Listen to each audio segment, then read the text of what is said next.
Totoko? Totoko, where at?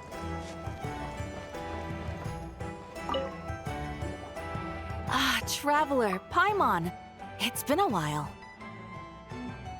As it happens, there is a letter here for you. One moment. Here. A letter? From who?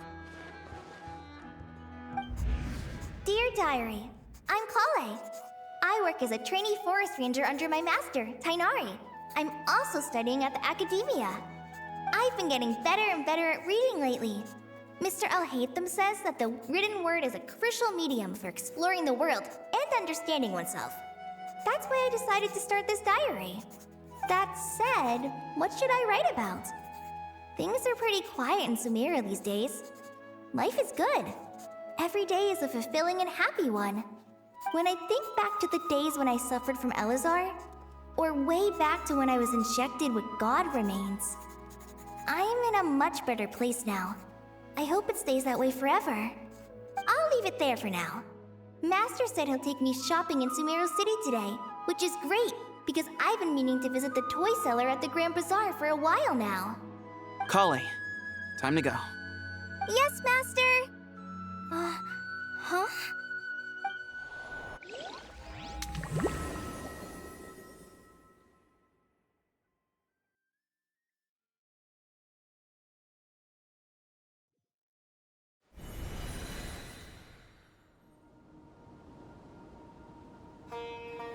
What's wrong, Kale?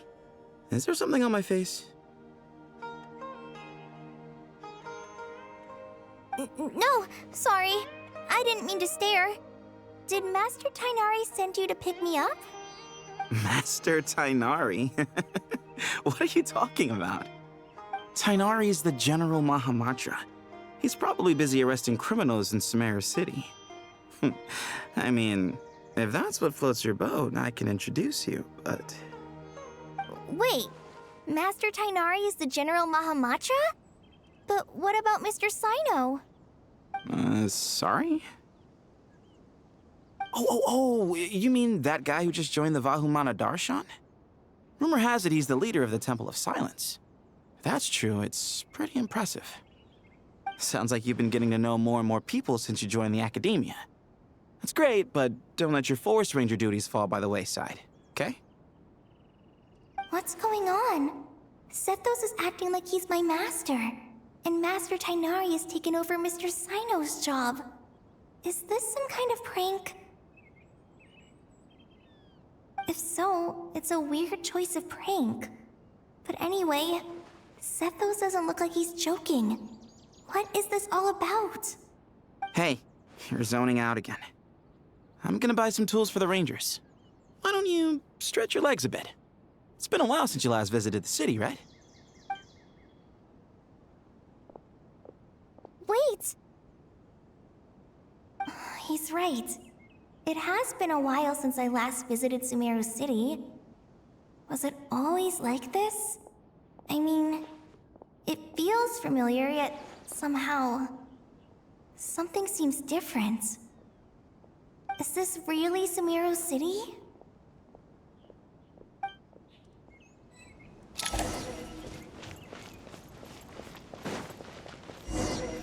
Hey, did you see who just walked by? I think she's that famous merc. Would you like some fruit? How will I ever takes save enough courage money to to buy maintain that a peaceful custom-made life, too. axe with... I heard that Sage disappears without a trace as soon as he gets off work. It's a little mysterious if you know. Lord Kave Bay, did you get a chance to review this month's accounts? Any feedback? You mean the version you sent over a few days ago? Yeah, I took a look when I received it. I was thinking that maybe our profit margin is a little excessive. I visited some of our commercial partners last month. Their earnings are very slim. Are you suggesting that we give up some of our profits for them? Well, since we have more than we need, yes. Making money for its own sake is pointless. Don't worry, I've already planned for it, and the numbers look fine. We can adjust the rates starting from next month. Also, about that designer you hired, I've had to revise his proposal 3 times now, but he just doesn't seem to... Let's cut our losses. Pay him his fee and send him on his way. I'd like you to get Layla on this instead. She was Cyrus's student, and she designed the Palace of Alcazarzare. Seems like a much safer choice. Who's sneaking around over there?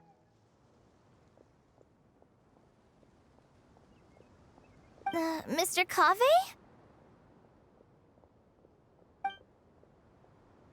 Do you recognize this person, sir? Yes, it's all right. We've met. This is Kale, Sethos' trainee. He brought her along the last time I went for drinks with him. What brings you to the city, Kale? Is your master here too? No, this is all wrong! Why is Mr. Kave saying that too? Tainari is my master, not Sethos. This can't be real. I have to ask someone else. There's gotta be someone else out there who still remembers the truth. Hey, wait! Don't run off! How strange. What's gotten into her today? It's like everyone switched places. I guess I'll keep looking around.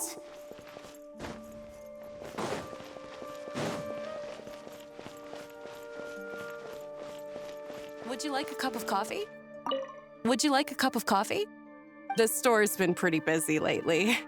Lots of customers have been feeding Ashru, who watches over the shop, and now Ashru's put on quite a lot of weight. Maybe I should put up a sign saying, "Please don't feed the cat." Students are under so much pressure these... Lots of visitors today, I see. Welcome all. It's been a while. Hey, Rahman. You know that guy who sells face powder on Treasure Street? I haven't seen him around in a while. Any idea what happened to him? Oh, you mean a Hongar? Yeah, he got into a brawl with Shavirme on Treasure Street. He's been banned from setting up shop there for now. Seriously? Oh, well, that's a shame. I was planning to pick out some makeup for you. Oh, don't worry about it. The legendary Flame Mane discussing makeup with the Zubair Theater star dancer. Now there's something you don't see every day. Flame Mane? You know, I'm not actually sure when people started calling me that. Maybe the other Eremites thought I needed a fiercer title to scare people off? To be completely honest, I think the title would fit you better than me, Dia. You think? Can't say I've never imagined myself as a merc. If I ever give up the dancing, maybe I'll head to the desert and give the Eremite life a try. You would? Is that so strange? Oh, not at all. In fact, I've actually had similar thoughts before. If I ever get tired of sleeping out in the wild, I think I might go look for a job at the Zubair Theater. I've adored the dance of Sub-Zeros ever since the first time I saw you perform it. If the chance ever came up, I'd love to try it out on stage for myself. Really? If our manager Sataria heard you say that, she'd hold you to it. Probably grab you by the sleeve and never let you go again. Hey, when that day comes, I'll do your makeup myself. How's that sound? Sure. If the day comes, I'd be honored.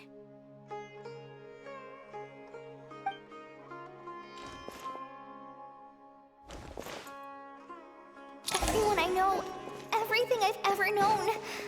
Suddenly it's all a jumbled mess. Hi, Mr. Sino. What are you thinking about? There's a chapter in King of Invocations where the spirit of someone who died long ago possesses a living man's body. To the outside world, it looks like he's developed a whole new personality. I was just thinking how terrifying that would be for his friends.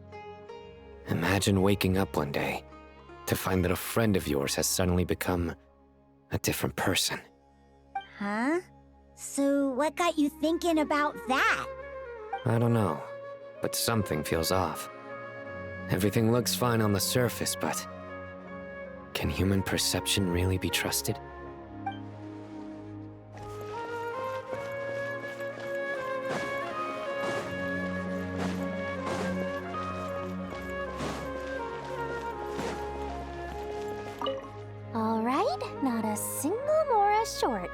That covers you for this month's rent.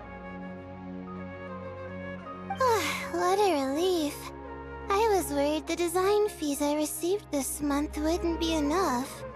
Well, next time, don't fret. Just let me know and I'll give you a few days' grace. We've known each other long enough for that. Anyway, how are you settling in? I couldn't help but notice that you're staying up late quite often. Yeah, I can't explain it. I just feel more inspired at night. Once I get in the zone, I can race through a whole bunch of drafts, no problem. But what about you?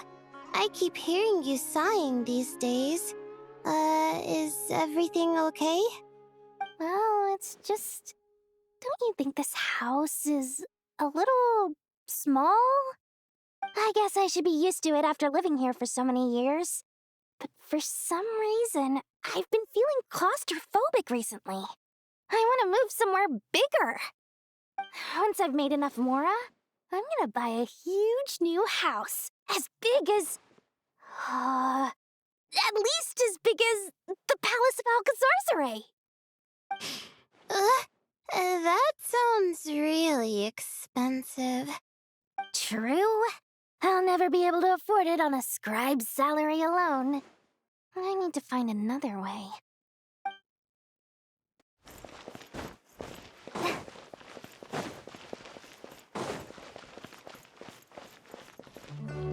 Mahamatra Tainari, we've apprehended the suspect. They say that the fool is prone to blind faith, but the wise man is not immune to it either. Suraj, do you have anything to say in your defense? Tainari, you were the one who turned the sages against me. Just a few words of caution from you was all it took to destroy my research. And now you're trying to stop me again? You should know that mechanical life is the future! We must cast aside our useless flesh and... That's enough. I'm not in the mood to listen to your lunacy. Anyone could tell you how amateur your work is. Karina, Ilias, put him somewhere safely out of the way. Yes, sir. Next on the agenda is... Master? What is it? Wait, did Professor Zahahati send you? She's been encouraging me to take on an apprentice. Might be getting a bit ahead of herself there, though. No, Master! It's me! Kale! Listen to me. Something really weird is going on in Sumeru City. It's like everyone's identities have switched around. You're not the General Mahamatra. You're a Forest Watcher. Just yesterday, we agreed to come to Sumeru City today to go shopping together and... All right, there's no rush. Let's back up a little. Your name is Kale, correct? Although this is our first meeting, you do seem strangely familiar somehow. Is there anything I can help you with? No.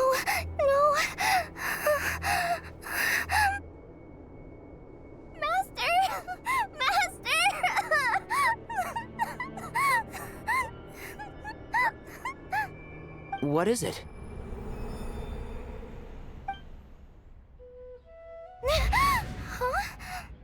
Did you have another nightmare? I've told you before, when you're tired, lay down on your back in bed and get some proper sleep. It's much better for you than napping on your front. Poor posture obstructs your breathing, which can lead to all sorts of weird dreams. Now, we're supposed to go shopping in Sumeru City today, remember? Cheer up. I'll take you to Hushang's. I heard he's got some new toys in stock. Go wash your face, take some deep breaths, and when you're ready, we'll head out. Okay. Thanks, Master Tainari. So it was just a dream. And yet, dreams can sometimes be a warning of things that will soon come to pass. Who said that? That dream felt unusually real, didn't it? Here's my suggestion. Since you're heading into Sumeru City anyway, you may as well tell Lesser Lord Kusanali about everything that happened. And just to be on the safe side, I think you should also inform your 2 traveler friends who once helped save Sumeru. I'd write them a letter if I were you. Time is short. A storm is coming from beyond the bounds of fate.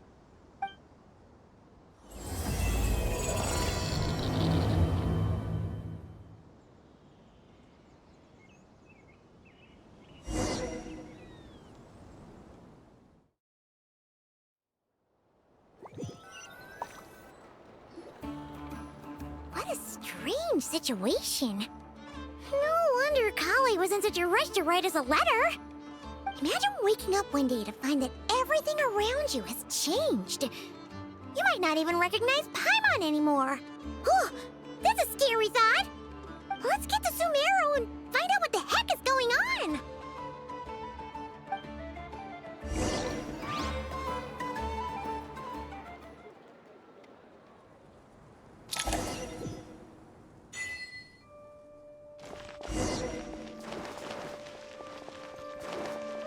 La la la.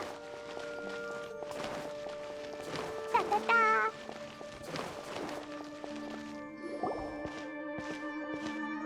Kale! Traveler! Paimon! Thank goodness. I'm so glad you made it. Of course! We won't let anything happen to you, Kale. So, what's going on in Sumeru City? Looks like lots of people are moving or something. Yeah, I was just gonna say. After I wrote my letter, Master and I went to Sumeru City and told the Dendro Archon everything that I experienced, from start to finish. She was silent at first. It seemed like she was deep in thought. Then the next day, we got told that she was ordering everyone to leave Sumeru City immediately and move to Caravan Rebot. The entire population of the city has to move? Not just Sumeru City. The evacuation also includes Lokapala Jungle, Avidia Forest, Ashavan Realm, and Ardravi Valley. Basically, everyone living in the rainforest must temporarily relocate to Caravan Rebot. Holy smokes! It's crazy! Yes, it's quite an operation. Even if people only bring the bare essentials, the scale is simply enormous. They've requisitioned almost all the Sumpter Beasts in Sumeru for the task, including the entirety of Dori's Sumpter Beast Park. The Dendro Archon said that what Kale experienced was not a dream, but a warning. After our meeting, she immediately summoned the 6 sages to analyze the situation and discuss countermeasures. They concluded that the events seen in the dream are very likely to become a reality, and that an unknown danger is rapidly approaching.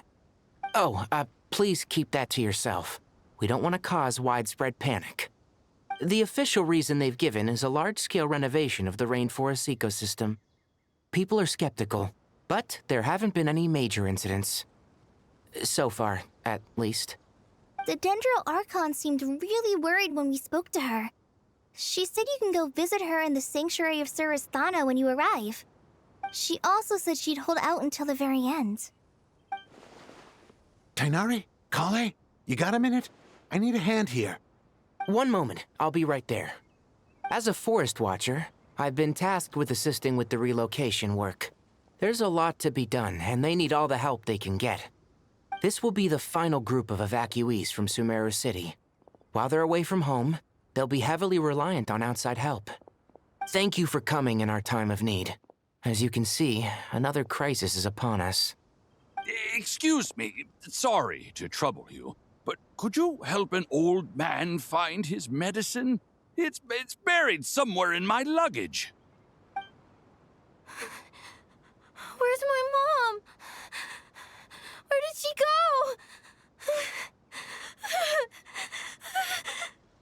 go? Don't worry. It'll be okay. Those items are worth a small fortune. Make sure you store them somewhere safe. You understand? I bet you thought you'd get away with this in the chaos, huh? Guess again. No petty thief gets past me.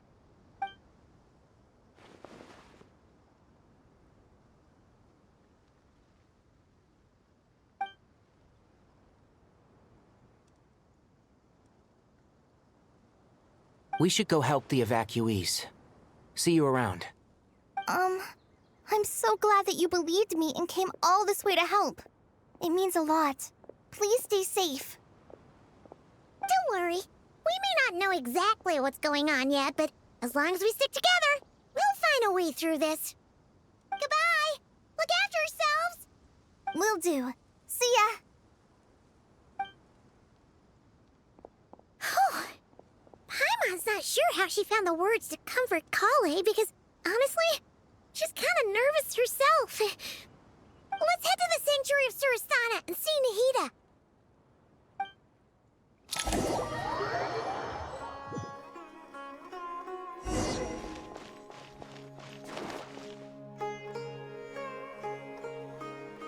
Who goes there?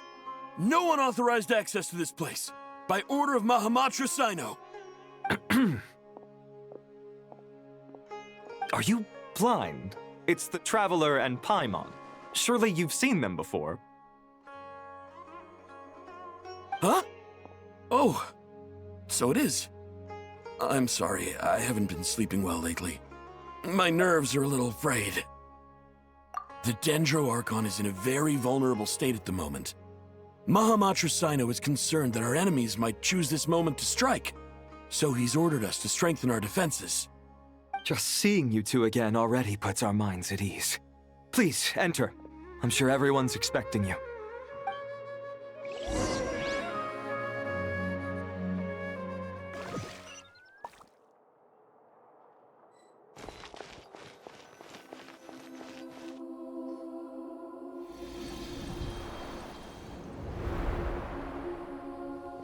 Traveler, Paimon, you made it.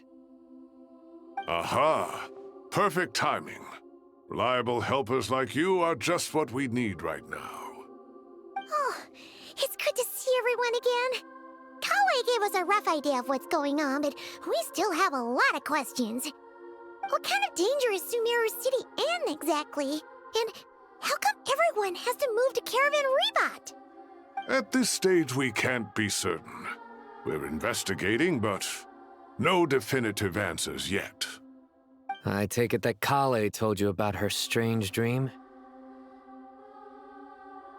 Yeah. Apparently, everyone in Sumeru City was acting super weird. Even you guys. It was like you'd all switched places. That's right. Kale and Tainari reported the situation to the Dendro Archon. She believes that it wasn't merely a dream, and that whatever it was has something to do with Irminsul. It's a reasonable inference. Only through Irminsul can people's memory and cognition be so significantly modified in such a short time. We don't know why Kale would dream of these things, nor who was trying to warn her. The Dendro Archon decided to connect to Irminsul to investigate more thoroughly. Irminsul is connected directly to the ley lines. The tree serves as a central hub where the ley lines converge, and its core function is to record and store the world's knowledge and memories. But something has gone awry, severely compromising the performance of this core function. Information is bottlenecking inside Irminsul, hampering the ley line's flow. If this continues, new information will languish unrecorded, with existing records thrown into disarray. In short, the souls of the dead will be stranded, while the living have their sense of reality warped. In the long run, Kale's dream could well become a reality. And that's just the beginning.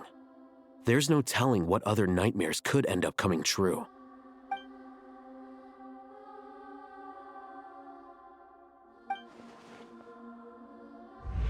I have come this far to use my death to open the gates of the ley lines to my people.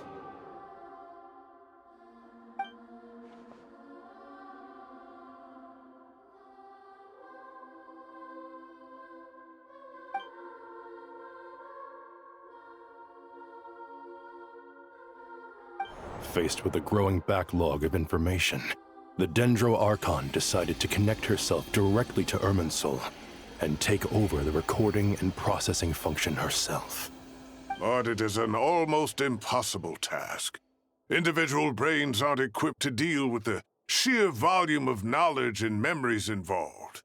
All that information flooding in at once would instantly fry any human mind. And for a god, even for a god, the suffering must be unimaginable. The Dendro Archon's power originates from Irminsul. Any issue with the tree itself takes a toll on her to begin with. On top of that, she's subjecting herself to the grueling task of processing all that data. It must be torture for her. And despite all of this, she is somehow finding the strength to investigate the Irminsul situation from within and send us her findings. I finished analyzing the latest data. Looks like our working theory was wrong. There's no signs of Irminsul having been attacked from the outside. So it's internal then?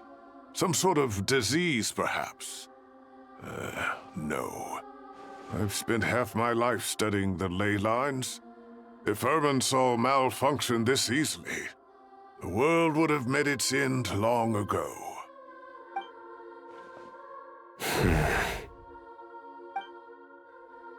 Sino? What is it?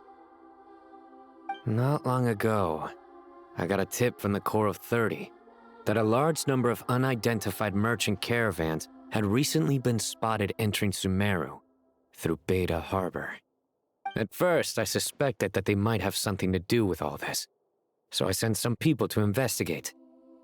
But if Irminsul wasn't attacked from the outside...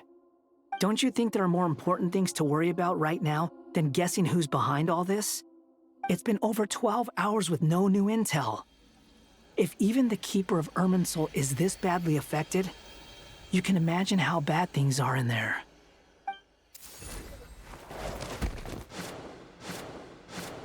Dendro Archon.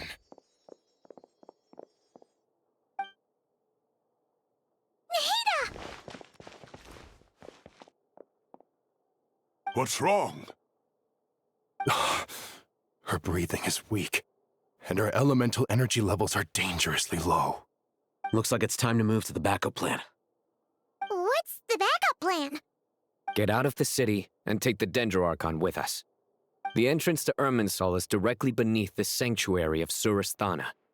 That means this is ground zero if anything goes wrong. The Dendro Archon has a very strong connection to Irminsul. But theoretically, this connection should grow weaker with distance. Under normal circumstances, she could unleash her full power here. But with Irminsul out of control, our first priority is to get her away from here. The situation is critical. There's no time to deliberate. Everyone in agreement? I'll deal with it. I'll also let the Matra and the Core of 30 know to start evacuating.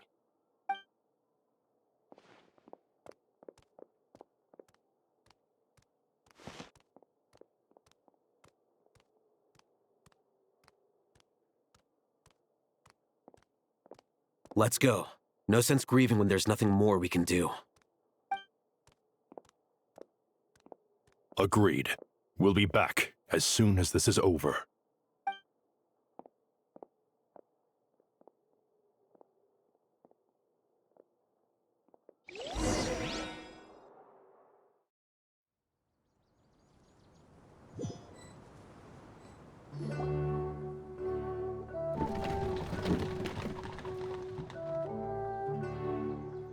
The last group of civilians has been safely evacuated. Dendro Archon's carriage will travel with them. Sino and Hat Guy will protect the convoy. With the Dendro Archon in a coma, we've lost our means of investigating the situation. And with Irminsul still deteriorating, we have no choice but to evacuate Sumeru City. Feels as though we're being pushed along by an invisible hand. Stop moaning, Cyrus. We're the teachers here. We should be showing a little more confidence, don't you think? A wise judgment. Let's move out to Caravan Rebot.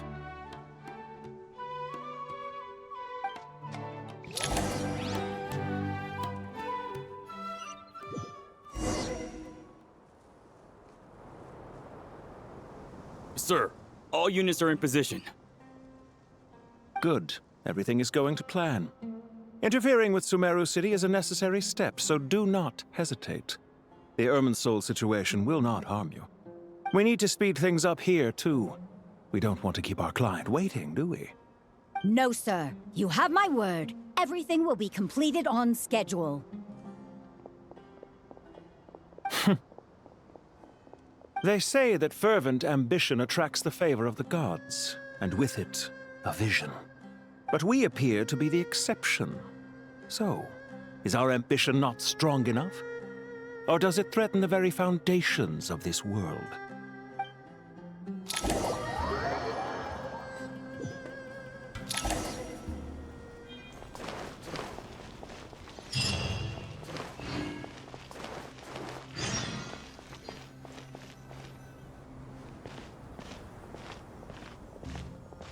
How is the Dendroarchon? Her breathing is steady. I prepared some therapeutic incense for her, but it hasn't had much effect. Her vitals are still very weak. Based on the information you've provided, I have a working hypothesis. Her condition is partly due to Irminsul's influence, and partly due to a physiological imbalance caused by the rapid depletion of her power. Elemental energy usually flows through the body at a relatively constant rate. The body grows accustomed to this rhythm, so when it's thrown out of balance, physical symptoms will appear. Is this similar to the ley lines? Overloading and withering both directly affect their vitality, potentially causing irreversible damage. Correct. From a biological perspective, if you overexert yourself, you pay the price with your life. The Dendroarchon is not only drained of power, but her life force is at a critically low level. Is there any way to restore her health? I know the ley lines have strong self-healing abilities. As long as any blockages or pollutions are dealt with, they can quickly regain their vitality. But what about people? Well, gods. What's their capacity for self-healing? Before we think about that, there's a bigger predicament to resolve. Restoring the Dendroarchon's power requires us to heal Irminsul first. But that will be extremely difficult without the Dendroarchon's power. Paimon's already getting lost here.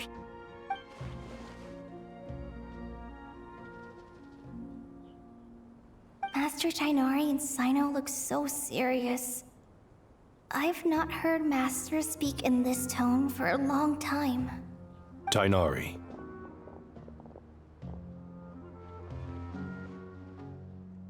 Master Nephis, sages. Tighnari, haven't seen you in ages. Have you gotten taller? Or did your ears get longer? Hopefully the former, Uncle Baladuri. Sino, where's Professor Cyrus? I thought he'd be with you. He went out into the wild to investigate the situation. He said that the Irminsul anomaly will likely start to affect the real world soon. He shouldn't be trotting around alone at his age. Which way did he go? I'll look for him later. Would someone mind introducing us? Ah yes, of course. Allow me to do the honors.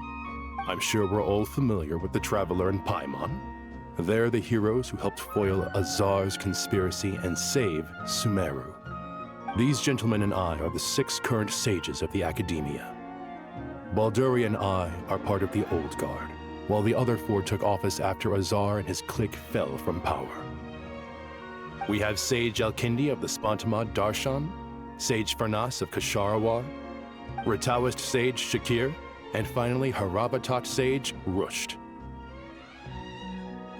Nice to meet you all. I've heard much about you. Delighted to finally meet you in person. You're younger than I imagined for someone with the power to stand up to fate itself. Thank you for lending your aid to Sumeru once more. Once we're on the other side of this, could we get a photo together? My daughter has a friend named Isak. He's always talking about you two. Of course! No true hero would deny a child their wish. Back to business. So with the Dendroarchon currently in a coma, the people have taken temporary refuge at Caravan Rebot, but they cannot stay here forever. We need to come up with a plan as soon as possible. Farnas, any thoughts? Well, firstly, having reviewed the data, I'm inclined to agree with your assessment. This doesn't look like an attack on Irminsul from the outside. Rather, it resembles a malfunctioning machine. Calculations going haywire and sparks flying. That being said, before we consider how to fix it, we need to understand precisely what has gone wrong. Furthermore, we somehow need to ascertain this without relying on the Dendro Archon's power. We have no direct access to Irminsul.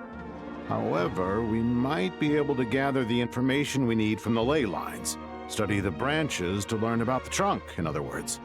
Wait, is that what Cyrus is up to? No wonder he ran off to research in the wild. Curse's always one step ahead of me, isn't he? I heard that while in the sanctuary of Surasthana, the Dendro Archon had to serve as the central information hub herself. This is a clear sign the situation within Irminsul might be far worse than we can imagine. Irminsul is vital not just to the safety of Sumeru, but to all of Teyvat.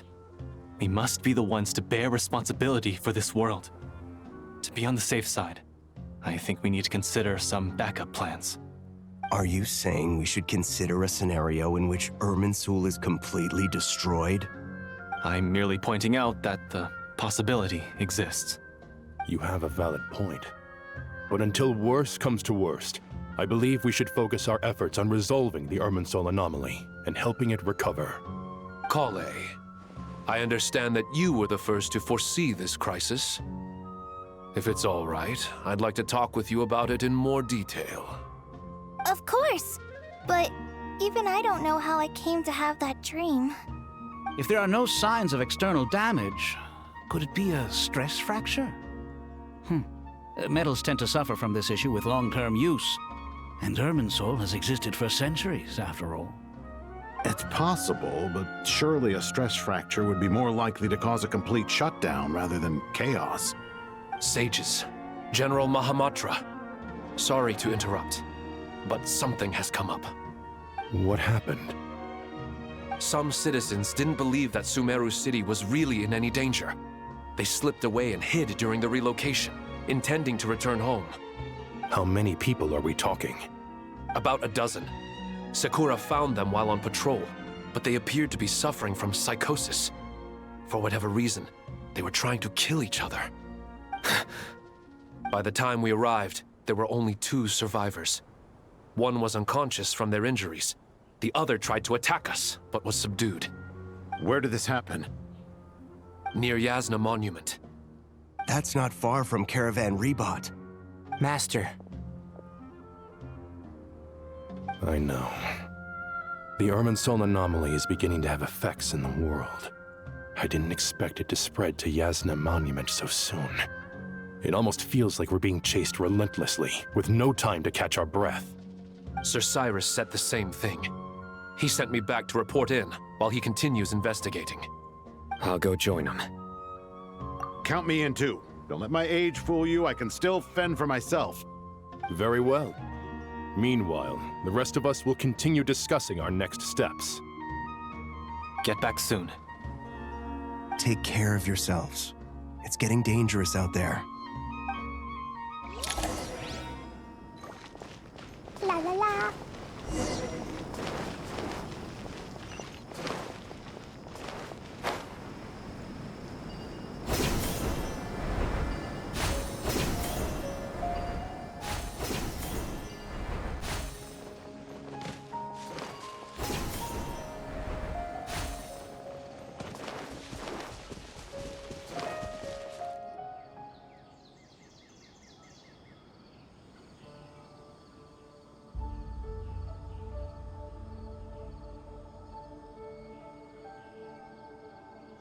Please, don't go any further.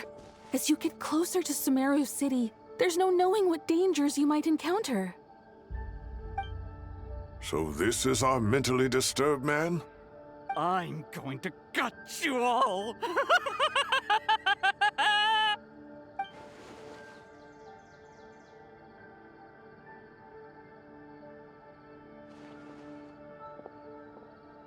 Cyrus, you didn't even bring a single guard? Do you think you're some sort of warrior? It's fine. Come here and look at this. Oh, it's... That's right. Flowers that bloom from openings in the ley lines, indicating some sort of anomaly. I don't believe I've ever seen a color like this before. Did you discover it nearby? Not just here. Way over there, too. They're everywhere. There's even more in that direction. How did you ascertain the situation further ahead? Didn't you just say that we can't go beyond this point? Yes. This area is relatively safe so far, but if you continue forward, delusions will start afflicting your mind.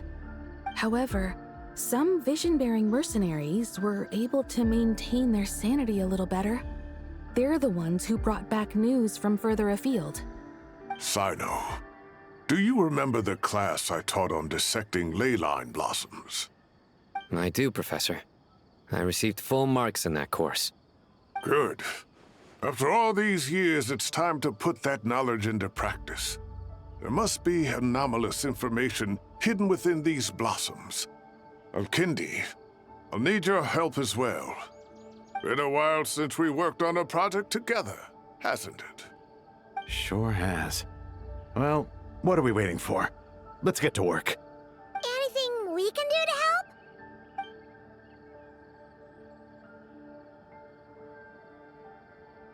Will you need my help? All right, well, don't go too far. There's too many unknowns at this stage. Let's regroup at Caravan Rebot later. Don't worry if you don't show up. I'll come and find you.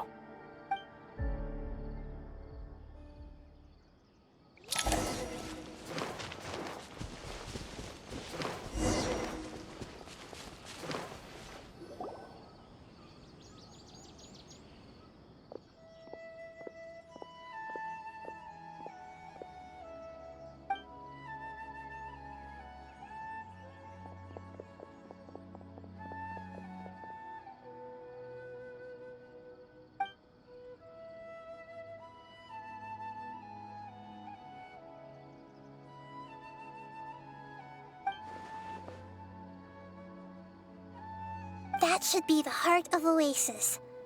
All we need to do is light it with the fire seed, and it'll restore a pep with elemental power.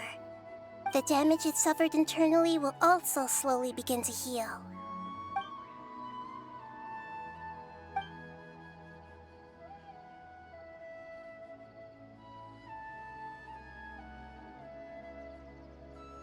What is it?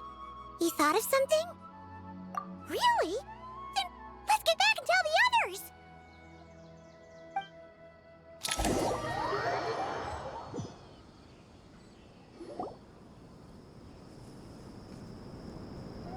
Whew. Glad to see you've returned safe and sound. Any longer and we would have gone out looking for you. Well, this is a nice surprise. Paimon sure feels better with everyone we know here. We've made some progress, so let's start by giving you and Paimon a quick update. By dissecting the ley line's blossoms, we've been able to deduce that although Irminsul is experiencing an anomaly, it has not completely rejected access from the outside. The Dendro Archon has the power to connect to Irminsul, but there's also another way. I assume you recall the devices everyone was wearing when you first arrived in Sumeru? Devices? Oh, wait. You mean... The Akasha terminals? That's right. Of course! It's been so long, Paimon almost forgot all about the Akasha. Wasn't it shut down, though? Yes, but although the system isn't currently operational, the technological infrastructure is all still there. And it turns out that a certain someone gets so bored at work that he's actually read through every single one of the instruction manuals. No prizes for guessing who that was. If praising others is that embarrassing for you, you can simply spare yourself the ordeal. As much as it pains me to say anything nice about him, there's no denying his intelligence. He rarely forgets anything he's read. The Akasha is exactly what Sumeru needs at this moment. Between us, we should have all the knowledge and expertise we need to get it up and running again. But if I recall correctly, doesn't the Akasha need a Gnosis to function? That's exactly right. The Akasha relies on the Gnosis as a power source, and in its absence, we'll need to find an alternative. To tackle this problem, it looks like we'll be relocating once again. Namely, to the Temple of Silence. Ring any bells? It's the only major institution in Sumeru dedicated to preserving the knowledge of King Deshret's civilization. You might find the answers you're looking for hiding there. I agree. There's a good chance. Master Nephis and the other sages have discussed it. As the chaos from Irminsul continues to spread, Caravan Rebot won't be a safe haven for much longer. We have to move into the desert next. The scholars and sages will head to the Temple of Silence, while the civilian population seeks refuge in Aru village. The Eremites will keep everyone safe during the journey, and Candace will be there to receive us at the village. This leaves us just one thing to worry about. That Dendro Archon. She's very weak. We can't afford to wait until Irminsul is fixed. There has to be another way to help her. Huh. Wow, luckily, the Traveler had a eureka moment while we were out investigating. Really? Wow, nice one, Traveler. Let's hear it. What say our Amorta experts? Theoretically, it's feasible. From what you're saying, although elemental life and elemental energy have their differences, the Dendro Archon has explicitly stated that she can imitate the power of the former.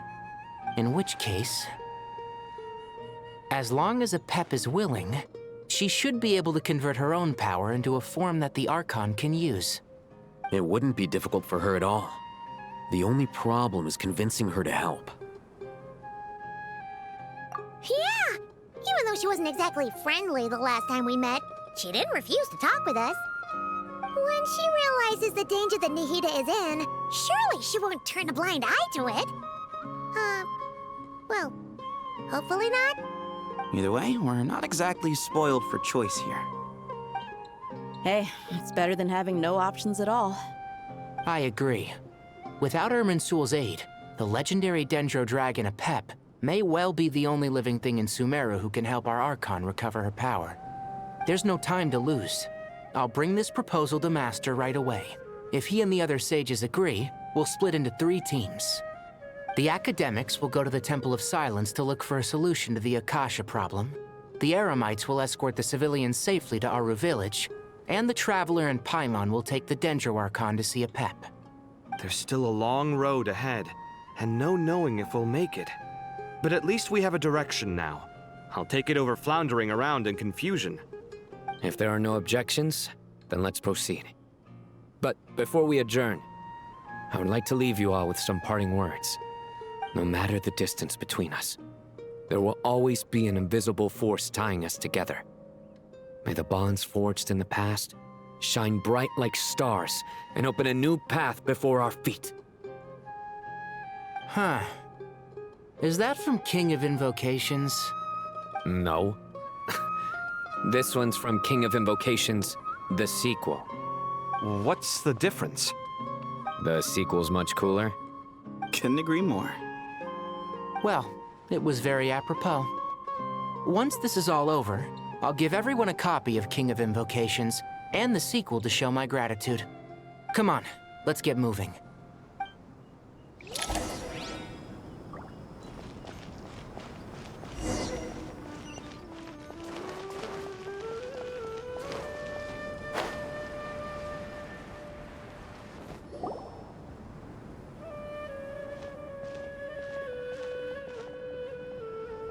Tighnari has brought me up to speed. I approve of your plan of action, but we can't proceed with everything right away. The people need to rest. For many of them, this will be their first time in the desert, so we'll need to find additional personnel to help escort them. You two, please go on ahead with the Dendro Archon. Let's rendezvous at the Temple of Silence later. No problem. We got this. Words can't express my gratitude, so let me just say, I hope everything goes smoothly for all of us. Goodbye for now. going. If Paimon remembers correctly, the last time we saw a Pep was in...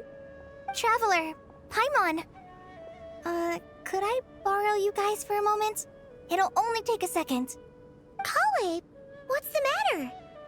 Well, the thing is, Master Tainari once told me, after you raise a problem, you should think about how to resolve it. But ever since I had that dream, I feel like I haven't been of any help at all. I tried my best to keep up with the conversation, but there was so much new information, I couldn't take it all in. So, I just wanted to ask, do you have any tips for me there? Huh, Paimon knows exactly how you feel. But fear not, everything you need to know is right here in Paimon's notes. Sumeru chapter! It's got tons of info about all the things we've seen and heard on our adventures. Some parts are a little simplified, but hopefully it all makes sense. You see? Being the greatest guide in Tibet isn't just a fancy title. It takes a lot of hard work. Paimon doesn't always understand the things you're talking about with other people. Whenever that happens, she notes down the confusing parts and goes over them in her own time. This is perfect. Could I borrow it? Sure. Matter of fact, you can keep it if you want. Paimon has another copy. The spare copy was originally meant for the Traveler. Paimon used to worry that one day he might not need a guide anymore, so she wanted to have a gift for him, in case we ever parted ways. But it doesn't seem so necessary nowadays. We have so many more places to see together. One copy will be enough for both of us. Thank you so much. But still, these are your treasured memories.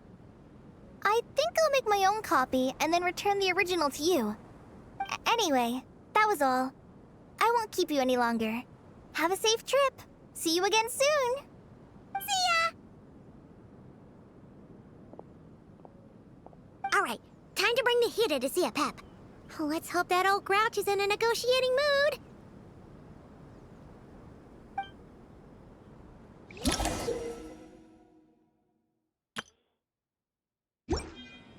Hey, here's a thought. If we brought Nervalette along, do you think he could help us persuade a Pep to help? Actually, never mind. In a Pep size, Nervalette's probably one of those dragons who's grown too close to humankind. They might end up fighting for all we know.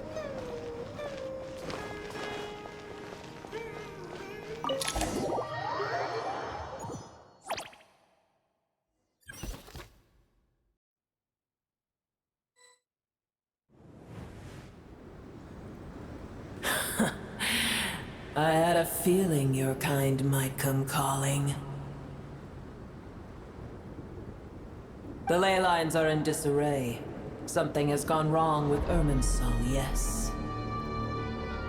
Even from a great distance away, I can sense that Sumeru is headed for destruction.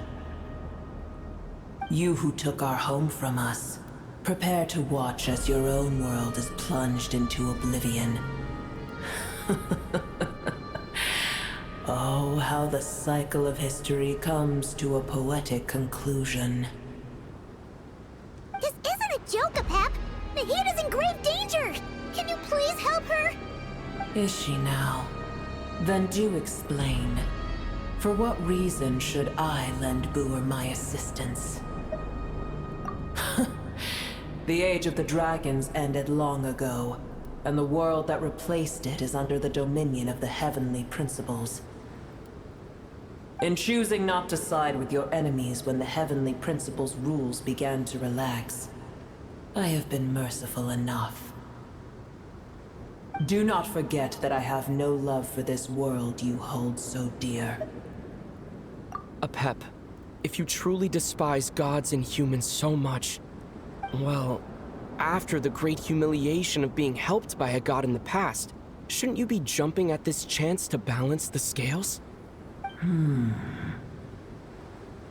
Now that is a compelling reason.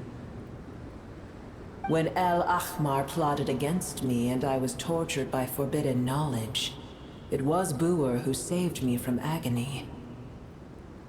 And though I regard with shame the pity of my enemies, To receive aid without repaying it would likewise tarnish a dragon's dignity.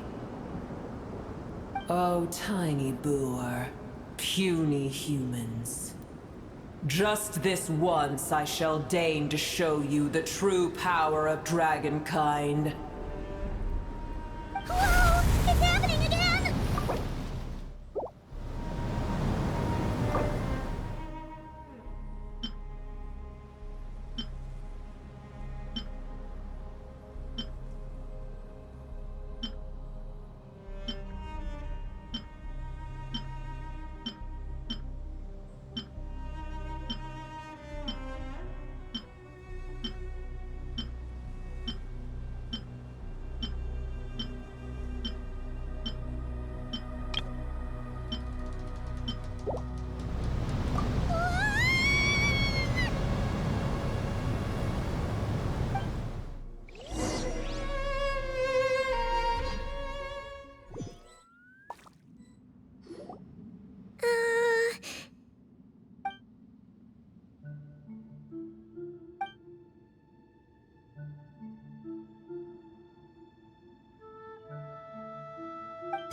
It is done. The heart of Oasis is supplying her with life force as we speak. It shall not be long before she recovers. But I should warn you, Boor's existence is closely intertwined with Irminsul. Unless the issues plaguing it are resolved, she will never completely recover her former strength. Thank you. Spare me your words of gratitude. You may also spare me your feigned concern.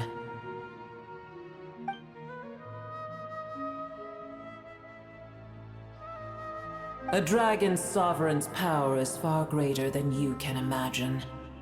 While I was indeed weakened when the heart of Oasis ran dry, providing Tiny Boor with a morsel of my life force shall have little consequence for me. Oh, good to hear.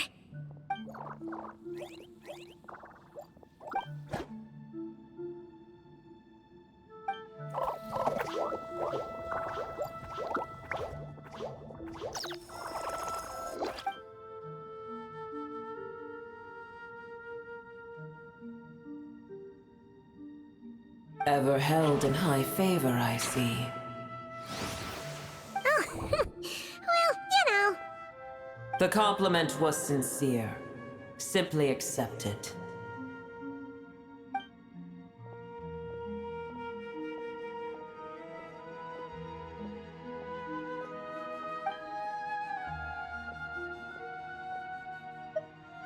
I did once. That tree was not planted by the heavenly principles. Irminsul existed before they ever arrived in Tevat. What? There was a time when it belonged to Tevat, to dragonkind. Its appearance and function then differed greatly from today. The ley lines flowed with an abundance of a familiar, primitive form of elemental energy. You may know it as the power of the Light Realm. The heavenly principles usurped and refashioned Irminsul, made it serve humanity, and used it to anchor the fate of the world. Yet in the end, humanity has failed to protect it. Heavenly principles, God of gods. It makes me sick. The enmity between your kind and mine can never be bridged. As things stand today, holding a grudge against you would serve no purpose. But there will come a day when we reclaim this world for ourselves. The opportunity will arise no matter how long we must wait. I can already sense that far away from here, the Hydro Dragon has wrested his authority from the hands of the usurpers. Though we have yet to meet, I know that we are both preparing for our revenge day and night. Uh-huh.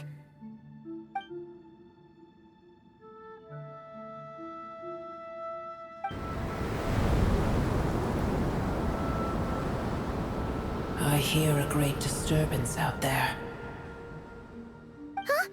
What is it? Sandstorms come. The Jinn.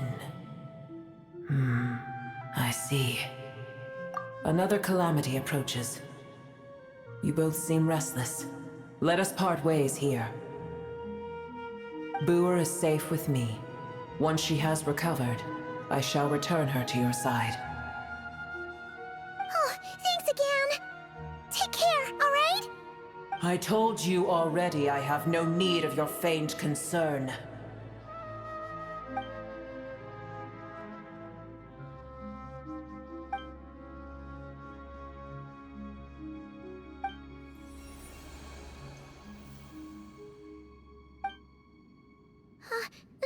Nahida? You're awake! Are you okay? Cease your interrogation. Yes, she awoke for a brief moment, but she has now lost consciousness again. Take it.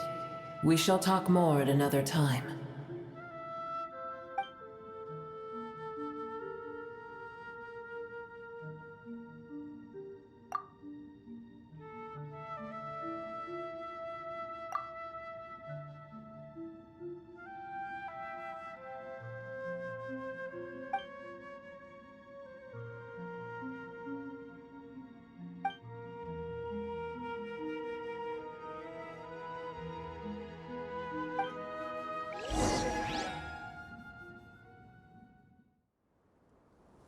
Where the heck are we? Did you just dump us in the middle of nowhere? Wait. No. Paimon remembers now. The Temple of Silence is over that way. Come on, let's go find the others.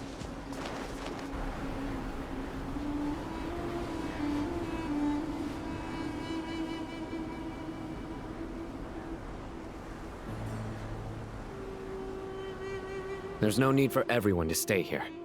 I'll protect the sages. The rest of you, return to Aru village.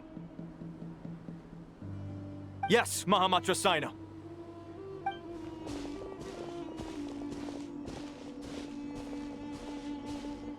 Sino! What's going on? You're back. How is the Dendro Archon? What a relief. It's the Jinn. Countless Jinn have stirred up violent sandstorms across the desert, blocking our path to the Temple of Silence. Tainari and Kale have returned to Aru village to help. The Jinn are being highly aggressive, so both the village and the merchant caravans require protection. It's just one thing after another. Where did all of them come from anyway? In all my trips to the desert, I've never seen anything like this before. As I see it, the only possible candidate is Gurabad. Gurabad? Baladuri could explain in more detail if he were here. All I know is a rumor I've heard about from previous trips to the desert. Supposedly, a great number of dormant Jinn lie sealed beneath that city.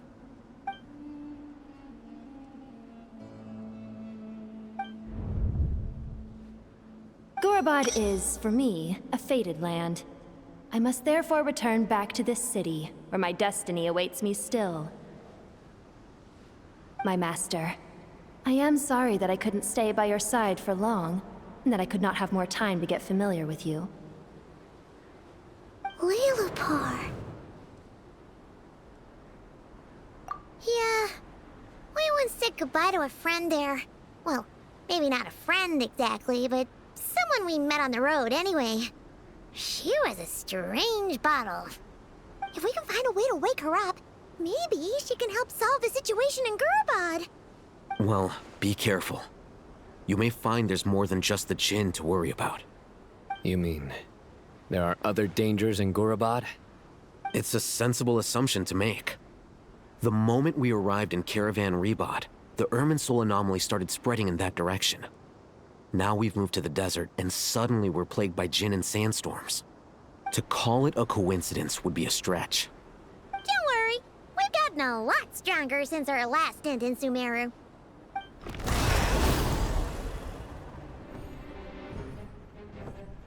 Ah! When did they show up? It appears the monsters native to the desert have been stirred by the Jinn's activity.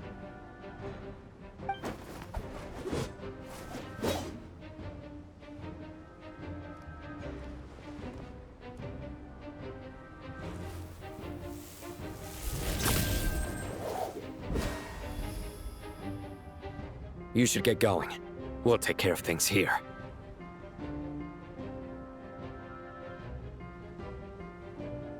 You too. Don't do anything too risky. You got it?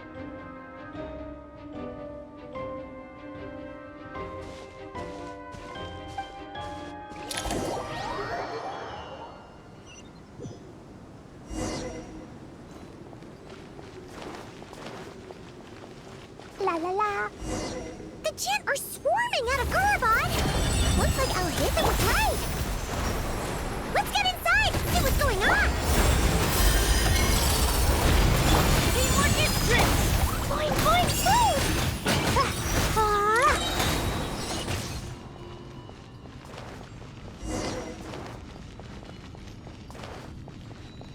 They just keep coming. How many of these things are there? Never take them all out. Let's just head further inside for now.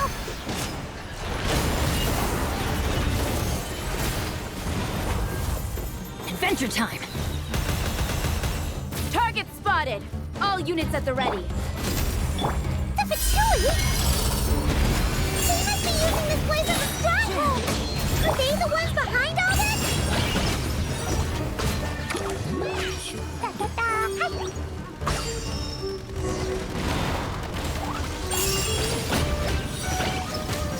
La la la. Yeah. Oh, yeah. Such defiance. Woo! Blow them all up. Pew!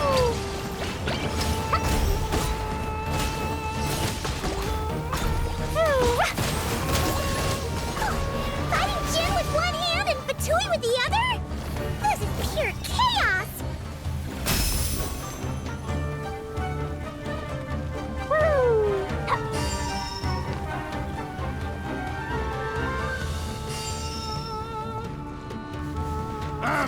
La la la! Go! Da da da! Do you see that strange machine? Paimon has a sneaking suspicion that that's the thing wrecking Gorobod and setting all those dangerous Jin free! The target has reached the core zone. Requesting backup. Repeat, requesting backup. Backup en route. Stop him at all costs.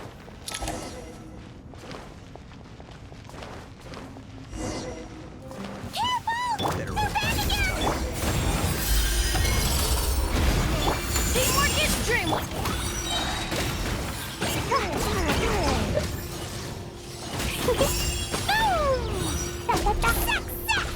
Nice one, Traveler! Let's keep going! Such defiance. Our little secret. First blast! Boing, boing, boing! Boom! Da da da!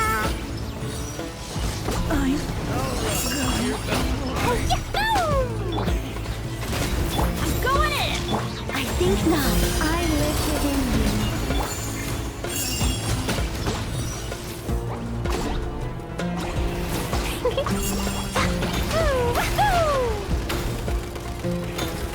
Jumpy, jumpy, go!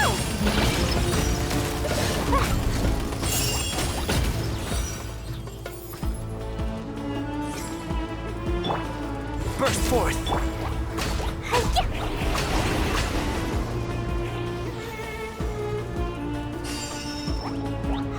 Boom! This hunk of gem's gone kaput! Now we can finally... It seems my subordinates failed to stop you in your tracks. Apologies, sir. There is no need to apologize.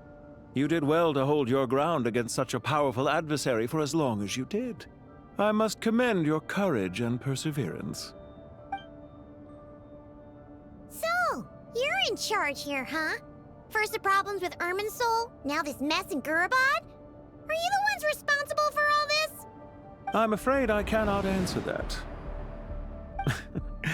I assume you aren't naive enough to expect answers from an enemy.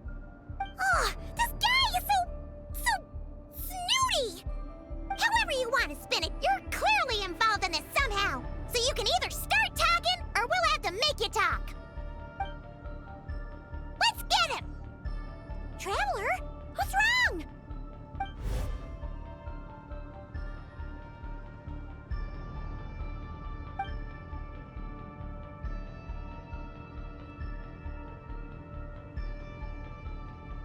You're remarkably calm.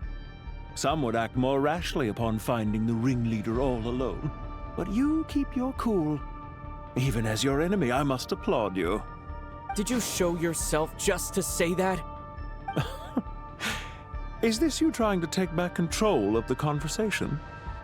Unfortunately, I really don't have anything to say to you. I am here merely to indulge my own curiosity. Your names are well known among the Fatui. Naturally, I wanted to observe you up close while I had the chance. Hey! Don't treat us like we're some kind of exotic animals in a zoo! Oh, I wouldn't dream of it. You seem rather predisposed to misunderstand me. I'm quite aware that you are both heroes of great renown. You have resolved crises in many nations and won countless allies along the way. I've been following your adventures with great admiration. My only regret is that the trajectory of your journey conflicts with our goals. What do you mean, admiration? Sorry, but that sounds pretty weird coming from you. I don't see why. We may happen to occupy opposing sides, but there is no cause for deep-seated enmity between us. To respect one's enemy is to respect oneself. Well, now that you're observing us up close, what do you see? I've observed as keenly as I can. Yet, while I endeavor to understand, your true strength remains a mystery to me. Violence is not my area of expertise either, so, you see, I would much rather converse with you like this than determine a victor with the edge of a blade. Besides, I've heard that even 3 moons in the sky fail to eclipse your brilliance. I know better than to bite off more than I can chew. 3 moons? So you have a connection with the Harbinger, the Doctor. Well deduced. Our commander, Dottore, died in Nodcry, but there are things that do not end with his departure. We must... Look at me. I almost divulged more than I should have. What are you after? Revenge for Dottore? Or are you plotting something else? I've said quite enough, I believe.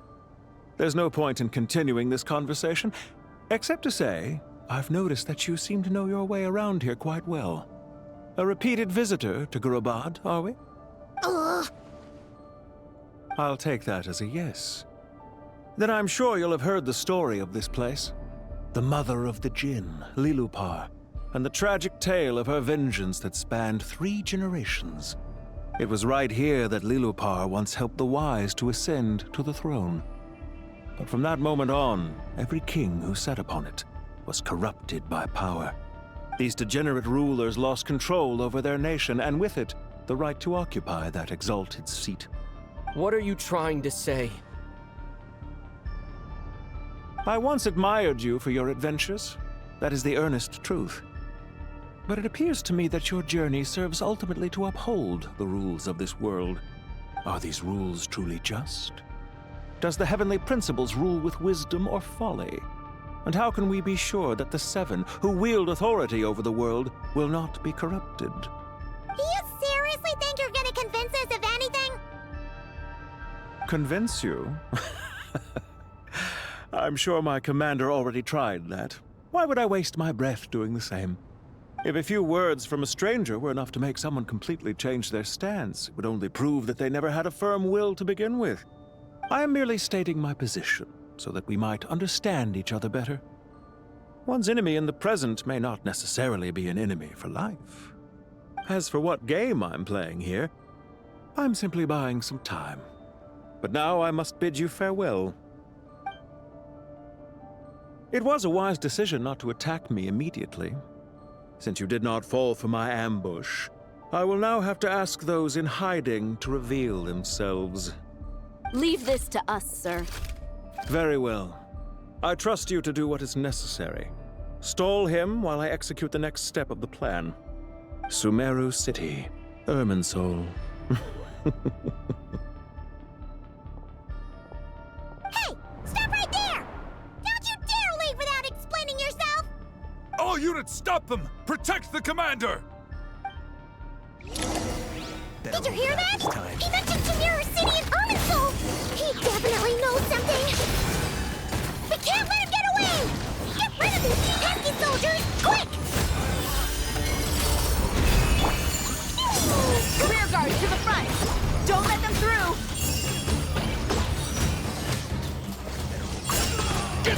in position!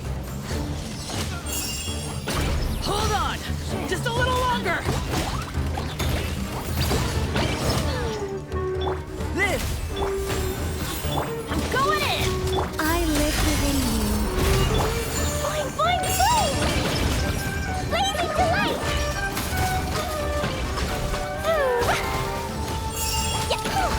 We finally beat them! That mysterious guy can't have gotten far! Let's catch up with him!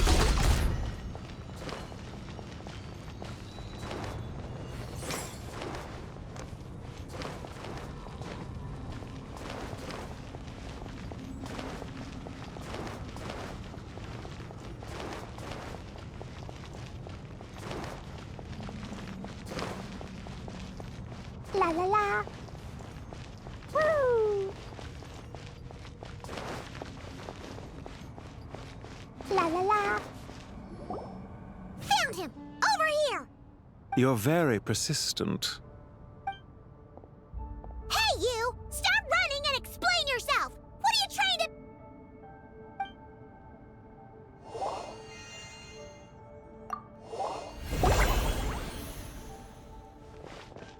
What's this? Relax. A small trap like this won't be enough to hold you. The sandstorms from Gurabad will die down soon enough, but this small window of time was all we needed to launch the next phase of our plan.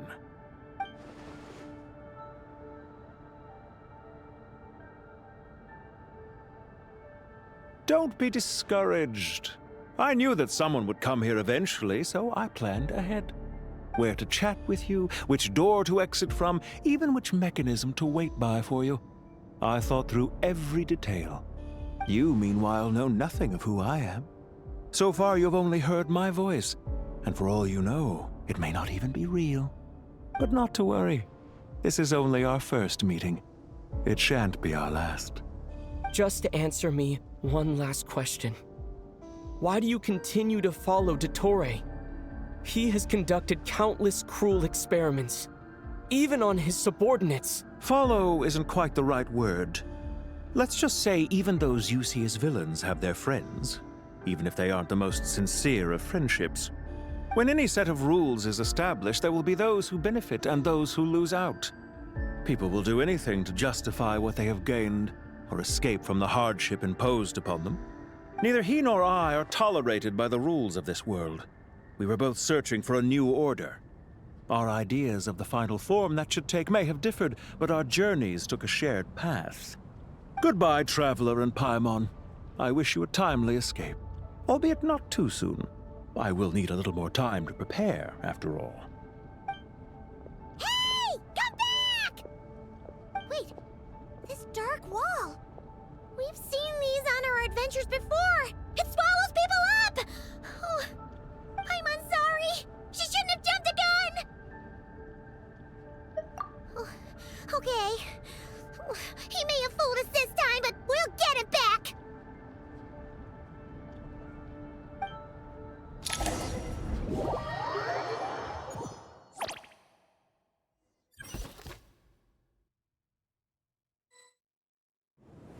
Sino and his team are guarding the north. We'll take this side. There's so many Jinn. We can't let them get into Aru Village. Don't fret. I am well prepared for this situation. Huh. So you have a solution? Perhaps you're unaware that I have a trusty genie partner of my own, Plumpy. If I send her to negotiate with the others, this whole thing will be resolved before you can say Mora. Off you go, Plumpy!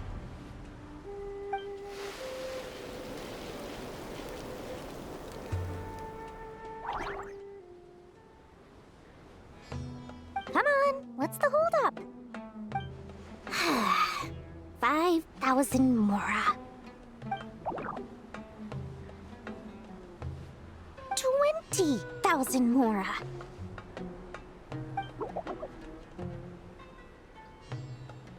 100,000 Mora. Final offer. Ah, so she's a hired partner.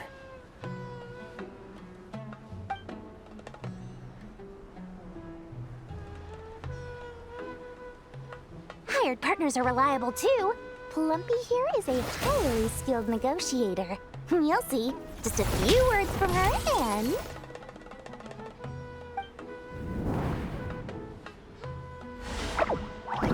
Plumpy!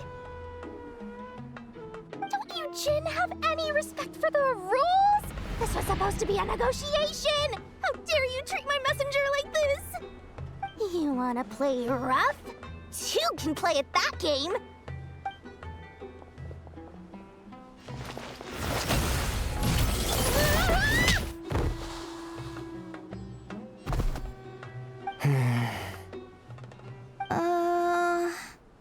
Looks like it's up to us now. Be careful, Kale. Yes, Master.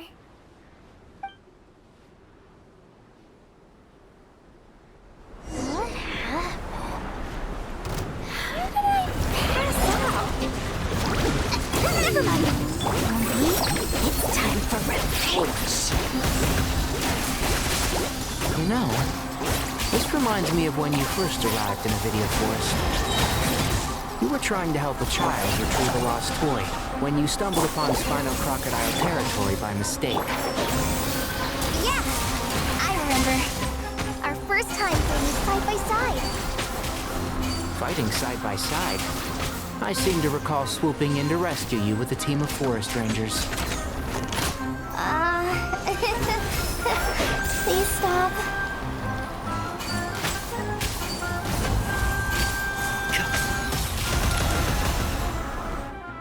There's too many of them! I can't believe I used 12 rare items in one battle. Ugh. I shudder to think how this is going to affect this month's accounts. The sight of that glaring deficit might be more than my poor heart can take. Tainari, how's the situation on your end? We held the line, though it was a close call. But it looks like they're preparing for another attack. Has something happened? They've breached our defenses in the south. The Jin are pouring in. We're moving the villagers to the north as we speak. We're hemmed in. This is getting precarious. Our margin for error just got a lot smaller. That's why we wanted to confirm your status. We need to consider our next move carefully. Bad news! Another line of defense has been breached. Kale, go with them and assess the situation. Dory and I will hold the line here. But Master! Even with 3 of us, we barely managed to. This is not a discussion, Kale. Don't worry about us. She clearly still has plenty of tricks left up her sleeve. Wait, you can't pin all your hopes on me? Oh, great. I've almost run out of the things I brought with me, and the rest is back at the caravan. I should be able to hold out for a little longer, but still... Master! Need any help? Huh? What is it, Kale? If things continue like this, it won't be long before Aru village is overrun by Jin, and the sandstorms are sure to follow in their wake. I do have a plan, but I can't guarantee it will work. I don't care. Whoever you are, please just help us. The only one who can help is you. I am merely here to guide you along the correct path. I am a spirit created at the beginning. I am a flickering illusion. I am the shimmering light that flows from the eyes of the Creator. What do you mean? It doesn't matter. You don't need to understand it. Just repeat after me, one line at a time. Watch out! Jin incoming! I am a spirit created at the beginning. Here goes nothing. I am a spirit created at the beginning.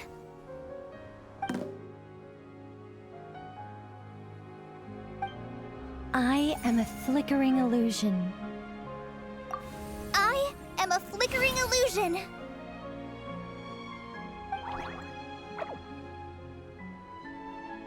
What's wrong, Plumpy? I've never seen you so agitated before. But how do you... Do you know what Kale is reciting? I am the shimmering light that flows from the eyes of the Creator.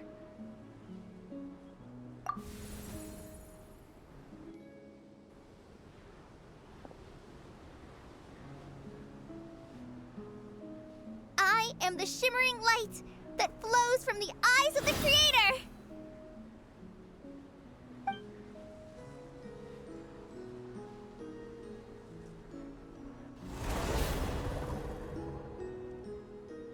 It's a song composed by the goddess of flowers, but very few records of it remain, even in historical texts. All we have is a few fragments. Is Kale an avid historian? Not to my knowledge. The Jinn have actually quieted down. Although... No, it's more than that. It looks like they're showing... submission. Clearly the songs left by the goddess of flowers have a soothing effect on them. At the very least, they're much calmer now. Really? Let me try. I am a spirit created at the beginning.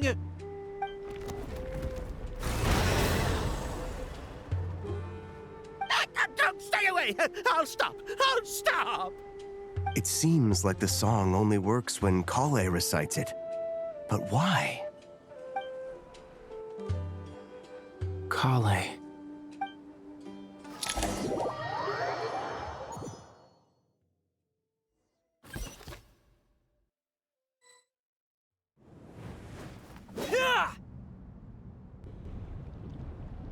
Any luck?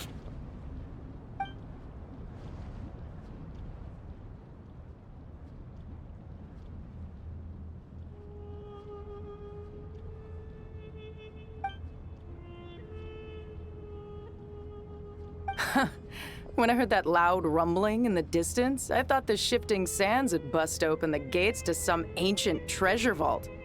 Turns out it was just you guys. Huh? Wait, that sounds like... It's been a long while. Did you miss me?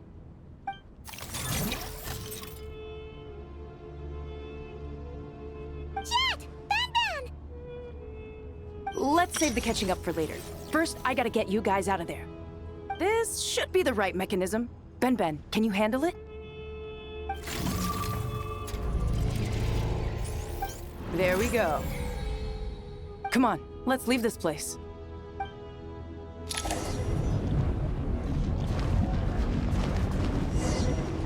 Da-da-da. La la la. Da-da-da. Woo!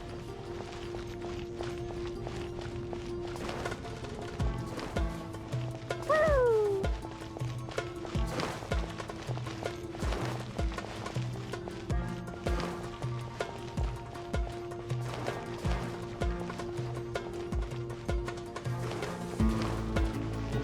Da-da-da.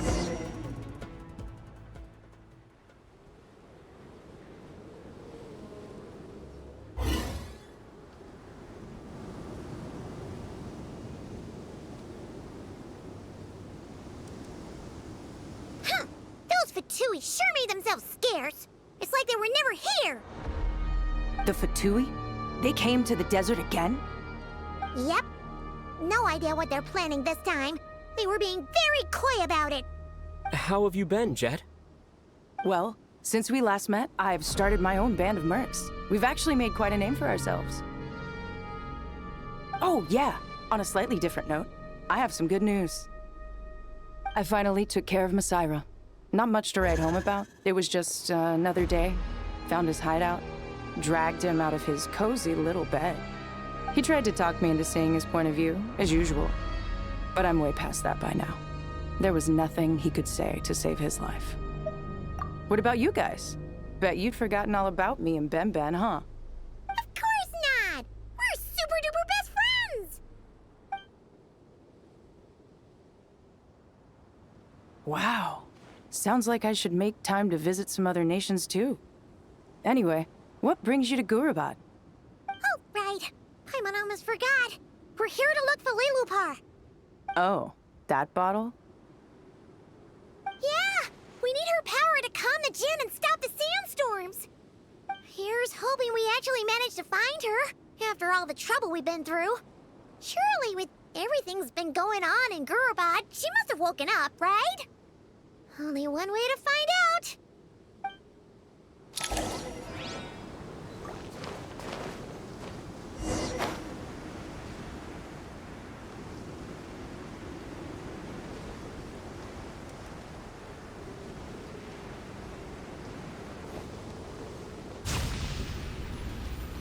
La la la.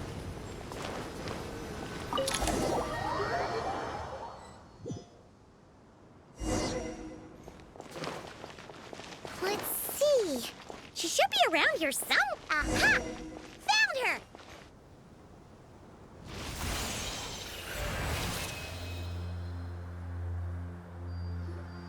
Lilupar! What a long dream that was. It's been a while, my master. Oh, and you're here too, little wildcat. The four of us back together again. Imagine that. After we last parted ways, I merged with the land beneath Gurabad to suppress the dark calamity stirring in the depths. It rekindled the flame of vengeance within the Jinn, depriving Gurabad of any hope of peace. I fought against it for a long, long time. Until one day, I sensed a change in a foreign land to the west. Suddenly, the pitch-black abyss fell silent.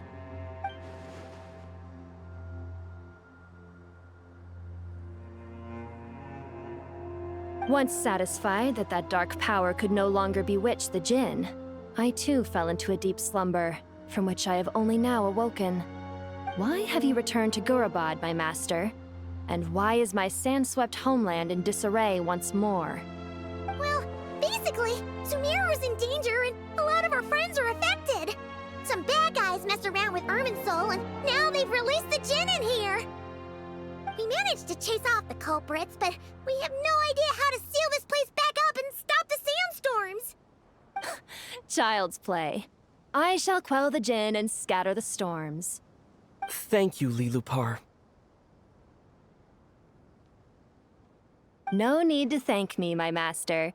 I have granted many wishes in my time, and this was the most trivial of them all.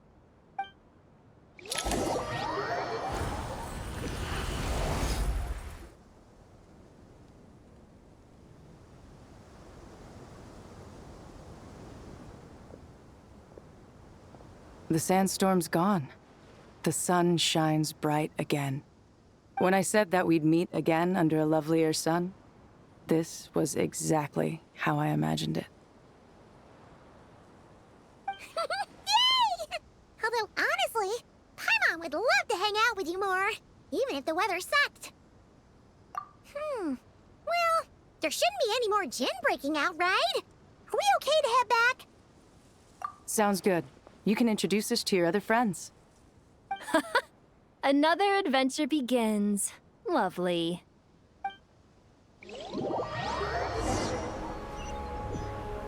The storms have stopped! We should be able to get to the Temple of Silence without any problems now. Time to regroup!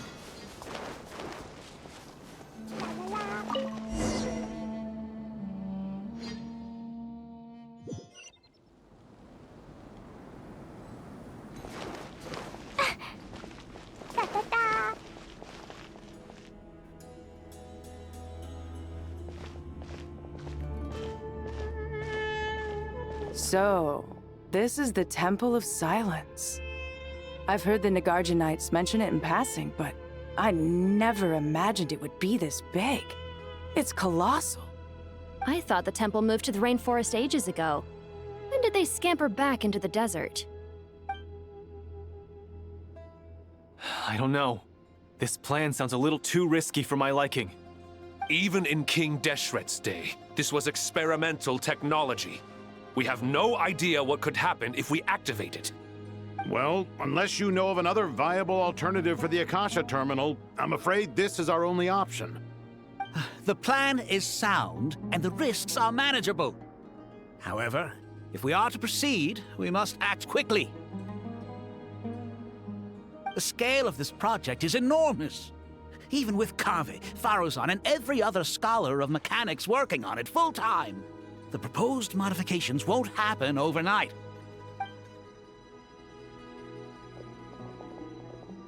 You're back. Everything all right? And who are they?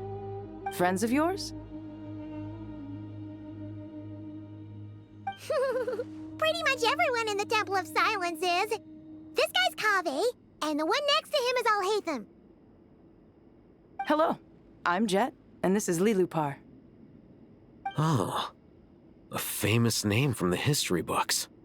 Pleased to meet you. A friend of a friend is a friend of mine, as they say. Who's they? Huh? Do people not say that? Not in the desert. Friends you can trust, but friends of friends? Gotta keep an eye on them. Still, I do trust the Traveler's judgment.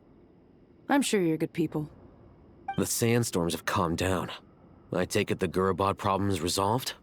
What did you find?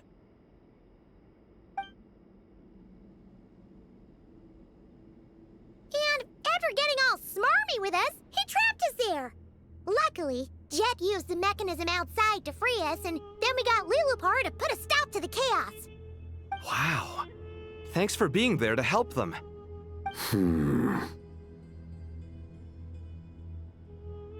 So, this mystery man openly admitted that he was merely a Harbinger subordinate. Yeah? Is there something weird about that?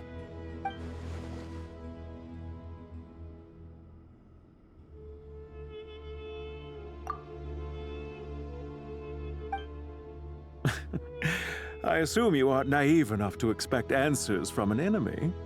Well deduced. Our commander, Dottore, died in Nordcry.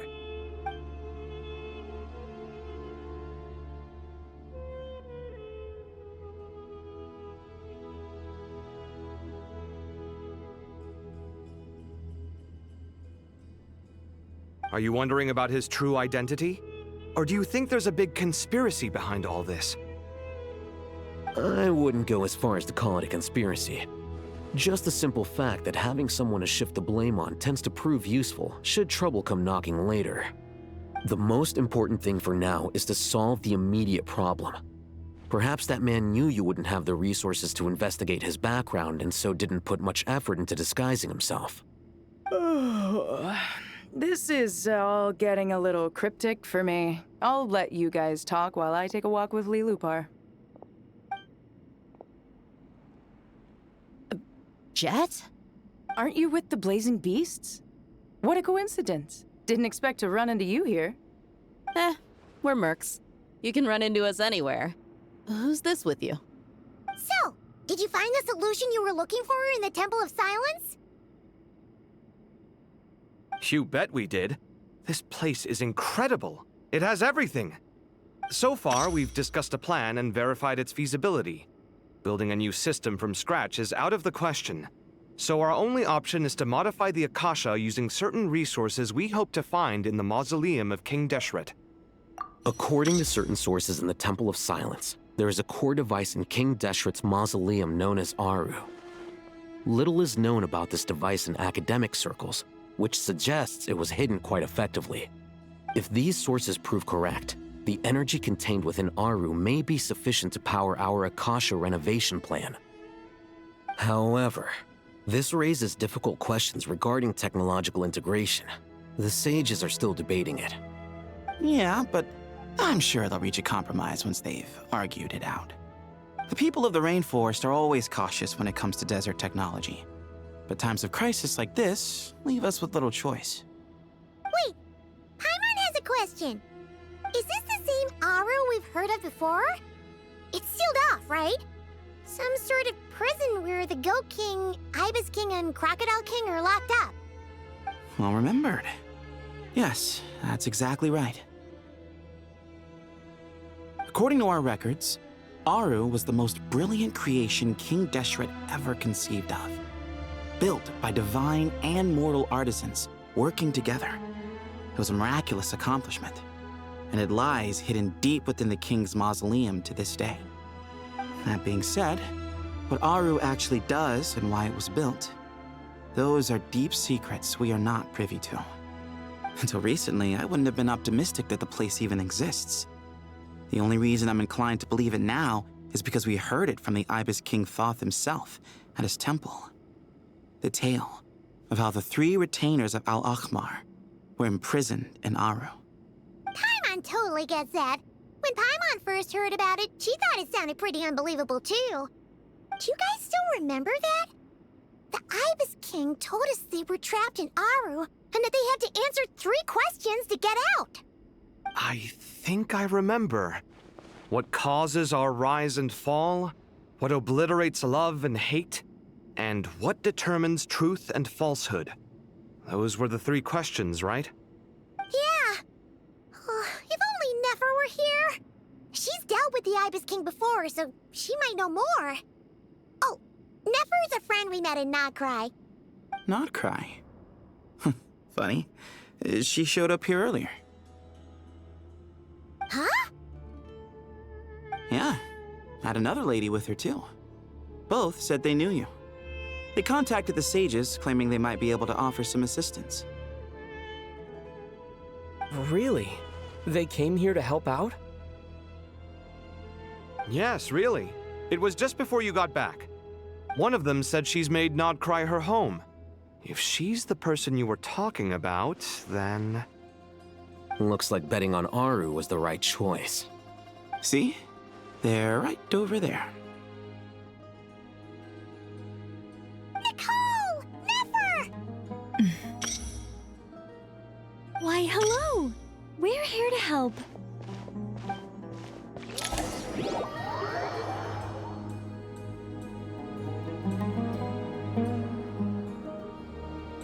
It's a good thing we left early. We almost got locked out. Locked out? What do you mean?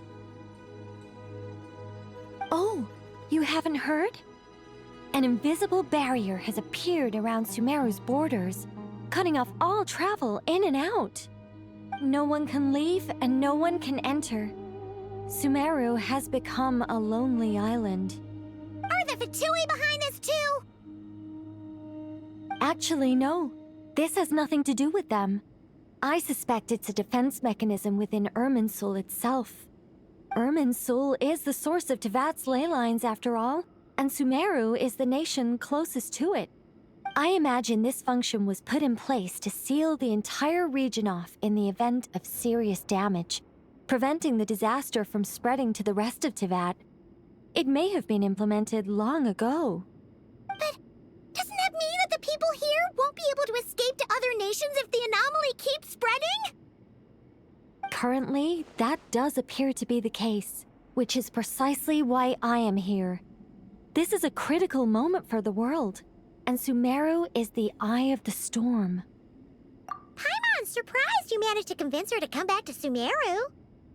Indeed. Even for someone of my wisdom and eloquence, this tested my skills to the limit. And why should it concern me that Sumeru's in trouble? Surely you don't think I still have feelings for that place? Judging by your tone, I suppose you don't. Sounds like you don't know much about my past. And here I thought you knew everything. All I know is that the Ibis King is the source of your power. He was quite a prominent moon envoy once upon a time, so I do know a thing or two about him. As for your past, I have ways to learn the full story if I wish to.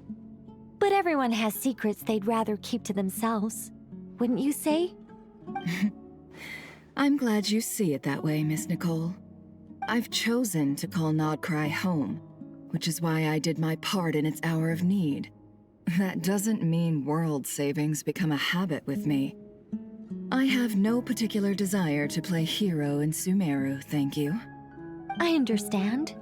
human emotions do not appear and disappear without cause.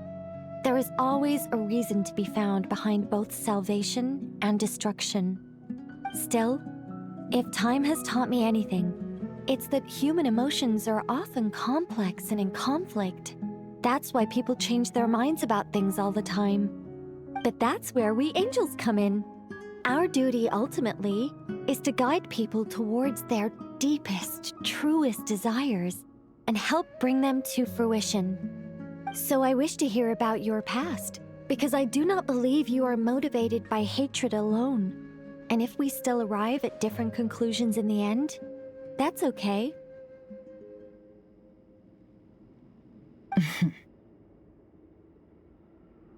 I refuse. Wait, what? But I set the atmosphere and everything. Isn't this supposed to be the moment when we finally open up to one another? Is it? Maybe I'm not so good at reading the atmosphere. You're right, Nicole. There's more to me than just hatred. Had it consumed me, I'd be left stuck in the past forever, never living in the present. But I don't think that your guidance can change my mind.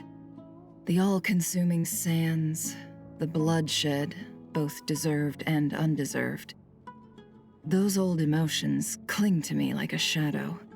Do you wish to shake them off? No. I hope to remember them forever.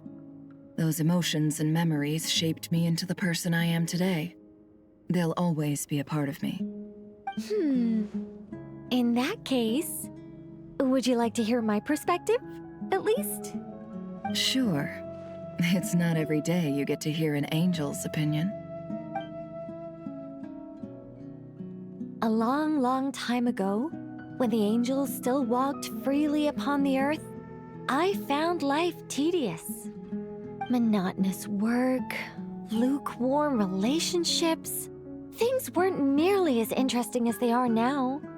And yet, since the angels' demise, I have found myself missing those days on more than one occasion. Human emotions are often attached to a person, a place, or an object. When those things are gone, the memories quickly fade, and the emotions slip away along with them. If Sumeru were destroyed, both rainforest and desert would be no more. With the object of your hatred wiped from existence, it would not take long for the memories buried deep in your heart to slowly fade. Both love and hate are intense emotions, but they are nothing compared to the void left behind when they disappear. Most sophisticated, Miss Nicole. But anyone focused on the future could only ever applaud the destruction of the things they hate. Still, I'm a special case. Someone once told me that human memory is more selective than a Mora-hungry merchant choosing between customers. We all need a reality check once in a while, so we don't forget the truth. As much as I dislike Sumeru, this is no way for it to perish. All right, you win. I'll help you out a little, but I won't work for free. How much will you need? You're not gonna milk this for all it's worth, are you? What do you think? I'll be upfront with you. I don't have much more on me. If that's what you need, I could borrow some from Alice. Or perhaps I could pay in sculptures. The ones I carve are actually worth quite a lot. Just cover my travel expenses. Huh? Is that all? That's all. Given all the people I owe favors to, I can just about justify a trip to Sumeru. Yehoda! Here, boss! What do you need? I'm going back to Sumeru for a while. While I'm away, you'll be in charge of the curatorium. Me? I'm in charge? Whoa! Don't worry, boss. You can count on me! And that was how the ingenious Angel Nicole brought you the perfect person for the job in your hour of need. Hip hip hooray! That was far more detailed than necessary. Not lacking in embellishment either. I never thought I'd return. Especially not the desert. But life doesn't always go as planned, I suppose. What's Candace up to? I don't think I've seen her yet. She's still taking care of things in Aru Village. Should be joining us before too long.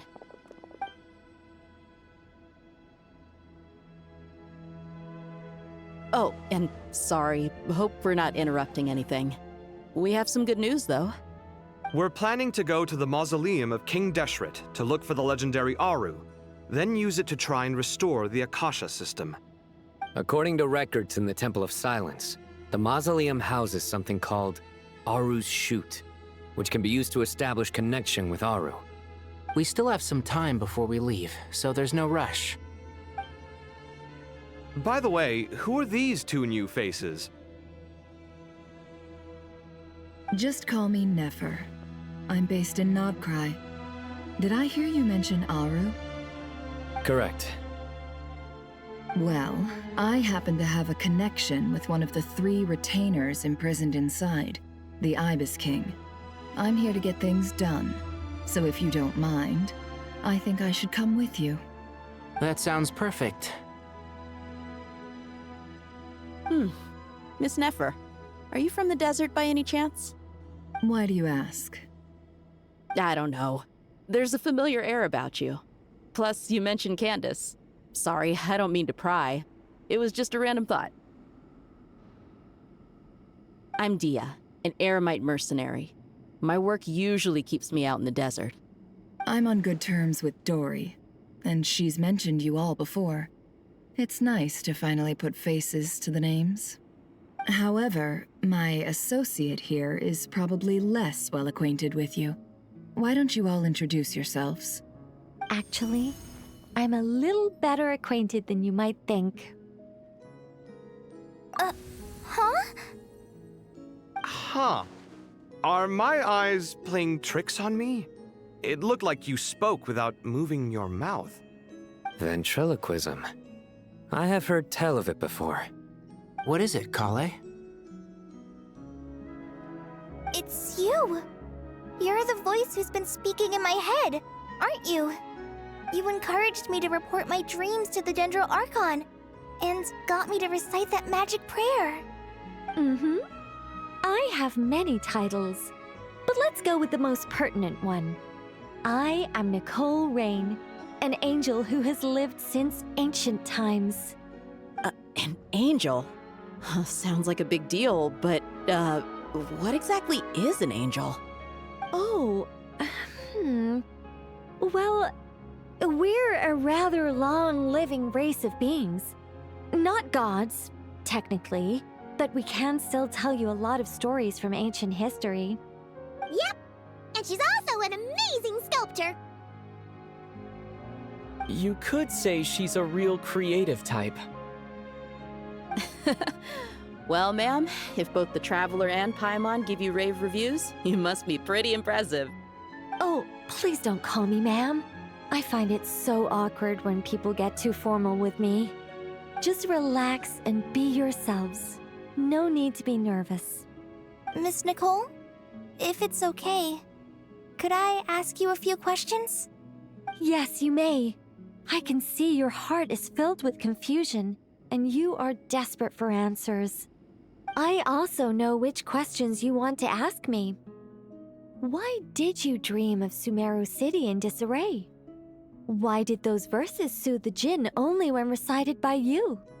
I can guide you to the truth, but it involves a personal secret of yours.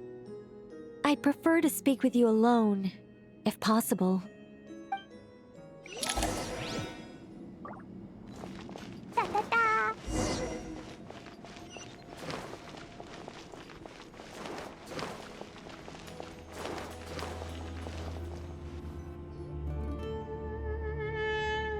I thought we were going to speak alone.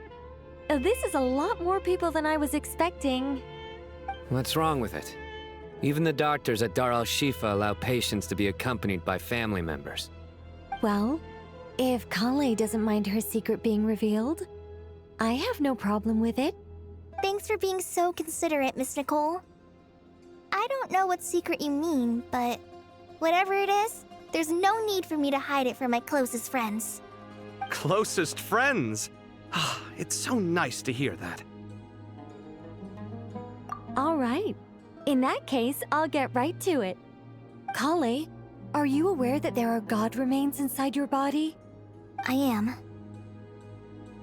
When I was young, I got sick with Elazar. Nothing could cure it.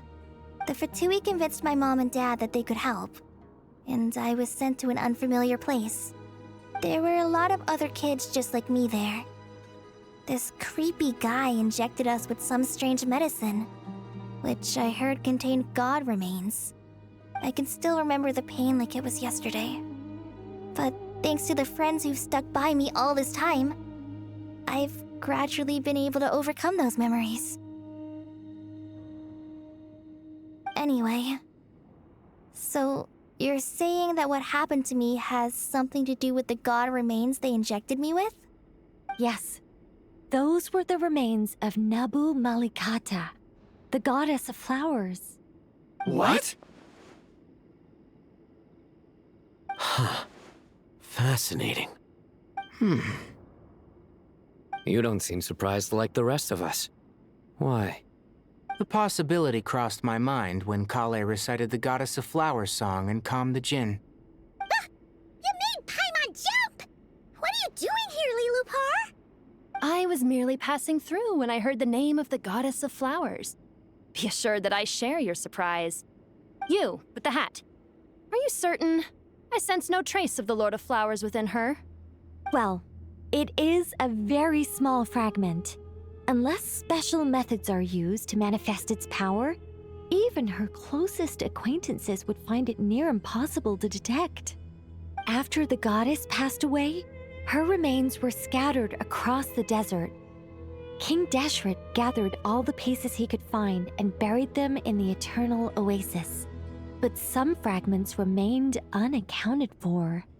Eventually, the Fatui must have found a way to track some of them down. Presumably for use in some experiment. It's not an uncommon occurrence. You're more shaken than I thought. In one sense, you've been extraordinarily lucky. So many people who yearn for this kind of power never attain it, yet you have coexisted with her all this time without even realizing it. I don't know what to say. I'm glad that I could help everyone with this power, really.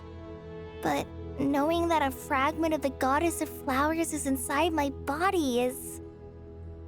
it's a strange feeling. Well, people value their autonomy very highly. Even a well-intentioned intruder can shake one's sense of self. I understand how you feel, Kale.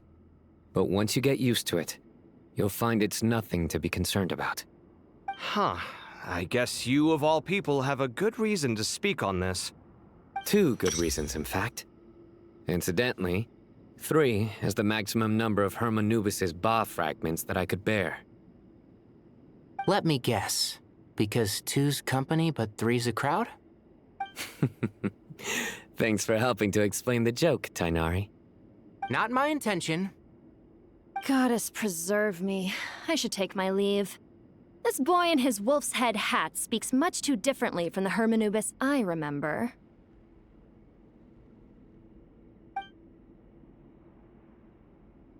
Kale, all I'm trying to say is, no matter how many Hermanubis fragments there are within me, you wouldn't think of me as Hermanubis. In the same way, you are simply you. Yeah, I know what you mean. So about that dream I had, was it a warning from the Goddess of Flowers? Yes.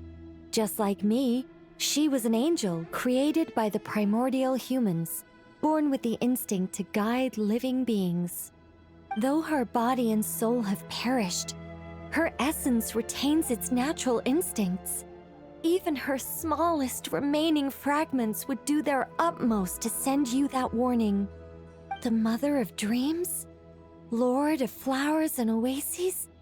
She must have had a premonition. That is why she gave that dream to you.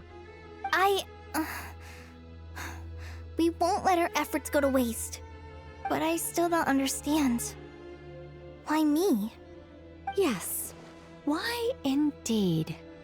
You weren't the only one injected with God remains, but only in you have her fragments persisted. I suspect it may be because of the firm will you showed in the face of suffering. She was likely assimilated by that will. Of course, this doesn't mean you have to shoulder any extra responsibility. As this young man said, you are who you are, and that will not change. All right, any further questions from the family members of the patient? If not, we should head to the mausoleum of King Deshret. Let's move out. Time to put our plan into action. We all hope it'll work. But will we really be able to open Aru? And even if all 7 pillars of King Deshret agree to let us proceed, the scale of the work to follow is daunting, to say the least. Haven't you handled other big projects before? I mean, the biggest project I've worked on to date is probably the Palace of Alcazarzaray, I guess? But this is orders of magnitude beyond that. It's a total nightmare. Look on the bright side. At least this time you're actually here when Sumeru needs you most. You won't have to come asking me for details after the fact. Mock me all you want. But now that I'm here, things will be resolved far more quickly and smoothly than last time. Kave's self-doubt disappeared in an instant. Like magic. Well, this confidence is most gladdening. Now, go and pack your things. We'll head to the mausoleum as soon as you're ready.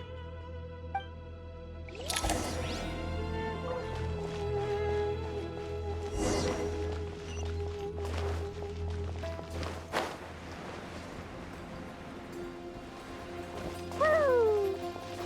Da-da-da!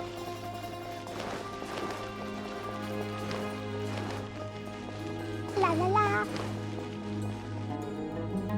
Oh, Miss Nicole. I heard you're a very talented sculptor. Is that true? Oh, I don't know. I wouldn't want to blow my own trumpet. Honestly, even though Kasharawar is best known for its focus on mechanics, plenty of Kasharawar scholars are quite serious about sculpting as a hobby. So if they rate your work, that's enough for us. We just have to take a look. Who's we? Myself and a few other scholars. Kashif, Daneshvar, come take a look. Oh, well, if you insist, I suppose there's no harm in showing you.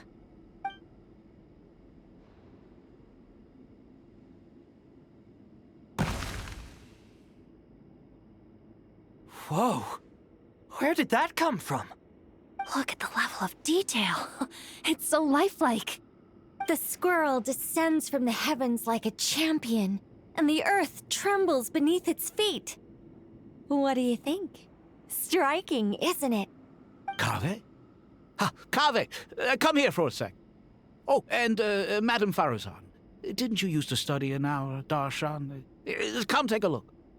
All right, but hang on a moment. I have to finish reviewing this proposal first. You called? What is it, youngster? This squirrel statue. Isn't it cute? Oh, a squirrel. I wouldn't say cute per se. The realism is what stands out to me. Were you trying to carve a statue of a hero, young lady? Oh, a hero? I suppose so. Actually, I didn't really have a specific theme in mind. I just started working on it, and this is how it turned out. I see. Well, do you tend to read novels about heroes in your spare time? As a matter of fact, I do quite enjoy those. Everyone loves a good tale of daring do, right? Then perhaps this statue represents the heroic tale you long to see deep down inside. Also on the subject of heroism, I feel that if the subject posed with a finger raised towards the heavens, It would lend a greater gravitas to the overall image. I'm sure some would call it cliché or old-fashioned, but not me. I think it would be a perfect fit. It has a certain classical beauty about it. Kaveh! Sorry, Madame Faruzan, I'm a little busy right now. Don't wait up for me. What a pity. That young man has excellent aesthetic tastes. I was hoping to ask him for his opinion. What a genius idea! Why didn't I think of that? Classical beauty is a great direction to explore. That's it. Once I get back, I'm going to sculpt a heroic squirrel pointing its finger towards the sky. Precisely. A declaration of victory. You understand my vision. Then place the two statues face to face. Yes! That's exactly what I was thinking. It'll be a masterpiece. Miss... I'm sorry. I didn't catch your name. Just call me Nicole. Madame Faruzan? Was it? What? Oh, no. That wouldn't be right. Why ever not?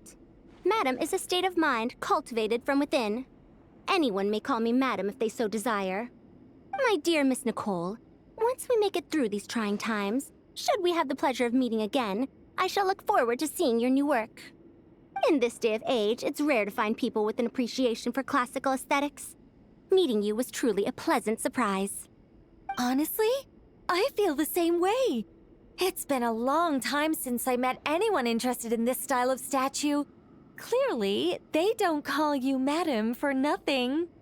Also, I have to say, you're a very good judge of character.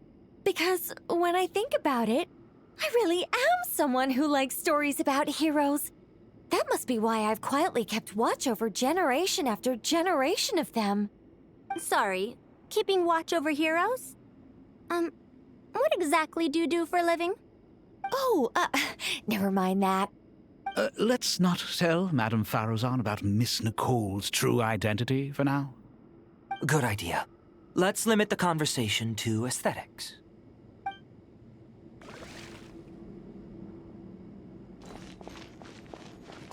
Da-da-da. Woo!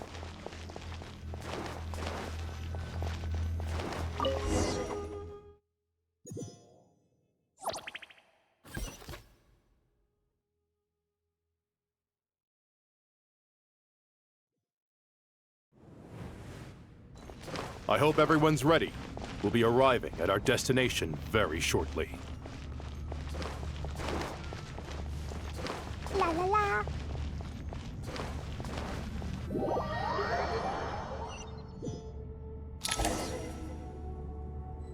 Woo!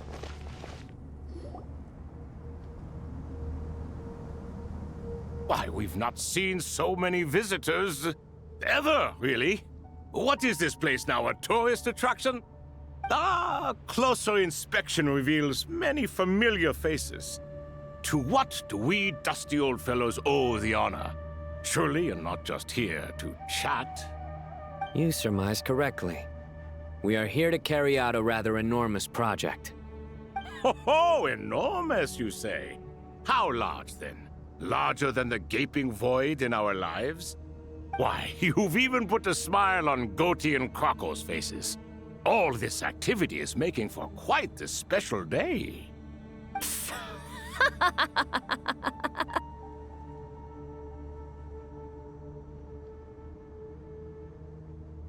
I know that laugh. Lilipar? What on earth are you doing here? Oh, this is hilarious. Turns out good things really do come to those who wait. As long as you stay alive long enough. When did you three get locked up in here? And still you act all high and mighty, putting on a show for the younglings. Truly hysterical. Why, you... Yes, I know. No need to shout. You're right, Lilipar. Goatee, Crocco, and I all have the same problem. But didn't King Deshret seal you away? How did you break free, and how did you get in here? Who knows? Perhaps you can ask my master one day, should you ever get the chance. Behold, the executioners of old. Some have turned into fragments residing in human bodies, and others are imprisoned eternally, leaving not a single shard behind. It's almost tragic, watching lowly prisoners like you act all self-important. Curiosity gnaws at you, doesn't it? Your interest in the outside world threatens to burst you at the seams. I'm starting to take a liking to this magic bottle lady. Time is of the essence. Let's get down to business. We come to you, O three ancient lords, to request your assistance on behalf of the Academia. If we can help you regain your freedom, then please consider lending us your aid. As for precisely what we need your help with, it's a long story. So, to demonstrate our sincerity, we are prepared to first resolve the problems that plague the three of you. All right, stop arguing, Croco, and Goatee, don't you start. What's the harm in letting her speak? It's not worth getting so angry about. Forget about her. The three questions are the crucial thing here.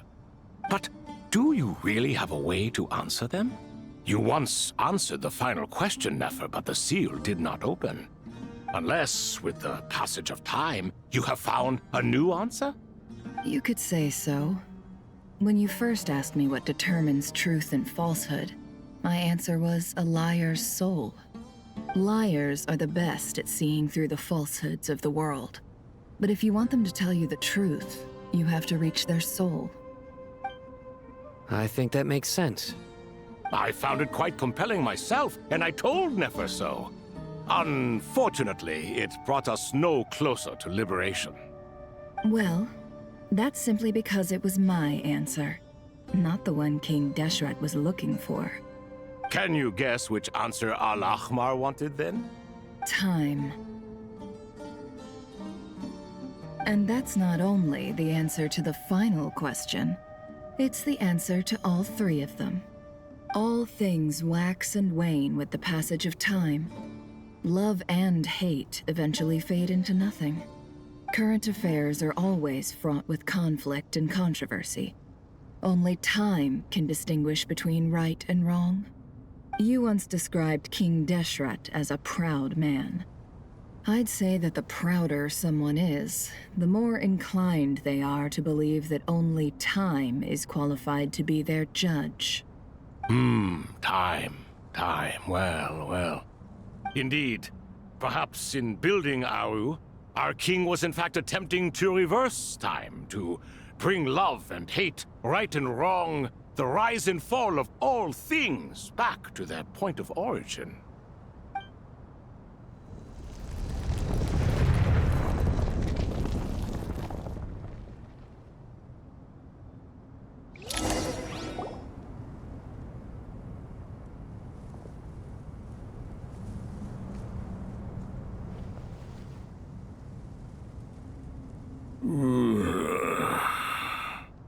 This is the most eventful day I have experienced in a long time.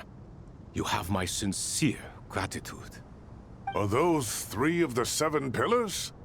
Turns out the statues were quite faithful to the source. You three seem to be in good spirits. Prison can help a person grow and learn to cherish what they have. Nevertheless, after everything you've done for me, I sincerely hope you never have to experience it for yourself. Hello, Nefer. It's good to see you, Thoth the Ibis King. Nice. Definitely puts my mind at ease, seeing you two getting along so well. Should we maybe introduce ourselves, or... Sure.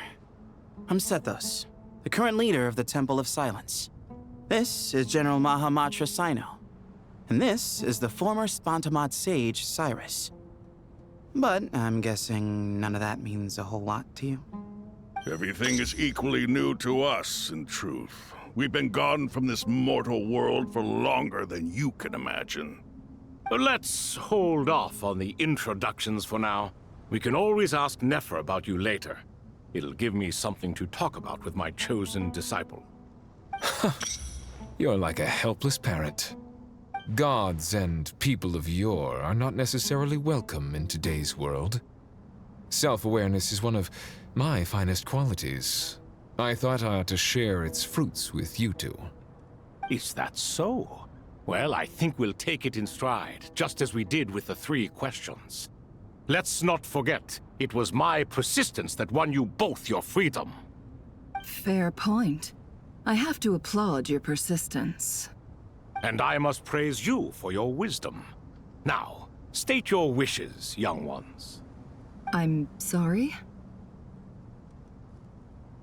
Why, your tremendous accomplishments deserve a reward, do they not? You must let us do something for you in return. General Mahamatra, what do you think? I won't beat around the bush. Sumeru is facing a crisis the likes of which have never been seen before. And we need your help. Every calamity throughout the ages has been connected to us in one way or another, whether we were its cause or consequence. Whatever is wrong with Irminsul, it severely affected the Dendro Archon. She fell into a coma, and is currently receiving treatment from the Dendro Dragon. The Dendro Dragon? I'm sorry, the Dendro Dragon is helping to heal the Dendro Archon? Not a pep, surely. Not vicious, cruel a pep who possesses no virtues aside from her basic instincts. Ah, good heavens. Oh, I shudder to think what could have caused Lesser Lord Kusanali to suffer such a plight. Still, why would the Dendro Dragon lend you her aid? She has always held nothing but contempt for the Archons. I suppose she and Kusanali must have some history. You can help us make history too. A smooth talker. Well said, lad. Currently, no one can connect to Irminsul. We hope that by opening up Aru and making some modifications to it, we can use its technology to our advantage. Unfortunately, Aru is an imperfect creation. King Deshret never managed to realize his full vision before his death. Much remains to be done if it is to be pitted against Irminsul itself. Besides, I hear your reasons, but to give Aru up over such would be... The archaeological records clearly indicate that although Aru's construction took a long time, it was not beyond human means to achieve. Modern technology should solve the efficiency issues. We have no choice but to go all in on this. This is by no means a threat. But the only reason we helped you escape from Aru was to gain the necessary leverage to negotiate with you. You asked us to state our wishes, and we have. Each one of us here needs your help, as do all the thousands of people living in Sumeru. They need you, and they need Aru. What do we think, my fellow old fogies? Shall we lend our support or not? Since you ask so nicely, naturally. Naturally what? Are you for or against? I simply mean we shall do what comes naturally. You claim that you wish to open Aru. Know you then that the golden slumber created by King Deshret is preserved within? We do. We understand the risks involved. In all likelihood, the mortal world will never again be able to replicate King Deshret's work. Never will there be another chance to come so close to creating a utopia. Knowing this, are you sure of your decision? We are sure. Before people can dream, they must first live. If your minds are made up, very well. We shall summon our erstwhile colleagues to discuss this further. Saint Shezepank, Saint Bennu. Once you surrendered to silence and were buried with King Deshret. But now, we invoke the right to awaken you with our voices.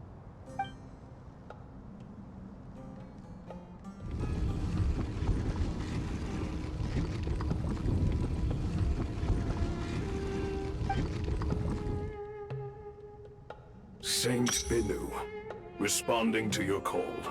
3 kings detected. Initiating autonomous will. Saint Shezbank, responding to your call. 3 kings detected. Initiating autonomous will. Ah, Lord Herreshoff. What a long time it has been. I trust you are keeping well.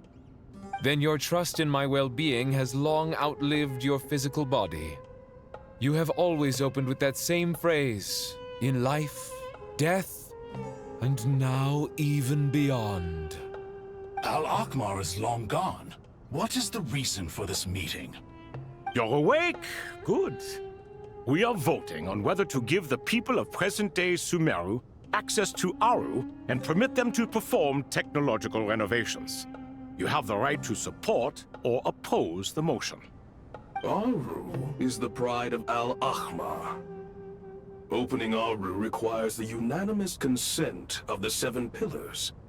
I hope you have a convincing reason to present to us.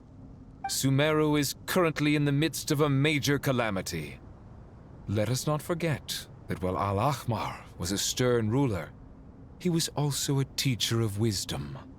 A god without his people shall cease to exist, and King Deshret's greatest wish was to provide protection for his people. Let us then honor our God King's wishes as we consider our decision.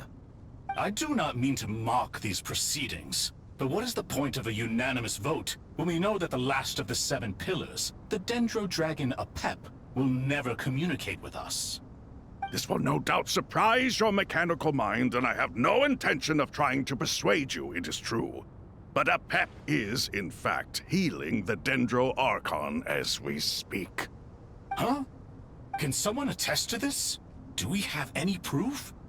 I ask the three kings, can any of you vouch for the truth of this claim? Naturally, the Ibis King, Thoth. What? It was Thoth's disciples who revealed the truth to us. We need not debate its veracity. Simply let Thoth bear accountability. That way the rest of us may have a clear conscience. Herreshoff, you diabolical fiend. I awakened our former colleagues for you, supported your opinion, and backed your decision. What sort of fiend would do that? I miss the days when Hermanubis was still around. At times like this, he would offer to take accountability. What are you trying to say? Is my word worth less to you than Hermanubis's? Hypocrite though you are, Lord Thoth, you are humorous in equal measure. How could we bear not to associate with a character such as you? I, Saint Shezpank, approve the Goat King's proposal. Since King Deshret is no more, we shall receive no reprimand for acting beyond our remit. Nevertheless, I sincerely hope that those before us understand the significance of what they intend to do. Remember, the moment that Aru is liberated, the myriad souls residing within the Golden Slumber will return to the ley lines. And once the ley lines flow again, these souls shall in turn be received by Irminsul. To take this step is to bring the perfect afterlife created by our king to a permanent end. We understand that well, and we have decided to proceed regardless. Furthermore, the contemporary human perspective would contend that confining souls in this way is no act of benevolence. The deceased have a right to rest in peace. King Deshret's creation is clearly a place of rest and peace. It is just that many do not see it this way. But no matter. Saint Binu approves. Hermanubis' representative and the Dendro Dragon Apep made their choice ahead of time, while the Goat King, Ibis King, and Crocodile King have also granted permission to liberate Aru. By the grace of His Majesty, guided by his wisdom and will, let the gates of Aru be reopened.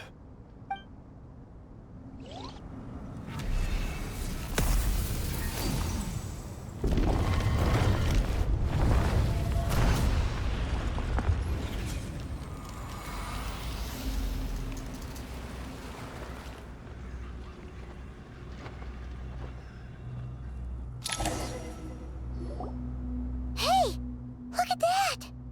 What's this? Are we under attack? No. Wait, it's...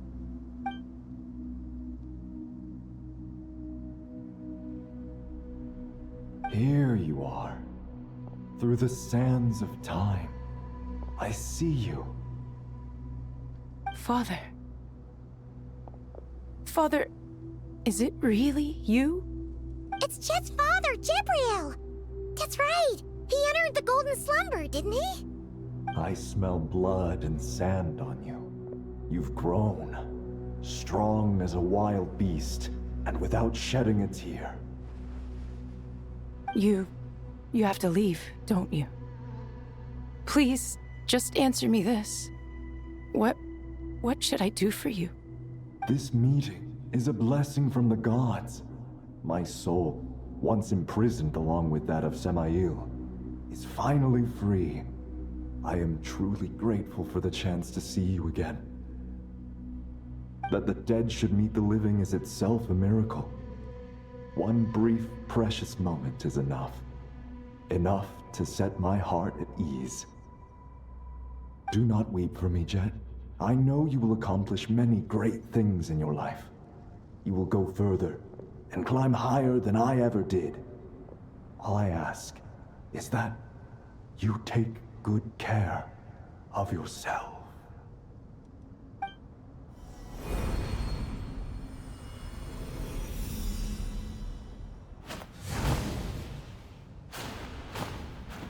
Father!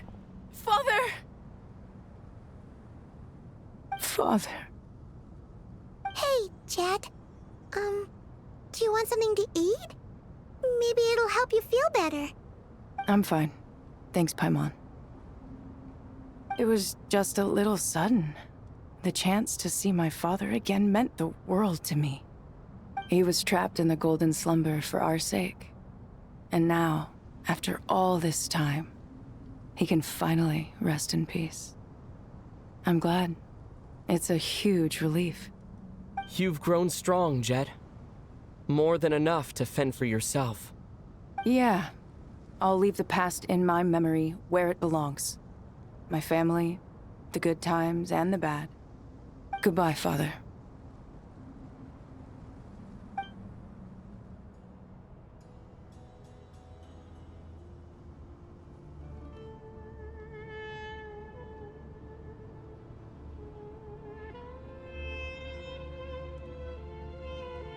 Ah, me, what a touching reunion that was. It seems we did a good deed today. We three retainers, once imprisoned for our iniquity, are surely the least qualified to judge whether this deed is good or bad. Either way, Aru is open. Now you have your opportunity, and with it, whatever trouble may ensue. Although Aru was created by a god, human craftsmanship was nevertheless required to build the gate that connects it to this world. Perhaps the relationship between gods and humanity follows a similar principle.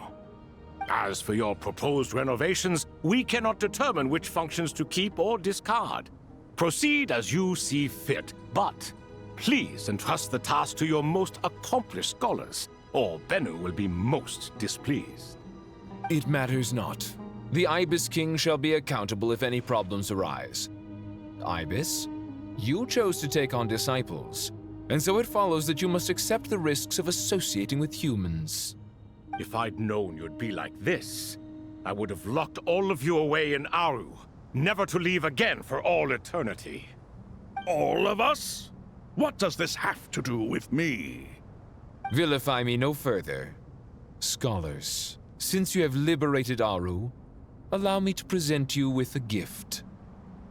Using Aru's power, we shall install a defense mechanism at our king's mausoleum. You must be guarded even against Irminsul itself. This shall afford you some convenience. Unseen and unheard. From this moment forth, none may by sight or hearing perceive anything said or done within the mausoleum. Amazing. And all this is achieved just with the power of Aru? With technology from the heavens, the possibilities are endless. Just because King Deshret did not use it for this purpose does not mean that it cannot be done. So, marvel away. This is the reward you have earned. All right. Well, that resolves the issue of confidentiality. What about the technical side? Do we have the manpower? Why, yes. I've already contacted them. They'll be here soon.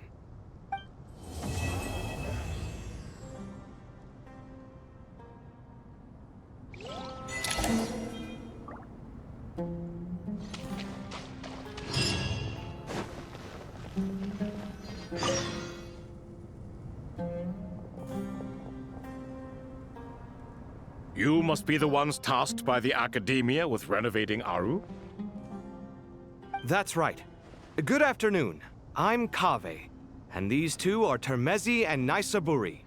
Hey, I'll hate them! Come and introduce yourself! We've met before. This is Thoth, the Ibis King, and everyone knows these two.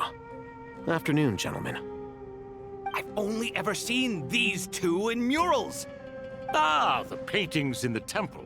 They show us chatting, playing cards, playing chess. Precisely the activities we most enjoy, funnily enough. No, only you enjoy playing chess. We were just humoring you. I wouldn't go that far. Back to the matter at hand. A preliminary assessment by the Academia indicates that this project requires expertise in various disciplines, including the deciphering of ancient texts, mechanical engineering, the restoration of ancient ruins, and elemental theory. The most capable minds in their respective fields are here before you. If there are no objections, we'd like to begin our work. The artisans who built Aru for Al-Ahmar gave their very lives to create this splendid work. Follow their example by giving your utmost devotion to this project.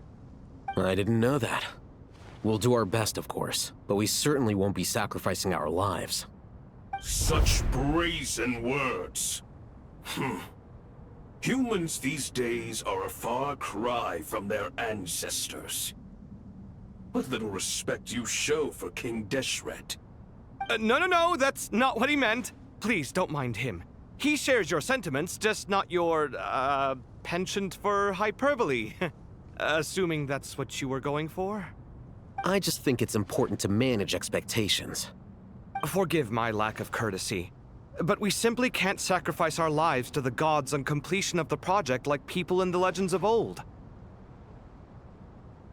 Here's a first draft of the project proposal for your perusal. Please let us know if you have any requests.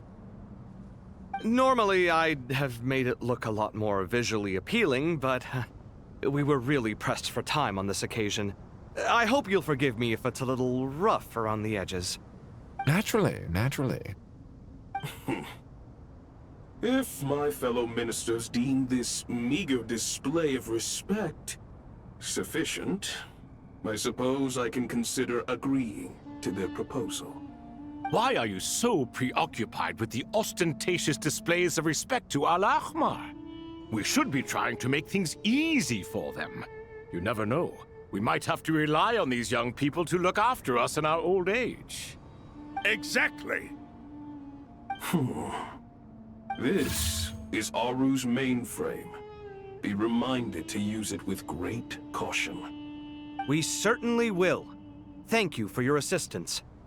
You may attempt to lay out punishment should you so desire, though I'm afraid it would be futile. You and I both know that certain components of Aru can only be operated by humans. King Deshret always believed in humanity. Still, the reason that Aru's modules are designed that way is not so much because he trusted them, but more because he was wary of you. Is that true?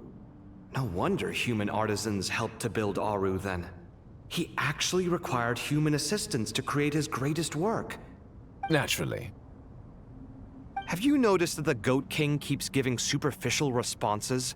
It's like he's just going through the motions and leaving the real debate to his colleagues. He understands the art of perfunctory speech. That's what earned him his position as the Minister of Ministers. It seems the rumors about King Deshret being a poor judge of character are baseless after all. Excuse me for being blunt, but it sounds suspiciously like you're putting yourself on a pedestal and mocking me. You're mistaken. And while there's nothing strictly wrong with making every conversation about yourself, it's not exactly a positive tendency either. You? Whatever. I knew it'd be like this working with you. All right, let me past. I need to look at this console. It's your job to activate it after all. Let's begin. Everyone, please proceed with the external checks and preparations as per the procedures outlined in the engineering plan.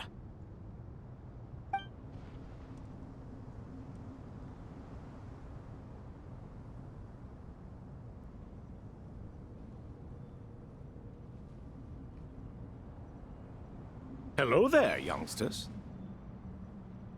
Whoa, the Ibis King came to life. What do you mean, came to life? I've been alive the whole time. You did say we could start our research, right? Are you having second thoughts now? I've reviewed the proposal. The work you're planning to carry out on this grand device is ambitious in its scope. You have ample confidence in your abilities, I take it? I wouldn't say I'm feeling hugely confident, but given how bad things are, I'd rather at least try something than sit around waiting to die. You are the top scholars of your day. I trust you are aware that there are countless links between Aru and the Akasha? Aru and the Akasha? But I thought the Akasha was the Academia's greatest technological accomplishment, created years ago by the Dendro Archon to help her people access knowledge. And you too? Do you not know either? You've read the instruction manual, right? You tell them. An instruction manual? The Akasha has an instruction manual? The Dendro Archon is a kind and thoughtful god indeed. It used to sit on a shelf in the corner at the House of Dana. Not the most popular read.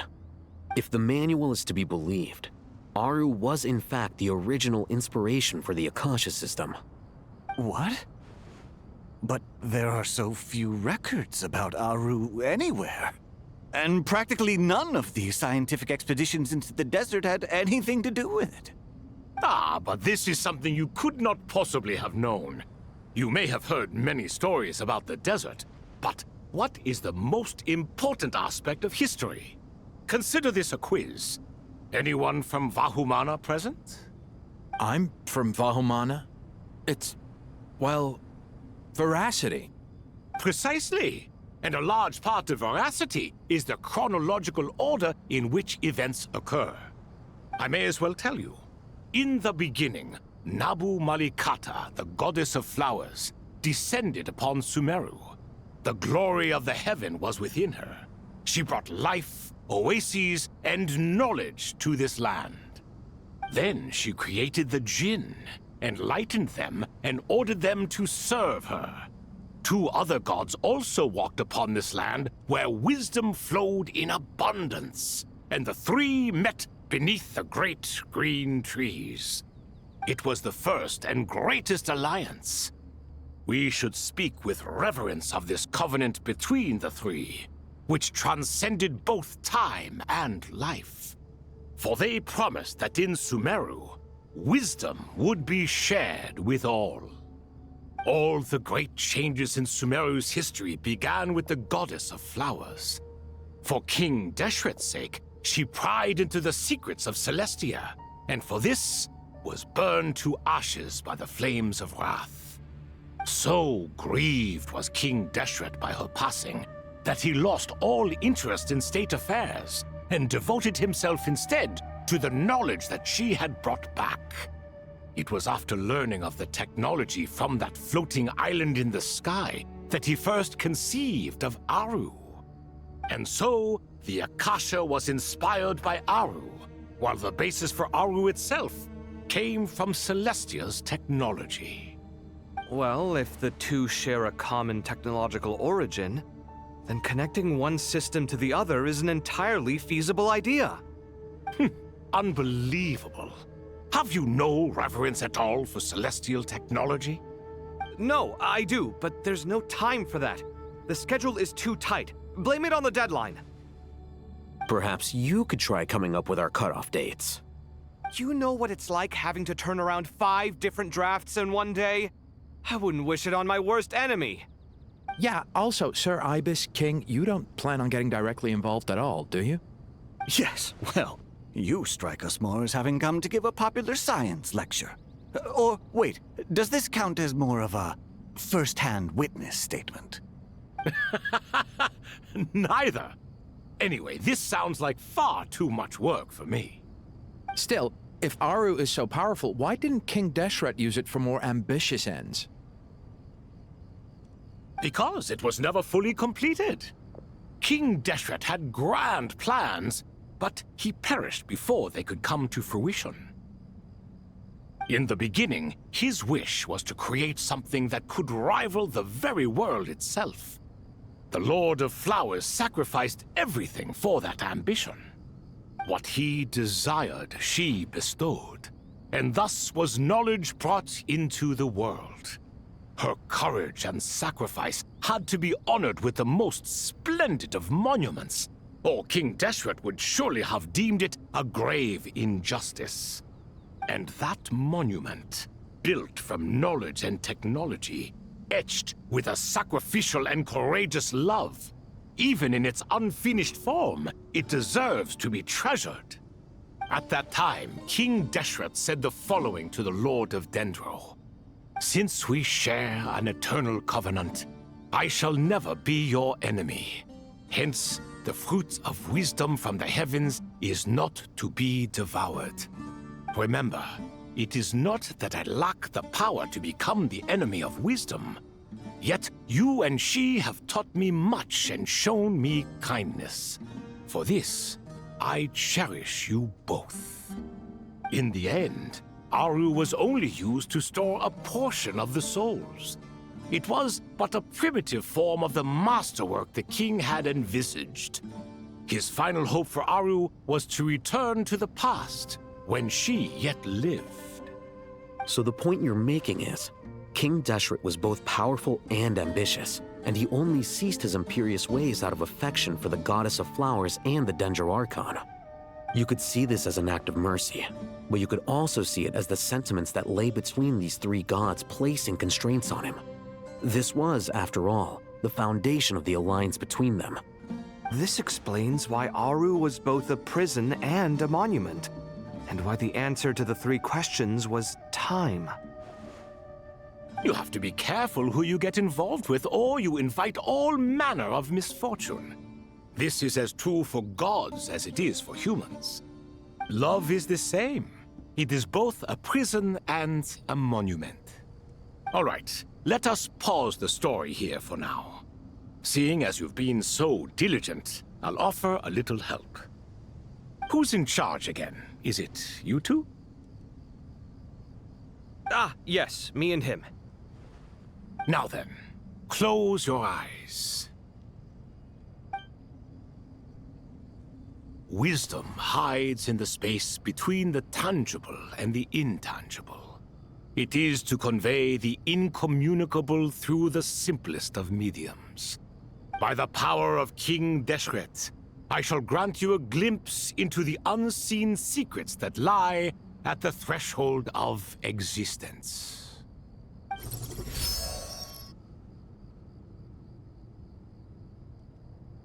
Where did this come from? Is it a new mechanism? It looks more like some form of externalized information. You've rendered it visible?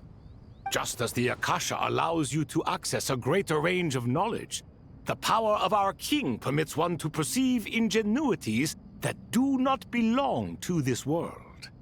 This is no ordinary mechanism. It reflects the internal structure of Aru. Whether you choose to increase or decrease, keep or discard. Come, use these to achieve the outcome you desire. Looks mechanical to me. Better let me handle it, just in case. But wait, How do I get up there? Turn around. So that's where the elevator is.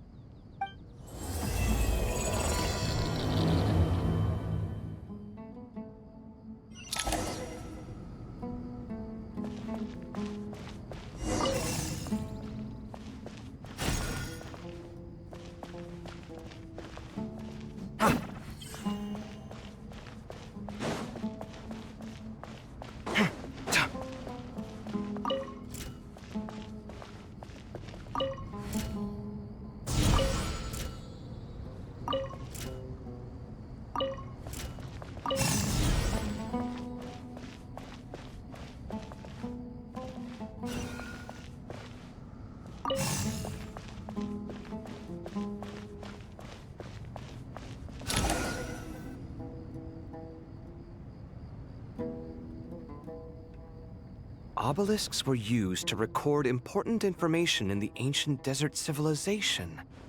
Hey, Al-Haytham, there's some writing here I'll need you to decipher. I've sent it to your screen. Do you see it? Got it. It's a little blurry, but I should manage. Take a look and tell me what it says. Oh, and I'll send any other similar text directly to you from now on. Let's start with this one. It's a variant of an older script. Herein lie verses written for the Yellow Sands. Looks like cultural information from the age of King Deshret. If so, I suggest you delete it. Words thrown together merely for fun.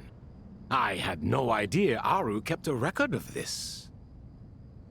Well, as long as you're certain that this is strictly private information, that's fine.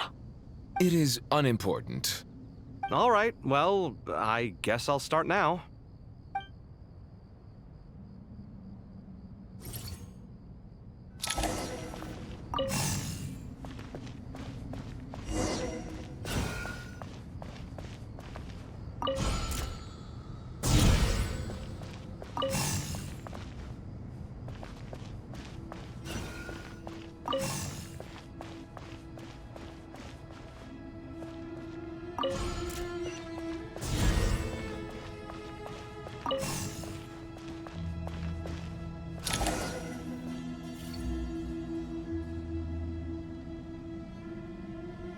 Found some more. Sending them over to you now. These are all reports about the Gurubad conflict. Can we delete them? I'd say so. Most of this information has already been archived anyway. What if there are details in there that Vahumana missed? What are we supposed to do if they come after us in the future? They'll just have to live with it. If we don't resolve these issues now, there won't even be an academia in the future, let alone a Vahumana Darshan. Yeah, you're right. Okay, done. There's some other similar monuments nearby. I'll check them out.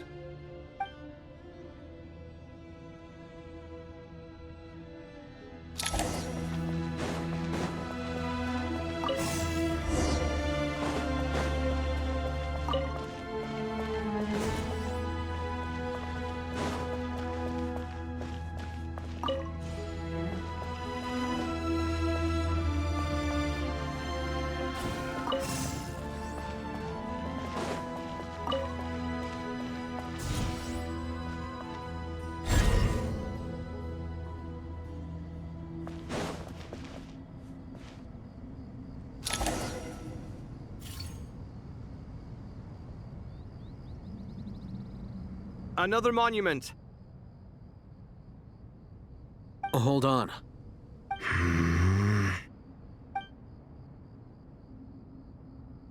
You're still reading it? How long is it? It records the development and governance of the Oasis civilization. Most of it concerns the Jinn, but it also contains records left by the artisans who built Aru. Is it important? Some of it. There was no way for me to read the whole thing in its entirety, so I had to rely on my intuition to pick the parts worth keeping. What about the artisans' records? What do they mention? They're speculations, mostly. For instance, they were wondering how to protect themselves if King Deshret decided to silence them after the construction of Aru was complete. Sounds like pure mythology to me. Surely that kind of thing didn't really happen. The records do emphasize that this was merely their conjecture based on various myths. Still, the artisans did leave details of their plans to survive, including blueprints for their escape route. Even that got recorded? Okay, well, I'll make a copy of this first before I delete it. Is that truly necessary? You won't be needing those. No, the blueprints are important. I want to keep them as a memento.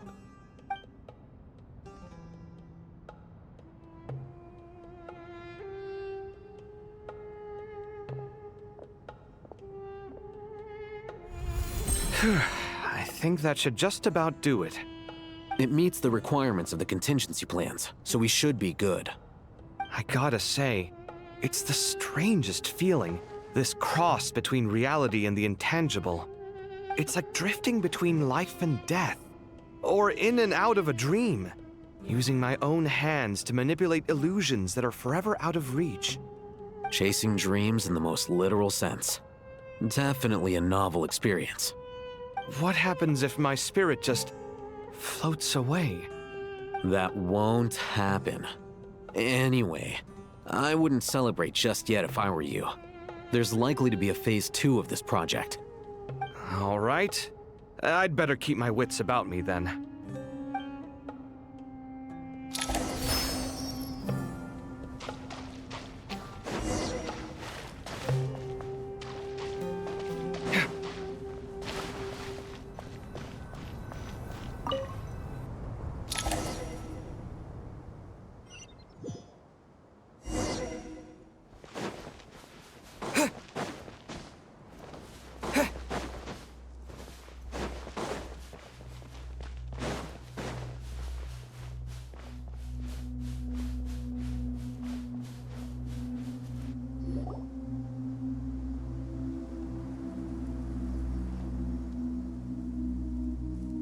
Traveler from afar, do you worry for the fate of Sumeru as well?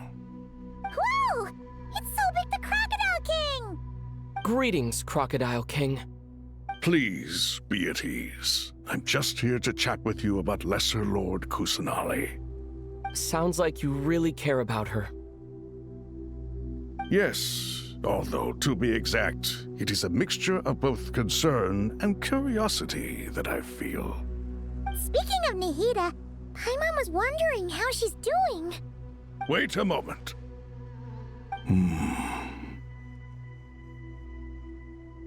What is it? I tried calling out to a pep, but there was no response. This can only mean that she is focusing all her energy on taking care of Lesser Lord Kusanali. All the gods who served King Deshret seemed super surprised to hear that a pep agreed to help Nahida. Guessing she made a bad impression on you or something. Are you aware of the history between her and our king? Then you are learned indeed. I'm glad to know that Sumeru has the support of someone like you. At the end of his life, King Deshret tricked the Dendro Dragon into swallowing him whole, leaving her to bear the torment of his sins. The Dendro Dragon despised King Deshret, yet he outwitted her. Rather than bringing disaster to the land, he chose to deceive her and thereby ensure his annihilation. An act that surely displays his love for humanity. The Dendro Dragon stands for the glory of a bygone era. She hated Al-Ahmar and what he represented. All the gods, all the power they wielded. And so, her willingness to help the Dendro Archon through this crisis comes as a great surprise indeed. It makes one wonder whether, perhaps, the Dendro Archon assisted her in the past. Yep, Nahida did her a huge favor. So Lesser Lord Kusanali put an end to the Dendro Dragon's many long years of torment. As much as she loathes the Seven, a pep knows kindness when she sees it. No wonder she was willing to make an exception. Yeah, that's the sense we got from dealing with her too. She is not incapable of coexisting with other living things. Rather, she actively chooses to avoid coexistence. And this despite the fact that she symbolizes life itself. How ironic. All of this being said, I wouldn't expect too much from her if I were you. Nothing will change her hatred towards humanity and gods. We'll keep that in mind. Anyway, how much longer do you think Nahida needs to stay with the Pep? For all we know, the Fatui might still be in the desert. Just to be on the safe side, why don't we grab anyone who isn't busy right now and go look for her? I'm alright, Paimon. Huh? Was that Nahida's voice? It seems the treatment was effective. Since when do my deeds require your evaluation? Ah! Here will do just fine. I had no intention of taking you any further. One ought not expect greater generosity than they have earned. You always hide your kindness away like an oasis within a sandstorm. Only those who make it through the swirling winds can know just how beautiful that oasis is, and how much hope it brings. You dare appraise my being? No, I'm expressing my gratitude. I want to thank you for sharing your precious life force with me.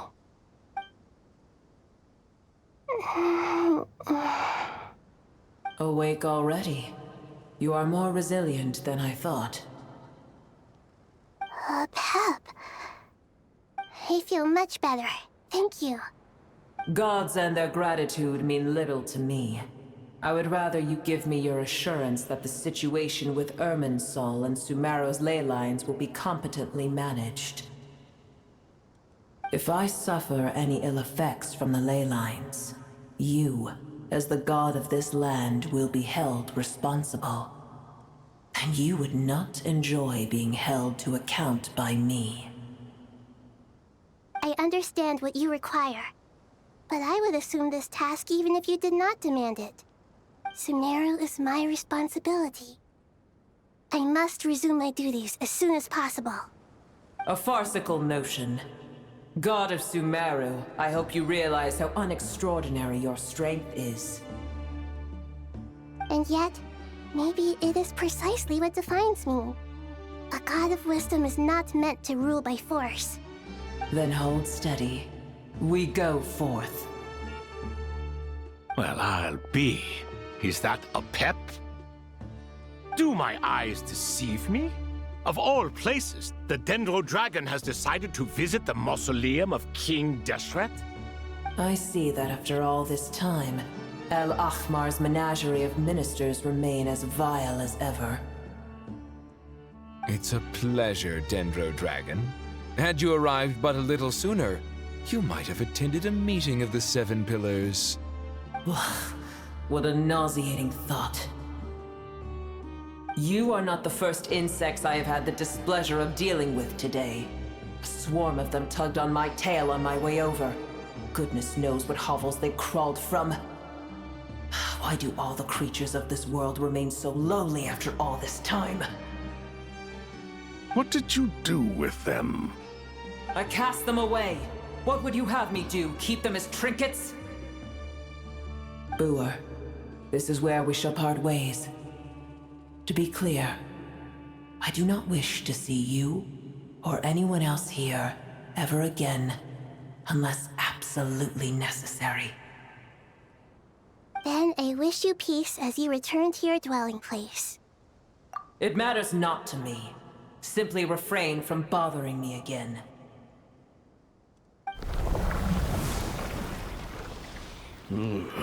A force to be reckoned with. At times like this, I feel glad that she has no interest in any of this. Hold on, just hold on, okay? We're almost there. We made it.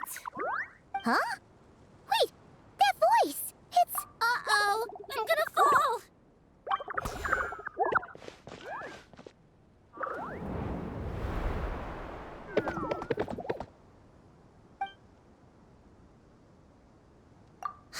That's a relief. A pair of safe hands indeed. The Dendro Archon's familiars. They are the last thing I expected to see here. Huh? Wait, what are the R&R doing here? Don't you guys hate the desert? Obviously I was worried about the Dendro Archon. I've been supporting them with my Pari powers the whole way here. Oh, you seem pretty nervous. Is it because there are too many people around? Not just people. It's all these non-human beings, too. It's hard on them. I can't believe you made such a long and dangerous journey just for my sake. I appreciate your support so much. Thank you all. I'll have to ask everyone to wait while I help our new arrival settle in. Once I'm done, I'll gather everyone to discuss our next steps. Traveler, Paimon, shall we find a place for our friends to stay? Awesome! Let's go! Well, first I have some questions.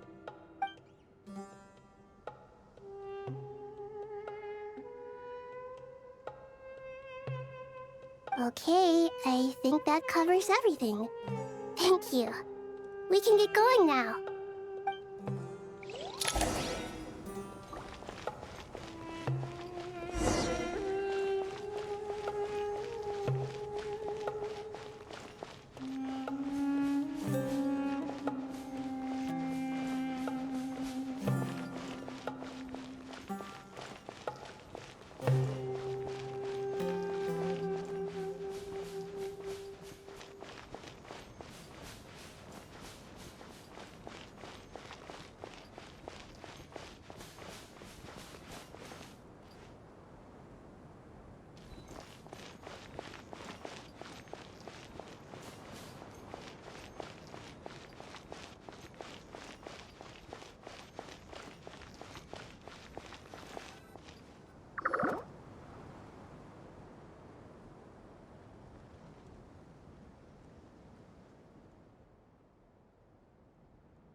Hello, everyone.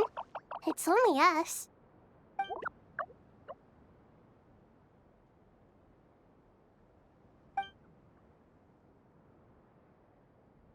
It must be very tough for you coming all the way out here, especially since you don't like the Voluka.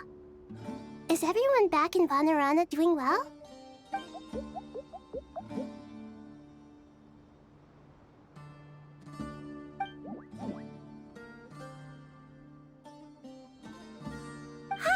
Everyone's here. Good. Are you okay? You look like you were about to pass out back there. Then you're forgetting who I am. Don't underestimate me.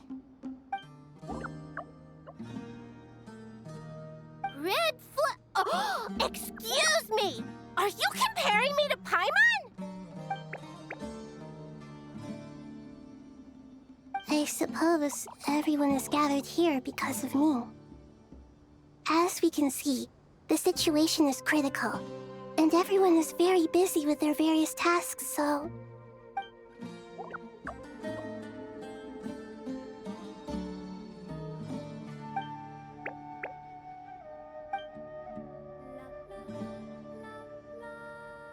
I can't thank you enough. Right now, we're focused on restructuring Aru, processing excess information, and helping restore everyone's confidence. I'm sure you'll find it all very straightforward. I can help too! Just let me know where I'm needed.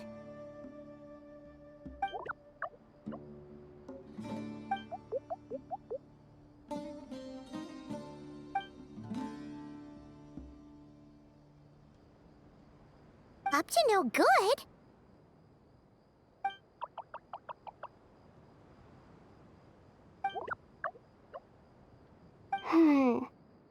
That definitely sounds suspicious. Traveler, Paimon, I have other work to attend to here that needs to take priority. Could I trouble you to investigate the situation Arabalika spoke of? No problem. Leave it to us! Thank you. I'm counting on you.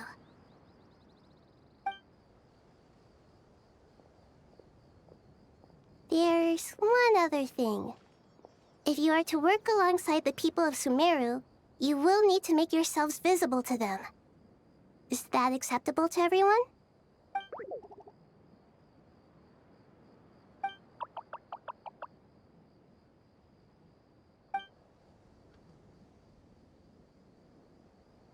There's nothing to fear. No one here will hurt you. But if you do feel afraid, don't worry. Just call my name and I'll be there. Very well. Now, I shall bestow a small blessing upon you all. Whenever people see you and interact with you, from the moment their gaze meets yours, they will experience the most beautiful of dreams.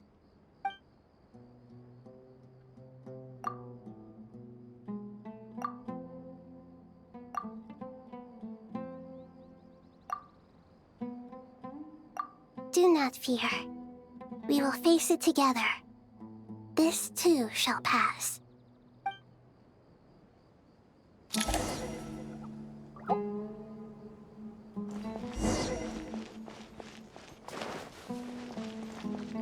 Ta-ta-ta!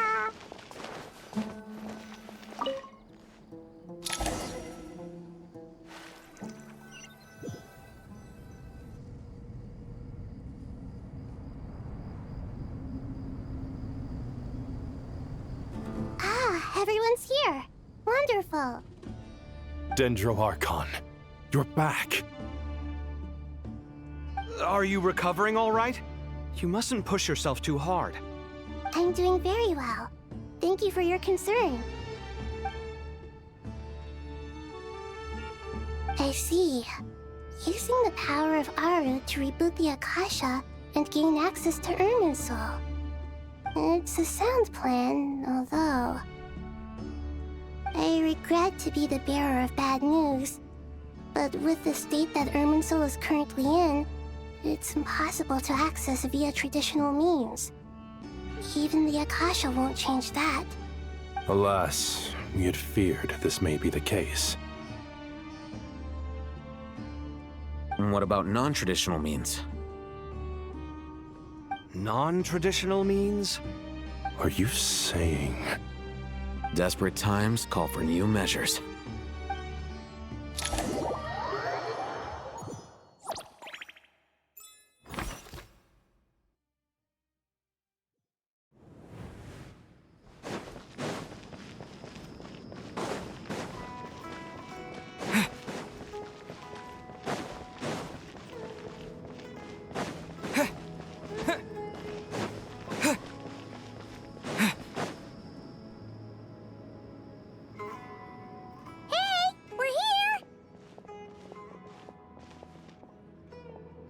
Ah, it's you.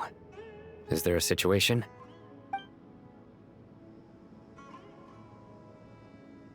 The Aranara have good intuition when it comes to people.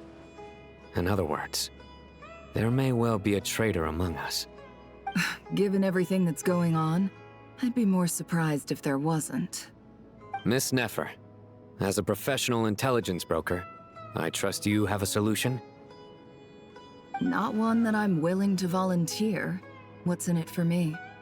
Let's say I'll treat this as a pilot project aimed at expanding your intelligence operations. Whatever business you're in, an avenue to demonstrate your abilities could never hurt. I like the sound of that. Glad we're on the same page. Given that you rarely set foot in Sumeru, practically no one at Caravan Rebot knows who you are. I take it you've read the files on everyone in the area? Yes. I also skimmed the list of evacuees, and am more or less up to date on where everyone stands. Any initial suspects? Limiting the scopes to males whose recent activity could be viewed as suspicious. I've identified 3 names. The Aranara saw 2 people talking, but currently we only have 1 suspect. The other person was probably just a messenger. and in all likelihood has already left Caravan Rebat. Everyone is heading for the desert per the evacuation order. Anyone willing to turn back at this stage is almost certainly with the Fatui. There's no way it was a spur-of-the-moment decision to act at a time like this. This spy must have been planted long ago. We need to smoke him out from wherever he's hiding.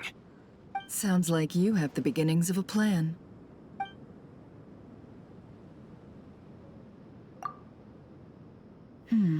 I see. Your suspicions are well-founded. I'd be watching him too if I were you. So far, we still lack solid evidence that he's been bribed. He hasn't made any recent purchases that would indicate he came into some cash. Then let's get closer to him to confirm before we make our move. I can handle it. I'm not based in Sumeru, so barely anyone at Caravan Rebat knows who I am. And you're certain you've never encountered this person in Nodcry? I'm certain.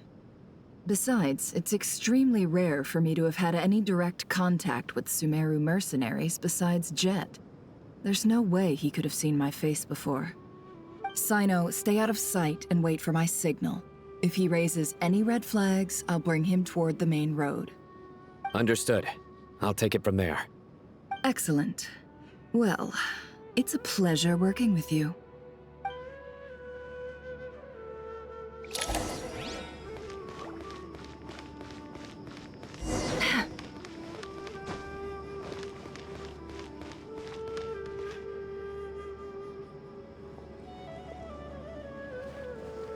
Darker skin, scars, frequents the desert and has ample combat experience. Nothing unusual about how he dresses or acts. What's that he's looking at? A coin. Interesting. Could that be how his contact paid him? Conveniently discreet for someone trying to hide any unexplained income. And yet it could be highly valuable. Sorry to bother you. Has everyone here already left? I don't suppose you happen to see a lady wearing a hat? Ma'am, what are you doing in Caravan Rebat all by yourself? The main group evacuated some time ago. Didn't you pass them on the road? My friend and I lost some of our cargo along the way. I didn't want to miss out on potential business, so I told her to go on ahead and meet the client while I retraced our steps. I didn't think it would be so late by the time I found it. And then there was a terrible sandstorm. I guess I must have taken a wrong turn, because I didn't see any large groups on my way here. Forgive me for asking, but just to be on the safe side, could you describe this friend of yours? Sure. She has blonde hair, and she was wearing a hat and a white dress. You'd definitely know if you'd seen her. Yes, I think that does ring a bell. My apologies. During this exceptional time, the Corps of 30 are under orders to be extra cautious when dealing with unknown people, whoever they might be. I understand. Well, sir, is there anything else you need to know? If not, I'd better try and catch up with them. Hey, wait! They left a good while ago now. You'll never catch up with them on your own. Why don't I give you a ride? I'm here to collect the last few people anyway. We have plenty of carts, so one more won't be a problem. That would be amazing. Traveling with a group will be much safer. I'll have to pay you for your trouble. Hey, let's not worry about the money for now. Wait here a moment. Once I'm done packing up, I'll take you to join the rest of the group. All right, thanks. Let me know if you need a hand carrying anything. No need for that. I'm strong enough for both of us. Okay. Well, I wish there was some way I could repay you. Guess it's my lucky day, running into someone who knows what they're doing here. You might have just saved my life, you know? You're not wrong there. I mean, what kind of cargo is so important that it's worth risking your life to get back? I hope for your sake that it's priceless. Actually, I suppose I can tell you, since you've been such a big help. But be sure to keep it to yourself, or we could both be in big trouble. Oh, really? Sounds mysterious. We're in the antiques business. You understand? Some of our goods aren't acquired through the most legitimate means. We have to be very discreet when we're selling them. That's why I had to go looking for the missing cargo alone. Ah, no wonder. Well, ma'am, in that case, it turns out that maybe there is something you could do for me. I'm all ears. But to be clear, our commission isn't cheap. Think carefully before you ask. We don't want to ruin our relationship before we even hit the road. I'm sure that won't be a problem. My issue is, I have something that's a little difficult to sell on as well. Take a look at this.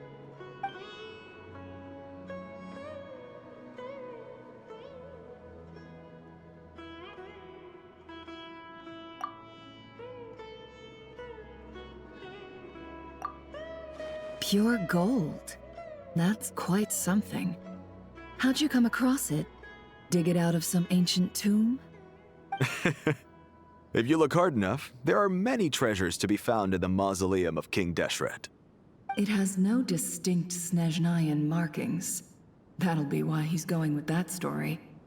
And he clearly doesn't want to arouse suspicion, so he's on the lookout for an opportunity to make a quiet trade. Surely you have an existing business partner. Won't they take it off your hands? I hope I won't be attracting the wrath of my competitors by helping you sell this. The shop I used to work with is having cash flow issues at the moment after losing some money.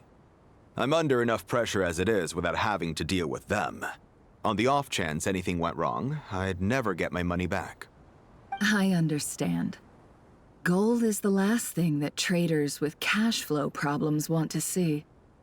Well, in that case, I think we can work something out. As it happens, I'm just about done packing.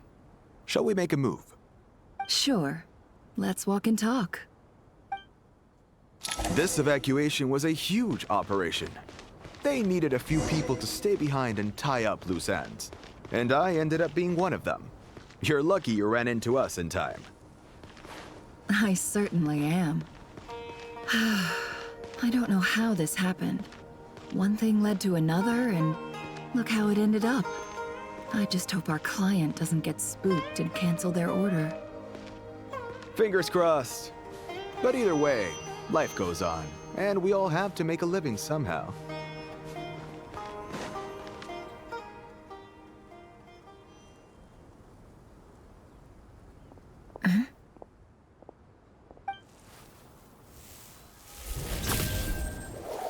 Hands where I can see them. General Mahamatra! No, wait! What are you doing?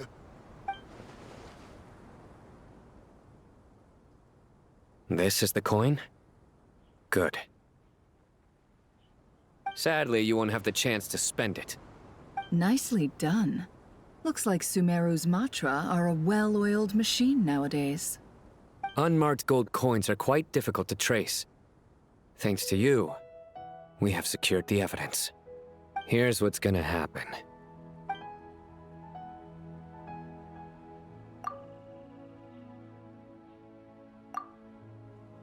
Southeast from here, leeward side of the hill.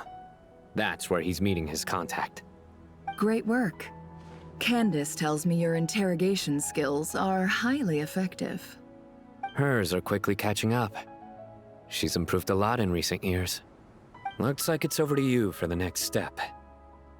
Because I'm quickest on my feet? Because you know how to trail a target. Plus, it'll be easier to monitor their activity from the air. Fine. I'll be quick. One more thing. The Traveler just brought a message from the Dendro Archon. Once you're done with this, we're to meet up at the mausoleum of King Deshret. Got it. Will do. Are you sure you'll be okay on your own? Gee, I don't know. Maybe you should come with me. Okay. Then Paimon's coming with you. Really? You do know this is a stealth operation, right? Meaning, you have to be quiet? Paimon, are you sure about this? Well, Paimon at least wants to give it a shot. Like everyone says, if you never try, you'll never know. Besides, being the best guide in Tibet has to count for something. This should be a piece of cake. Fine. Join me if you want. But be warned, if anything goes wrong, I'll have to gag you and shove you into a bush. No need! Paimon will be super careful. Promise! Good. Then what are we waiting for? Let's go. Ah! Coming! Coming!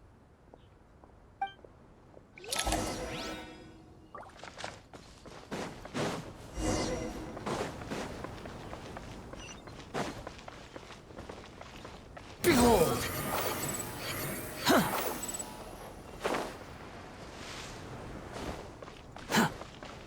Quit following me.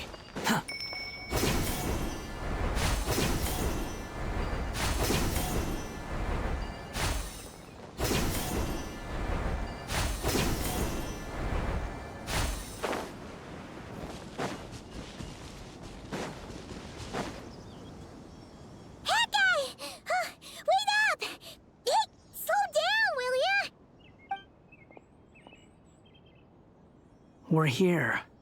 Now we wait. Okay, yeah, cool. Cool. What's on your mind, Paimon? Huh? Oh, nothing?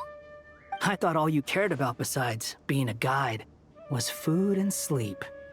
Why the sudden urge to go on a dangerous mission? What's that supposed to mean? Paimon's been on plenty of dangerous missions before. But never on your own.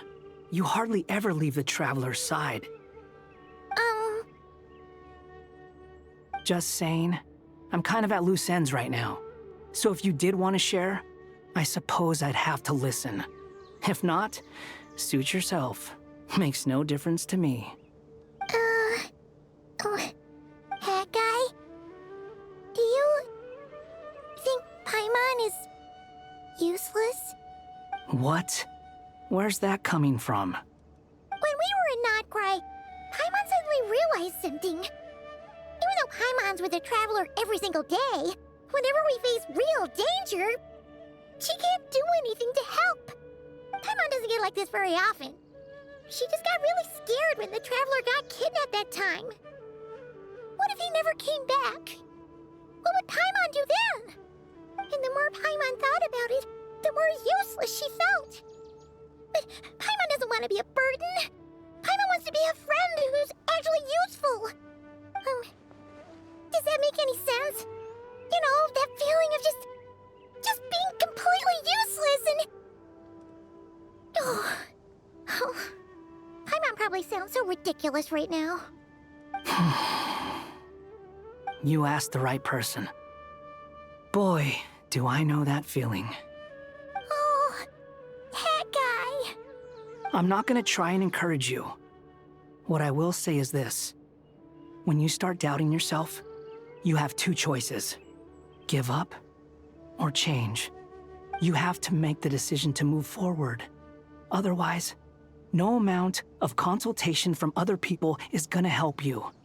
So ask yourself, what do you want? To get stronger? To learn more? Whatever it is, go do it. You won't have any regrets if you can at least say that you tried. Oh. All right. Something's not right. Shouldn't they be here by now? Paimon, is it just me? Or is it a little too quiet around here? Should Paimon take a look? We'll give it another hour. If nothing happens, we head back. Okay. How strange. We've been here for ages. Where the heck are they? Have we been stood up? What is it? Did you think of something? something feels off about this whole situation, but I can't quite explain why. We know for sure that the guy Sinocot had something set up, yet somehow his contact is a no-show. So, either the handler got caught, or, more likely, they decided to cut our guy loose. But how would they know to do that? Wouldn't they at least send someone here to check things out? That's the problem. They couldn't possibly know what's happening here. Unless... This feels all too familiar. Come on, let's head back.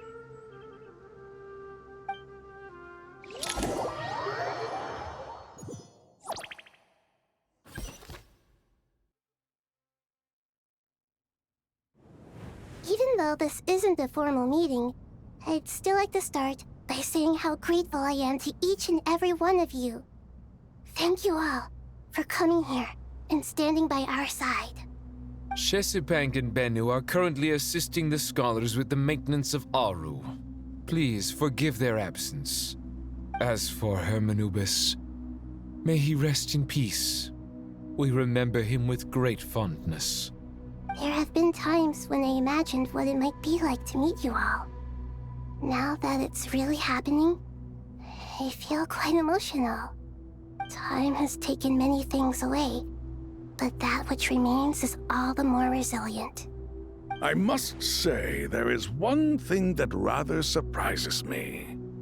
You appear to be in good spirits, Lesser Lord Kusadali. But even so, I can sense that the life force given to you by the Dendral Dragon has far from fully resolved the problem of your vitality. Oh no! So even Apep's power didn't work? Don't worry, Paimon. It worked very well indeed. The issue is how closely I'm tied to Irminsul. Until the problem with it is resolved, there is no way I can fully recover. Sumeru has undergone tremendous changes during your absence. When gods pass away, inevitably, people's faith in them grows weaker. You must have sensed it already. Your power is not what it once was. Regrettably, this is true. I too have grown weaker due to the effects of Irminsul. Right now, we're all in quite a sorry state. Then what do you suggest? We take all the help we can get. Sumeru is our shared home. You and I, gods and humans alike. We must unite all our strength in this moment. Though Al-Ahmar is no longer with us, the alliance between the three gods remains in force. Regardless, as subjects of our king, we have a responsibility to support Sumeru through this catastrophe. Not to mention that it was the people of Sumeru who released us from this prison of Aru.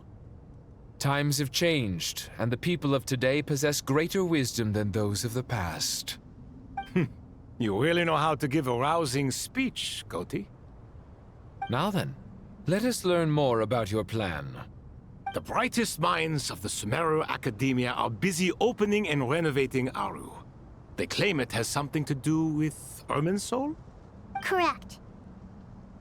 Irminsul has existed in Teyvat since the very beginning. But during the Age of the Dragons, it did not possess the significance it holds today. After the heavenly principles arrived, the power of the Light Realm was divided into elemental energy, and Irminsul was refashioned as a device that records and preserves all information. Since then, everything in this world has been inextricably linked to it. As the Dendro Archon, I have a duty to protect Irminsul. To Sumeru, it is both a national treasure and undeniably a major threat. Teyvat has seen many upheavals in the last few years. The most recent of these was a major crisis in Notcry, which forced Sumeru to be even more vigilant than usual. I made sure to monitor all the pathways through which an outsider could potentially transmit themselves into Irminsul. But despite my efforts, a major problem still arose within. I still believe that someone has actively invaded Irminsul. But rather than taking any of the pathways I referred to, the intruder chose instead to utilize the most direct route. And the only one that cannot be protected against. By entering Irminsul through death. I see what you mean. You cannot simply stop all deceased souls from returning to the ley lines because of a potential invasion that could occur at any time. That's right. As important as it is to guard against external threats, I couldn't allow myself to stop the souls of the departed from finding peace. Please, understand how difficult this predicament was for the Dendro Archon. Defense has never been an easy task. After Irminsul was invaded, my authority was quickly restricted. Soon after that, the tree began denying access to any connections. I'm sure you feel responsible, but you are... No one can predict every possible disaster. There will always be trials and tribulations for the world to endure. But the people of Sumeru should not have to endure this. We must find a way to break through the lockdown and connect to Irminsul. And this is why you need Aru. Yes. The only thing in Sumeru capable of rivaling Irminsul in terms of overall function and performance is Al-Akhmar's legacy, Aru. All I managed to do before falling into a coma was make some minor adjustments to Irminsul. Using Aru is a last resort, and a move that comes with enormous risks. The Scholar's initial plan was to borrow Aru's power to reboot the Akasha, then use the Akasha to connect to Irminsul and investigate. Unfortunately, Irminsul has suffered far greater damage than they first thought, rendering that plan futile. To rise to the challenge, we had to resort to more extreme and far costlier means. This has led to a number of new contingency plans. To reclaim Irminsul, our brightest scholars have made further modifications to Aru with multiple goals in mind. I thank you all for giving them your blessing in this endeavor. Human wisdom has clearly improved over the millennia. You have not only our support, but that of the Jinn, the Aranara, and the Pari. Together, we will do everything in our power to save Irminsul.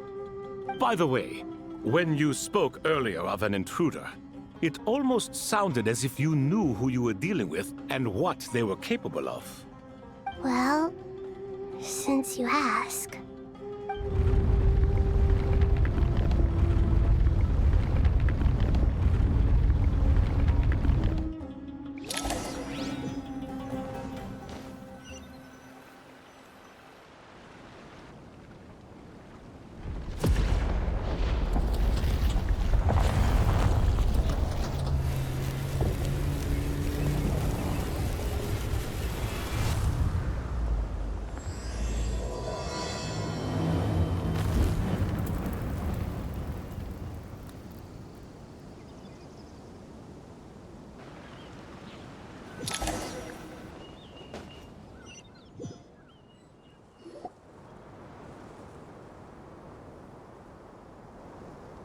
Master Tainari! What is that? Is this... Irminsul? How did this happen? What's going on inside?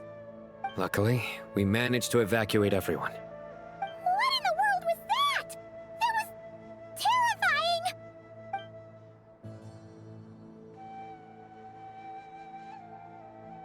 Oh my. I understand now, Dendro Archon. You make yourself quite clear indeed. Not once over the millennia has Irminsul been so terribly afflicted as this. Please continue, Dendro Archon. Irminsul's root system is what comprises the ley lines. In the past, it has always been hidden away, going unseen by the general populace. But now, an evil intruder is making it reveal itself. It has become a tree of unbridled greed. A clear sign that a deranged experiment has advanced to a new stage. Blasphemy. From where I stand, an experiment in the name of blasphemy sounds rather improper.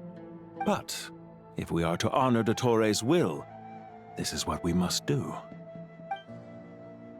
The birth of this tree proves to me beyond doubt that this incident is connected to him. But to explain the situation in full, there is someone I need to tell you about.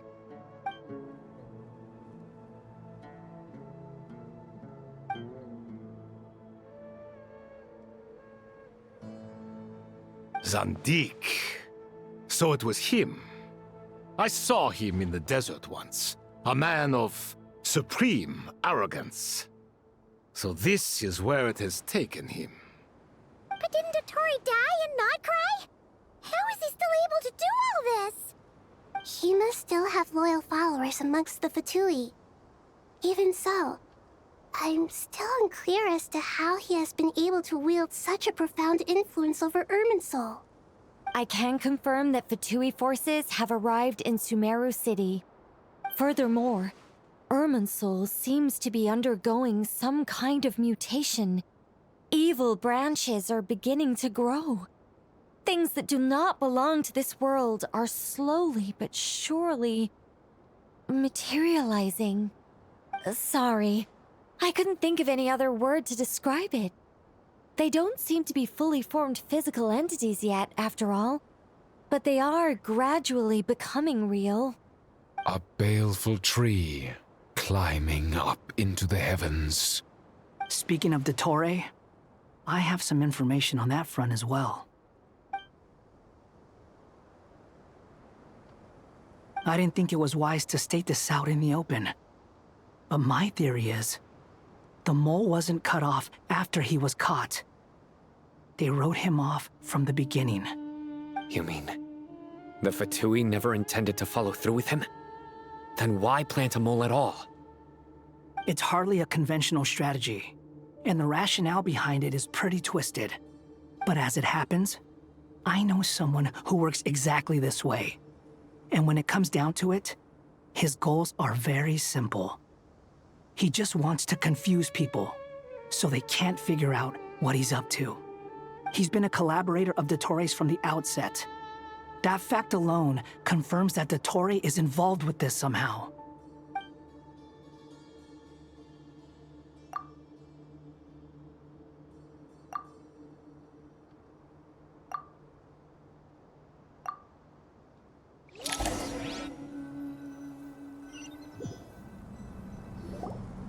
There is still much to be done.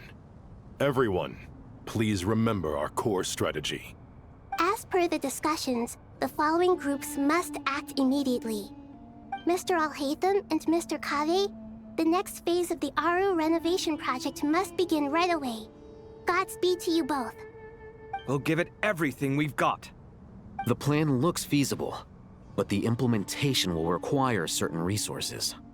General Mahamatra Sino and his team will help to procure the materials required for modifying the terminal. No problem. I've already spoken with Sethos and Hat Guy, and they've agreed to assist me. This kind of thing is best left to the fleet-footed, right, Hat Guy? If it's efficiency you're after, we're the right people for the job. Following up on the elemental energy amplifier we discussed, Ms. Dory, I assume you're the one most familiar with the status of this project. Aside from the Dendro Archon, of course. Yep, that's right. Leave it to Lord Sangama Bay. Got it. Well, I'd like Madame Farazan, Kale, and Nicole to support Dory on the technical side. You can count on us. Will do. Rest assured, I'll take good care of Kale. Dia, Candace, and Nefer, you'll be in charge of negotiating between the various parties. I trust you remember our goal. You bet. We can handle it. Good. I believe that covers everything. Tainari will provide ad hoc support as needed, if that's okay. Poor Tainari. Must be tough being Nephis' student. Getting bossed around all day, every day. Hey, don't try and drive a wedge between us, you old rascal. All it says to me is that Master Nephis has faith in everyone's abilities. While I'm nominally here as backup, I doubt there will be many situations where my help is needed. Exactly. Finally, Traveler, you and I will head to the border between Sumeru and Natlan. Once that task is complete, I'll be asking some of you to accompany me to the Eternal Oasis. The Eternal Oasis? I thought that was just a legend. So it does exist after all. Regarding your trip to Natlan, under normal circumstances, a meeting between our two nations would be a far more formal affair. Unfortunately, Sumeru is all but completely cut off from the outside world at present. So regretfully, we won't be able to give the Pyro Archon Mawika the grand reception that she deserves. My apologies for the inconvenience. No point putting too much pressure on yourselves. That goes for everyone. Right. Especially you, Dendro Archon. I'm sure you're still feeling quite weak. Don't worry about me. The Dendro Dragon's life force will sustain me. Plus, we'll be there every step of the way. Nahida will be just fine. Yes. I believe in myself. And I believe in every one of you. Well, time to get going.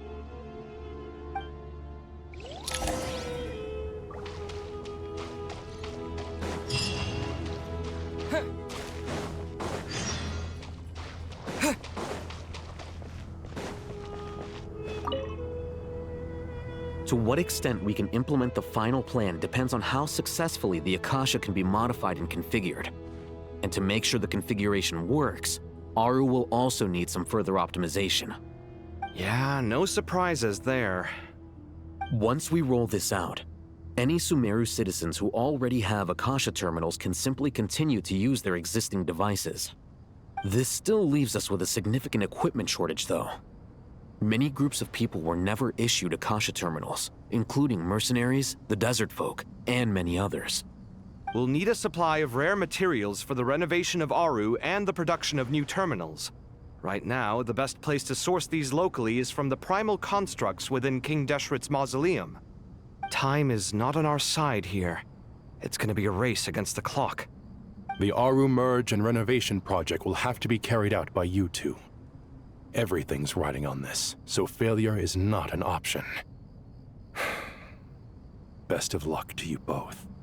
As discussed, General Mahamatra Sino and Mr. Hat Guy will source the required materials. Mr. Sethos is quite familiar with the layout of King Deshret's mausoleum. With him accompanying them, things should go quite smoothly.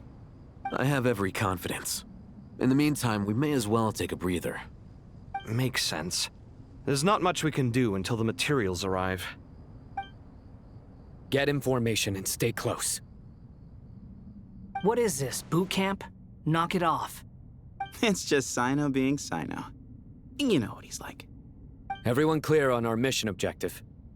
Look at the excess primal constructs, dismantle them, and extract the required materials. And King Deshret's 7 pillars agreed to this? If they're just sitting there doing nothing, we might as well put them to use. Thoth's words, not mine.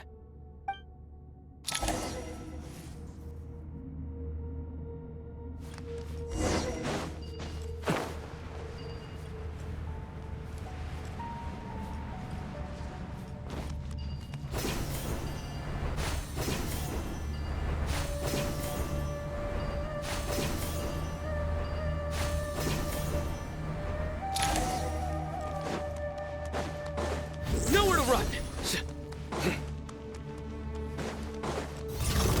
Your sins weigh upon your soul. Your penance is due. You stand condemned. The wind rises. Unsightly insects. Squall and fury.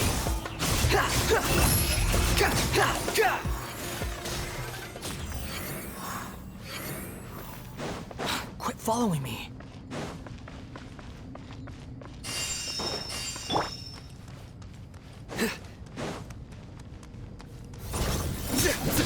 Futile! Glory to Al-Akbar! Give me some space. Behold!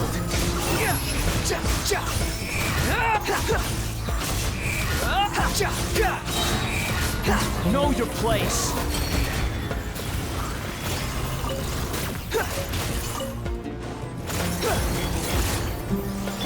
Nowhere to run! Way ahead of you! Squall and Fury!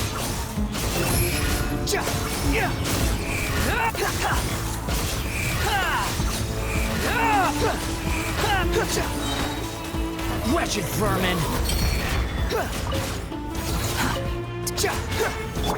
Surrender! Through me, justice is served! Their penance is due! These devices should still be usable even though they're broken down. Let's take them back for the others to review.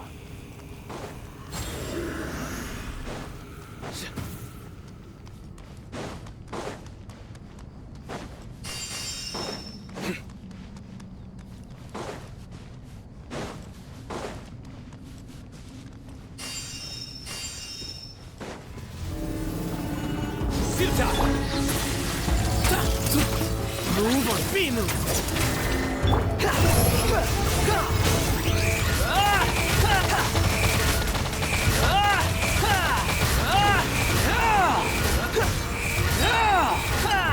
Cry louder! Give me some space!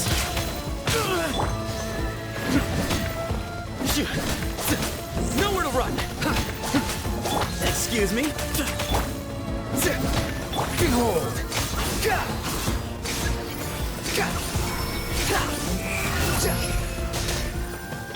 Futile! Judgment is upon you! Guilty! You stand condemned!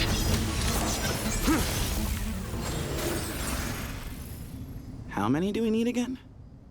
Enough to make an Akasha terminal for everyone who doesn't own one. I remember you telling me how revolutionary these Akasha terminals were.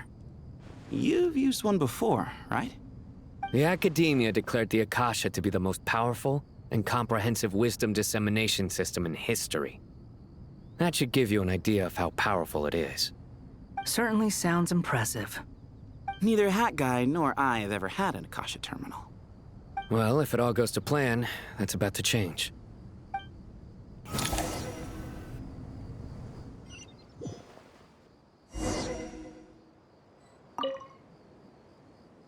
Oh, goody! Thank you so much for handling the delivery. What a long way it was. You've really outdone yourselves. I'm well aware what a bumpy, dangerous journey it must have been. Now, I would have loved to oversee the process myself, but of course, those of us who know the plan can't leave the mausoleum. Oh, trust me, I'm patting myself on the back for my assembly work here. Simply flawless work. But will you really be needing all of this? According to our plan, yes, this is the quantity required. I have no complaints about the quality either. Only the price. So expensive. I heard you covered a lot of the funding out of your own pocket. Oh, that's an exaggeration. The Academia provided most of the funds. I just offered a small token of my goodwill. Of course, the real tragedy is how little profit I'm making on this. You know, it's a serious crisis when you can't even make money out of it. It's really quite a beautiful design. And I'm intrigued by how such a diminutive device is able to output the power of the Light Realm. Did you attend the lecture on Light Realm energy, Madame Farzan? I don't believe I saw you there. Of course I attended. I was just a little late, so I had to listen to the whole thing from outside the back door. Anyway, I have a perfectly good understanding of Light Realm, elemental and abyssal energy, as well as the relationship between the three. Good to know. Master told me in private that the conversion process between Light Realm energy and elemental energy involves highly classified knowledge that shouldn't be disseminated too widely. But even so, the scholars still shared said information. Well, you can't enforce a rule that everyone breaks. Is that the idea? At first, the Dendro Archon was reluctant to explain it in great depth for safety reasons. Later, she came to terms with it, and simply informed my master that we would all have to face the question of survival together. To protect someone from such dangers means keeping them in the dark, But for someone to know and embody the wisdom within, they must understand its very essence. It's an information hazard. We're exposed to danger just by knowing the facts. And just like bait, it lures us in by offering us the solution to our problems. But if you're not careful, you'll end up pursuing it down a dark path. A tricky problem. But today, this big problem has been broken down into many smaller, more trivial ones. What do you mean? Ah, I get it. For instance, you and I share secret knowledge, while she and I take on the risks of life, death, and fate. Something like that? Hey, what? That is not what I call a trivial problem. Well, as they often say in Vahumana, an event that is monumental to the individual is negligible in the grand scheme of history. Generally, the fate of the individual is an insignificant affair. Being from Amorta, where the subject of our research tends to be a lot more personal, I have to disagree. It's hard to dismiss the individual as insignificant. In other words, the big problem of survival has been broken down into many small, interconnected factors, and each one of us represents one of those factors. When the same secret is shared with a group of people, the same fate binds them together. Most people would find this unimaginable, but to us scholars, this is the path that has always beckoned to us. Sharing knowledge is a good way to fight against fate. I will always believe in that. All right, I think that's everything. Thanks a lot. But don't go anywhere just yet. I'll still be needing you to calibrate the equipment.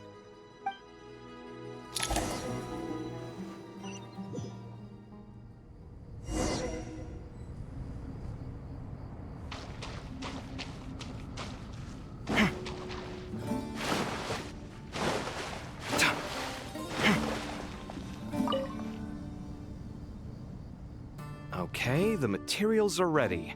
We can proceed with the next phase. Alhaitham, how are you getting along? Most of the information in Aru is written in ancient desert scripts.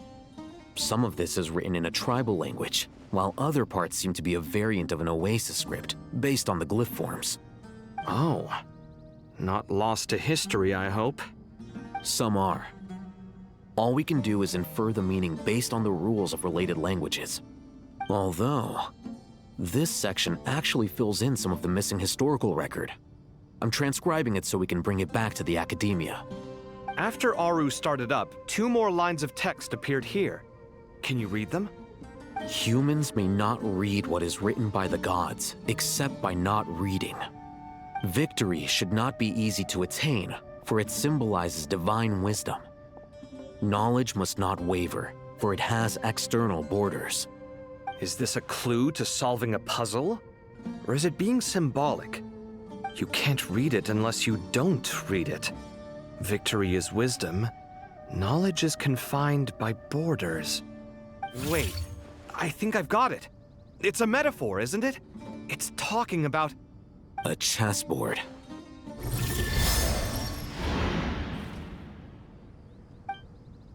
You were right. The youth of today are skilled at solving riddles. Have the secrets buried in the desert not been unearthed over the years all the same?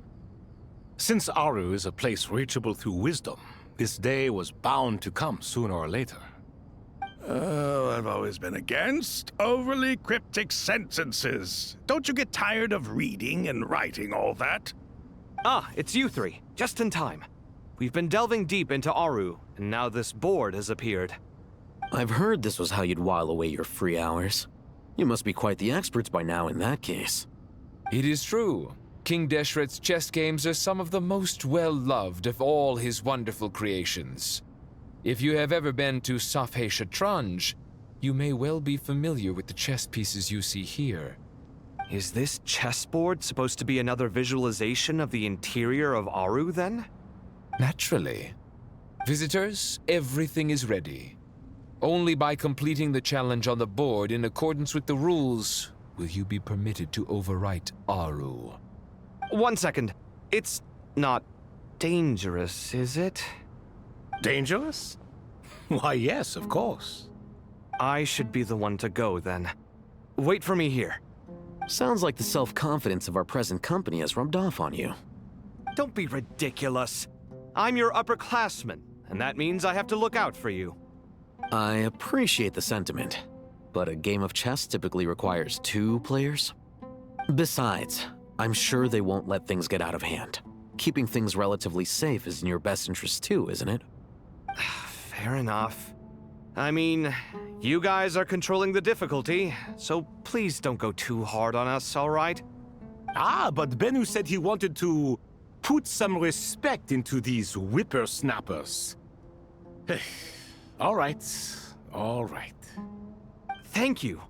Obviously, we'll still try to be careful. This doesn't seem like ordinary chess. Is the goal to defeat the opponent? No, you must enter the board and pass the trials we have placed there. Ready? Let's do it.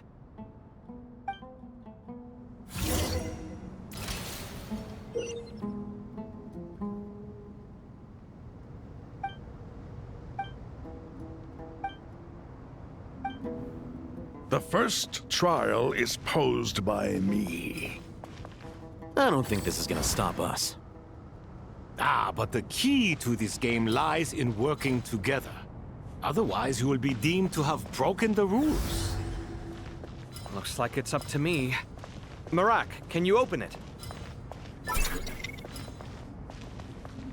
King Deshret's favorite primal construct. Living on in suitcase form, of all things. Amusing. Ho ho! Excellent work.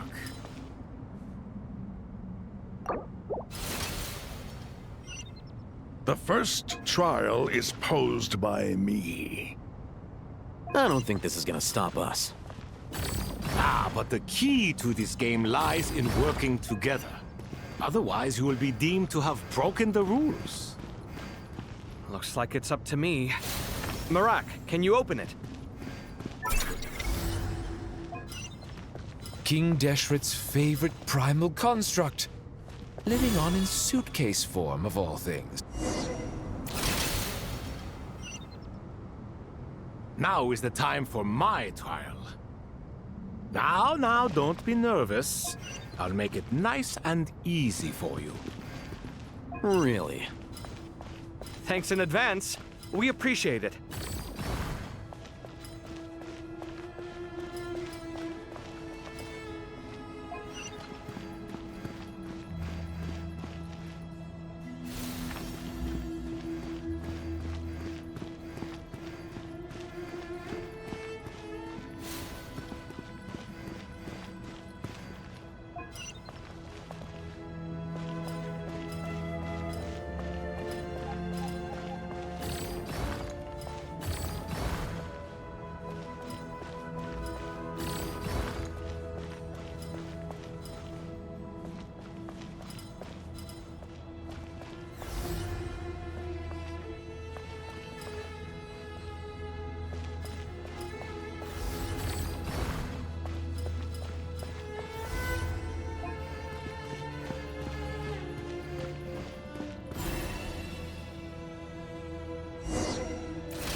Ibis King, don't you think this all rather inappropriate?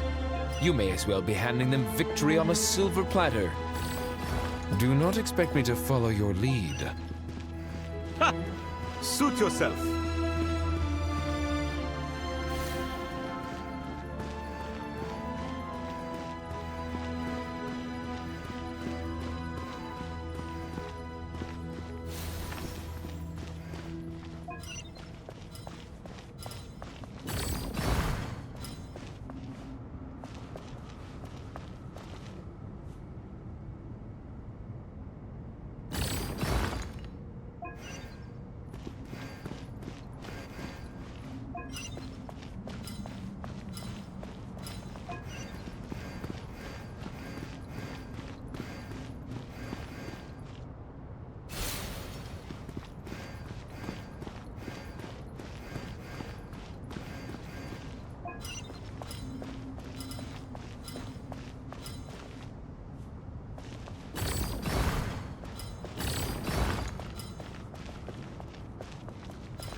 strange time to catch up on sleep. I'm not sleeping, I'm thinking! It's not that simple, you know.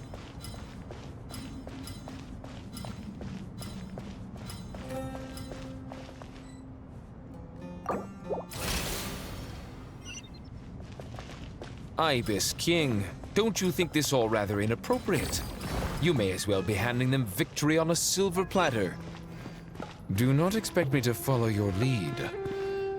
Ha! Suit yourself.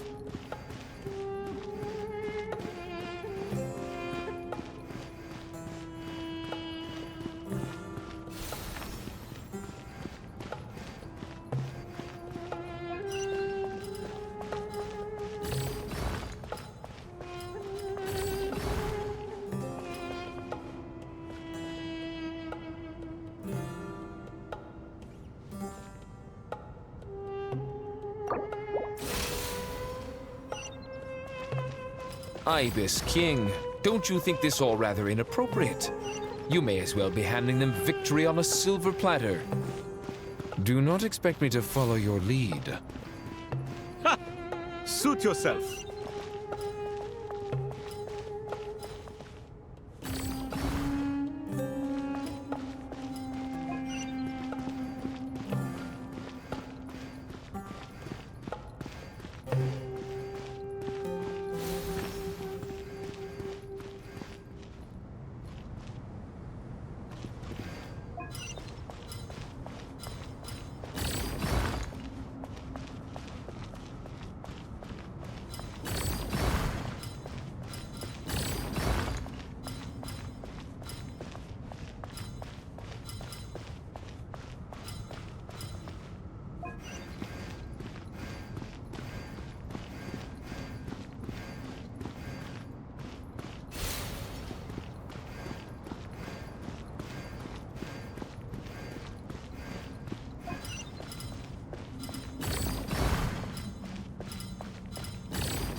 Done.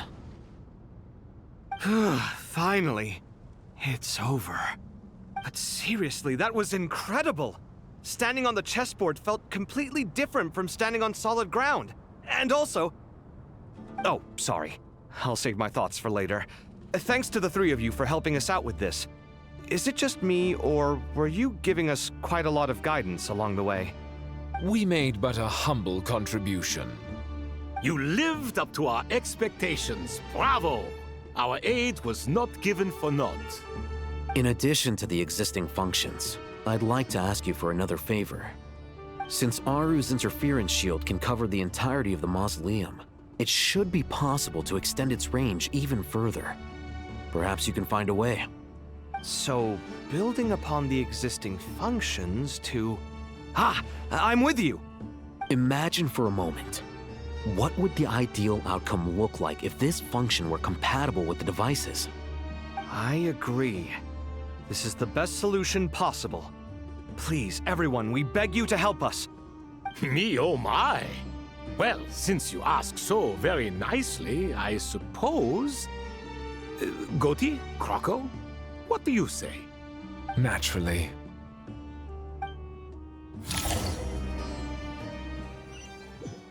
Time to go! Let's go find Nahida!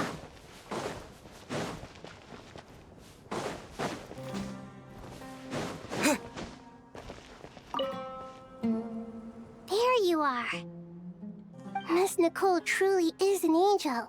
She shows great wisdom in guiding others, and she has already sent word to Natlan on our behalf.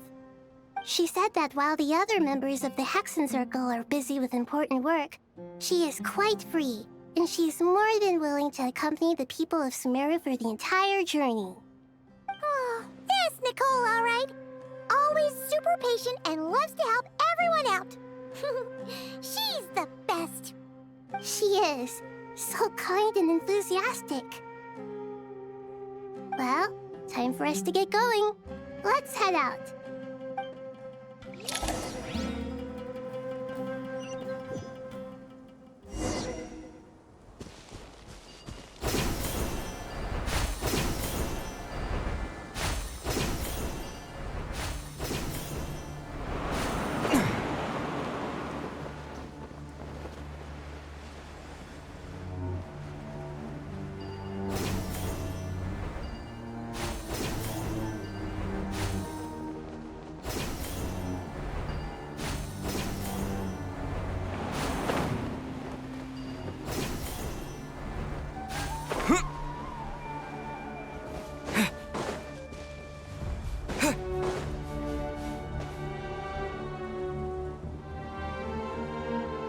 This should be one of the closest places to Natlan in all of Sumeru. There's the barrier Nicole and Nefer mentioned. It completely cuts this nation off from the others. But why? Why separate you from the rest of the world now, specifically? And if I'm not mistaken, Irminsul was polluted once before, wasn't it?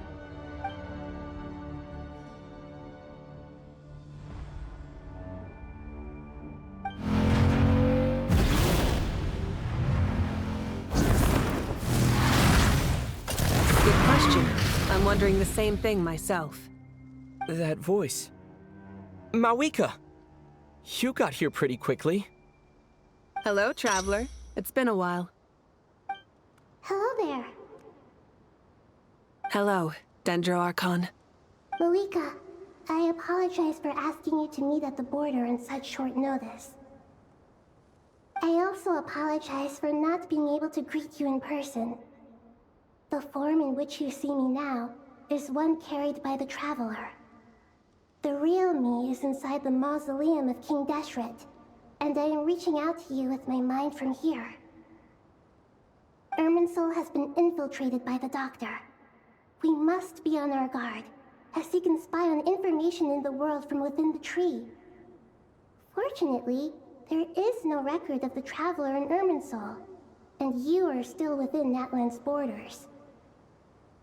My records will be preserved in the Night Kingdom, rather than the ley lines.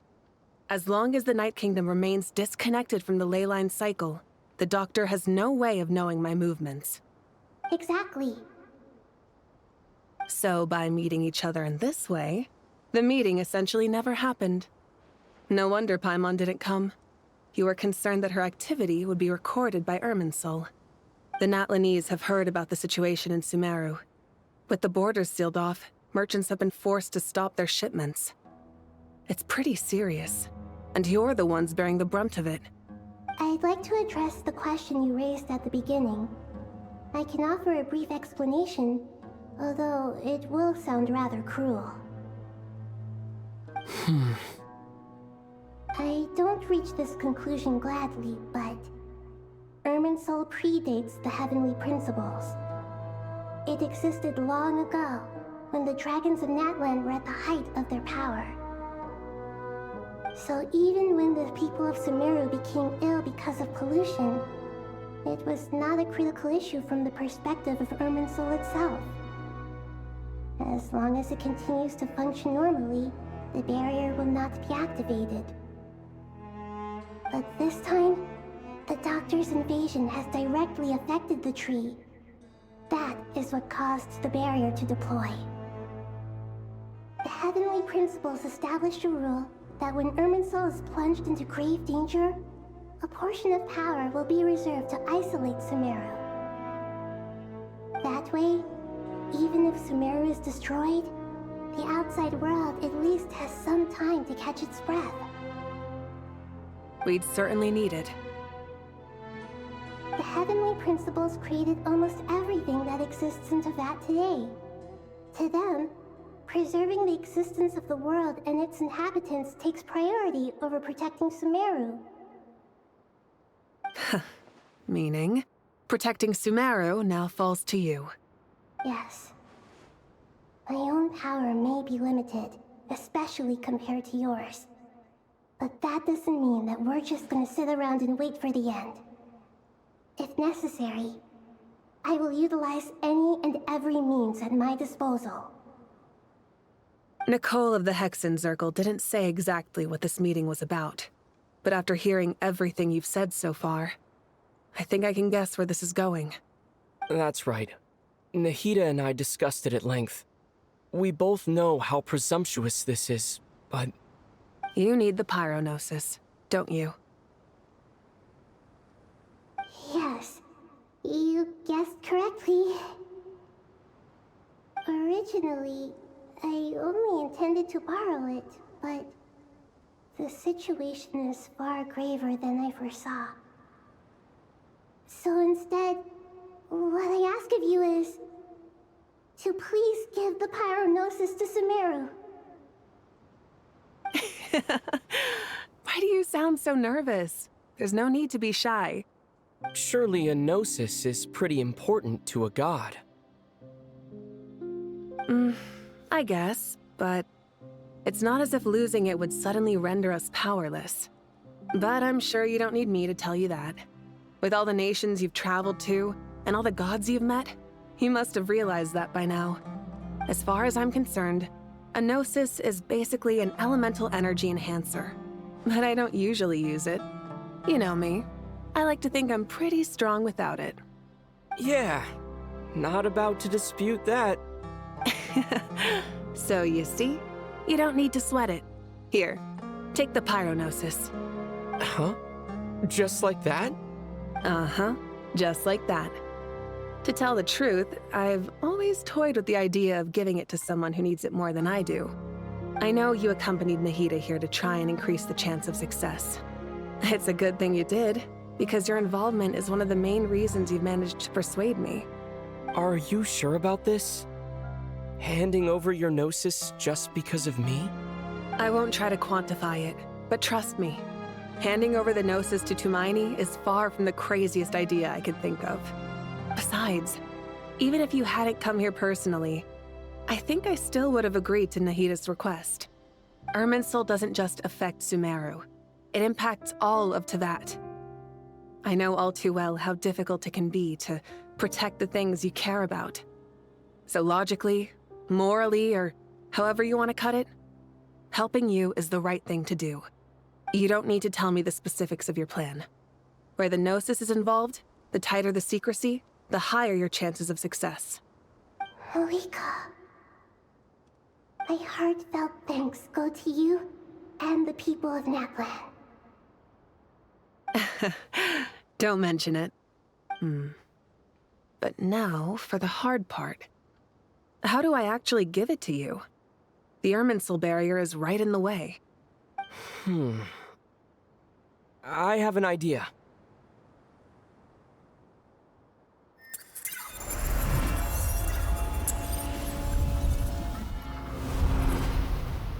Just as I thought. Incredible. What did you do?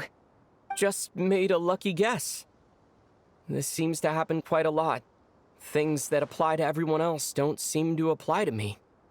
I figured the same might be true here. Irminsul usually produces effects based on the records it holds. Since the Traveler is a Descender, Irminsul contains no records of him, and thus has no way to impede him. Is that right? You really are full of surprises. Catch. Whoa! Thank you, Mawika. Thank you for trusting us with something so important. All right. No need to get so formal. It's not like we're strangers. Besides, there's still one problem. You might be able to pass through the barrier, but I don't know about the Gnosis. Any other surprises for us, Traveler? Let me try something. I have the pyronosis in my hand. It feels strangely ordinary. Not particularly heavy, and yet this tiny thing symbolizes the mighty authority of a god. I need to think hard about my memories of Pyro. My memories of journeying through Natlan. All those important experiences I've had. The gnosis disappeared. Traveler, are you alright? I'm fine. The pyronosis disappeared into my body. Just like phlogiston. Maybe it resonates with you because you've mastered the power of phlogiston. You might not be recorded in the ley lines, but you're still our Tumaini. Whew.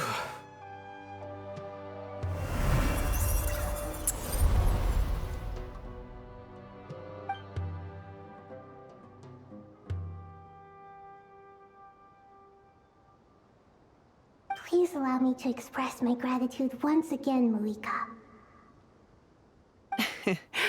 Pleasure. Well, I've given you all the help I can. The rest is up to you. Good luck. We won't let you down.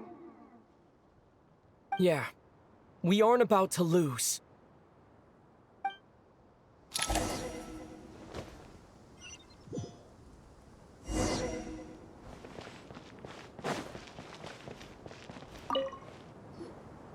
Traveler, Paimon, how are you feeling? Paimon's a teensy bit nervous, but only a teeny tiny bit. Seems like she's gotten way braver over the last few years, huh? Of course. After all the adventures you've had with the Traveler, I'm sure you've gained a lot of experience and grown as a person. I'm doing all right. What about you, Nahida? How are you holding up? With the negative effects of Irminsul, I'm a bit like a piece of fruit that's been burrowed into by hungry insects and left to rot. I'd be lying if I said it was nothing. But please don't worry.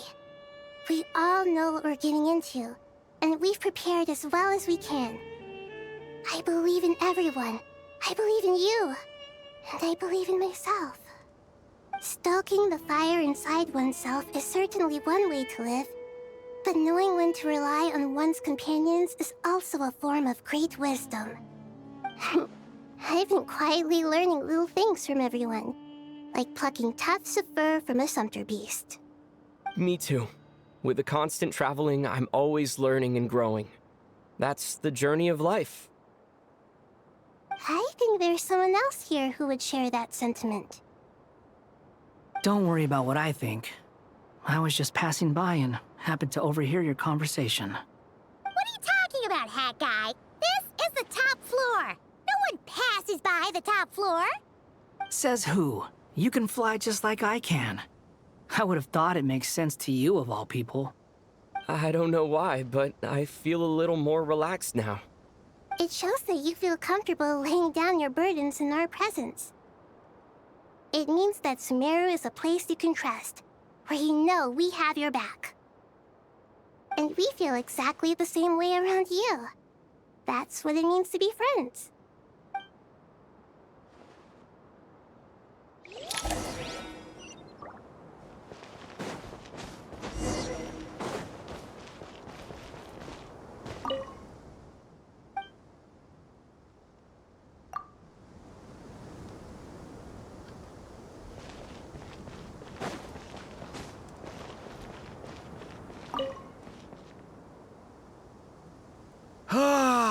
It's finally done.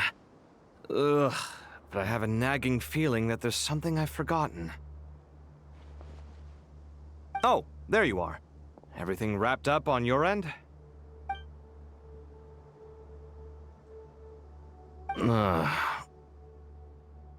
Okay, fair enough. That was a pointless question. We were working in tandem, after all. You must really be exhausted. Well, it's been a busy day for both of us. When work ends, you clock out. No looking back. Yeah, we're definitely due a break. Probably a little late to start drinking now, though. I'll stick with water. Here, this one's for you. Thanks. You want a bite to eat? I can grab us something. Or wait, I think there's a stove nearby. Let me take a look. Are you nervous? A little, yeah. Unlike you, it seems. How are you not feeling at all nervous? Because Everything that happens next is beyond my individual control. I don't worry about things I cannot influence. What do you mean, cannot influence? You're the one who came up with half of the strategies we ended up using. There's only so much I can do. I was only doing my duty.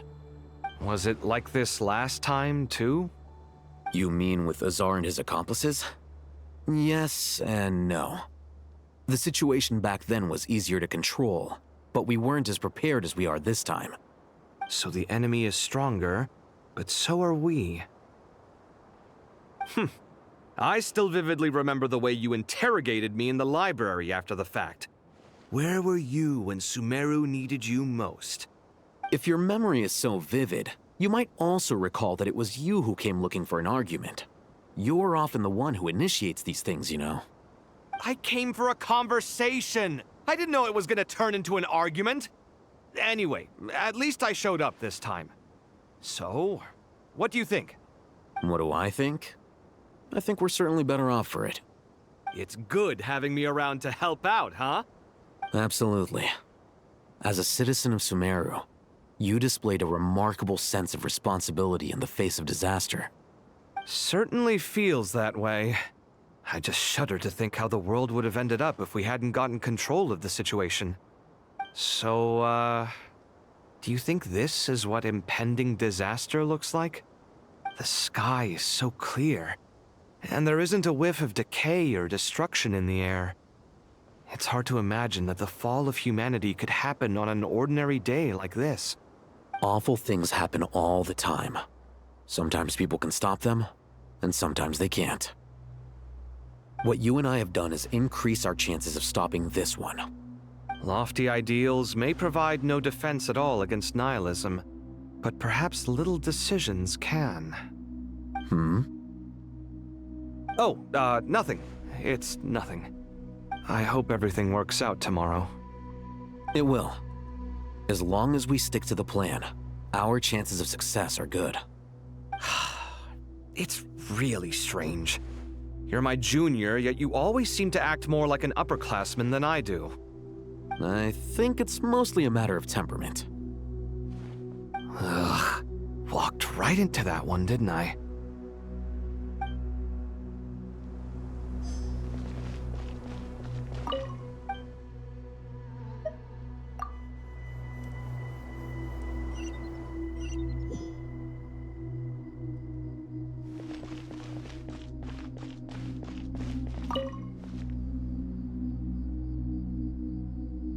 We'll make our move after sunrise tomorrow. Good. Is everything ready? As much as possible. That'll be enough. Don't let the pressure get to you. We'll take things one step at a time. That's how we've always done it. Master Tainari! Mr. Sino! So this is where you were. I brought some juice and some water. Would you like some? I know how easily you get dehydrated in the desert, so you should definitely have some water. In which case, I'll have the juice. I gotta ask, though. Who's on juice-making duty at a time like this?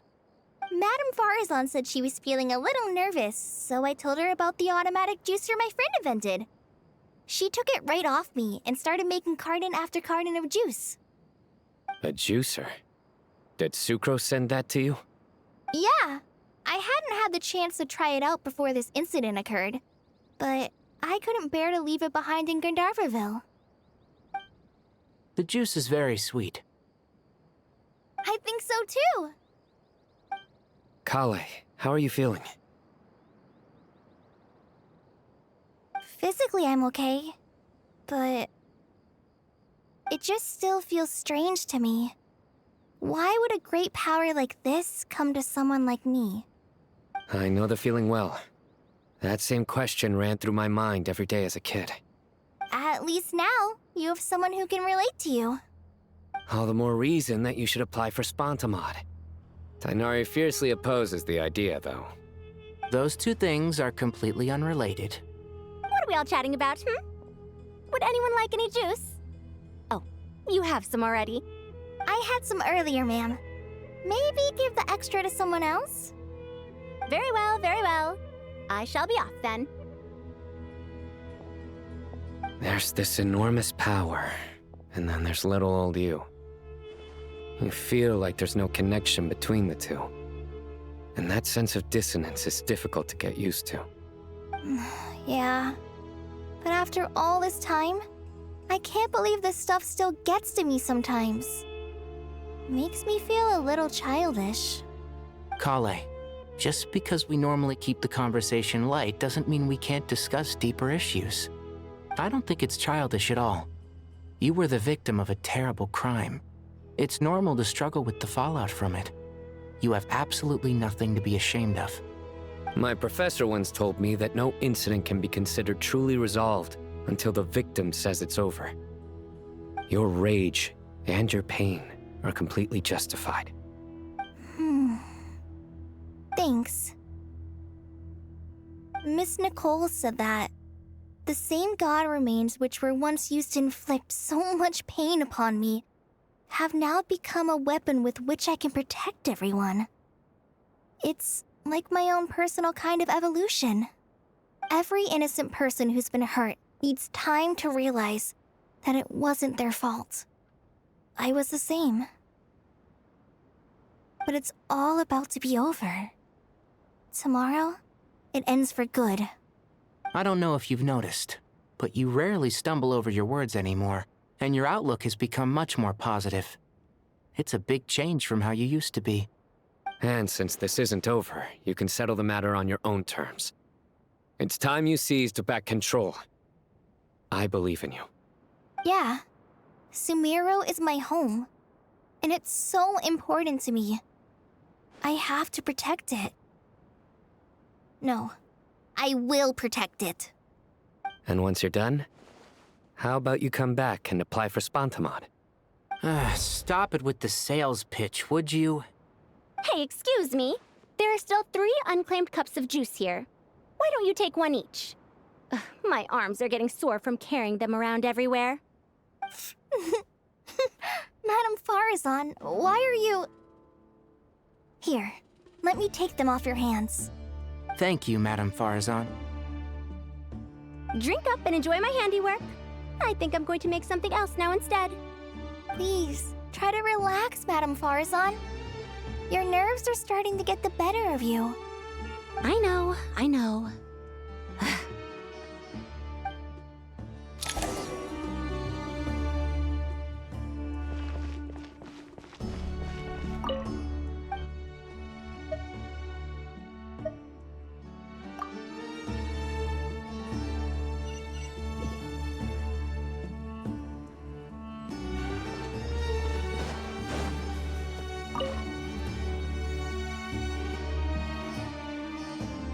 Something on your mind, Miss Nefer?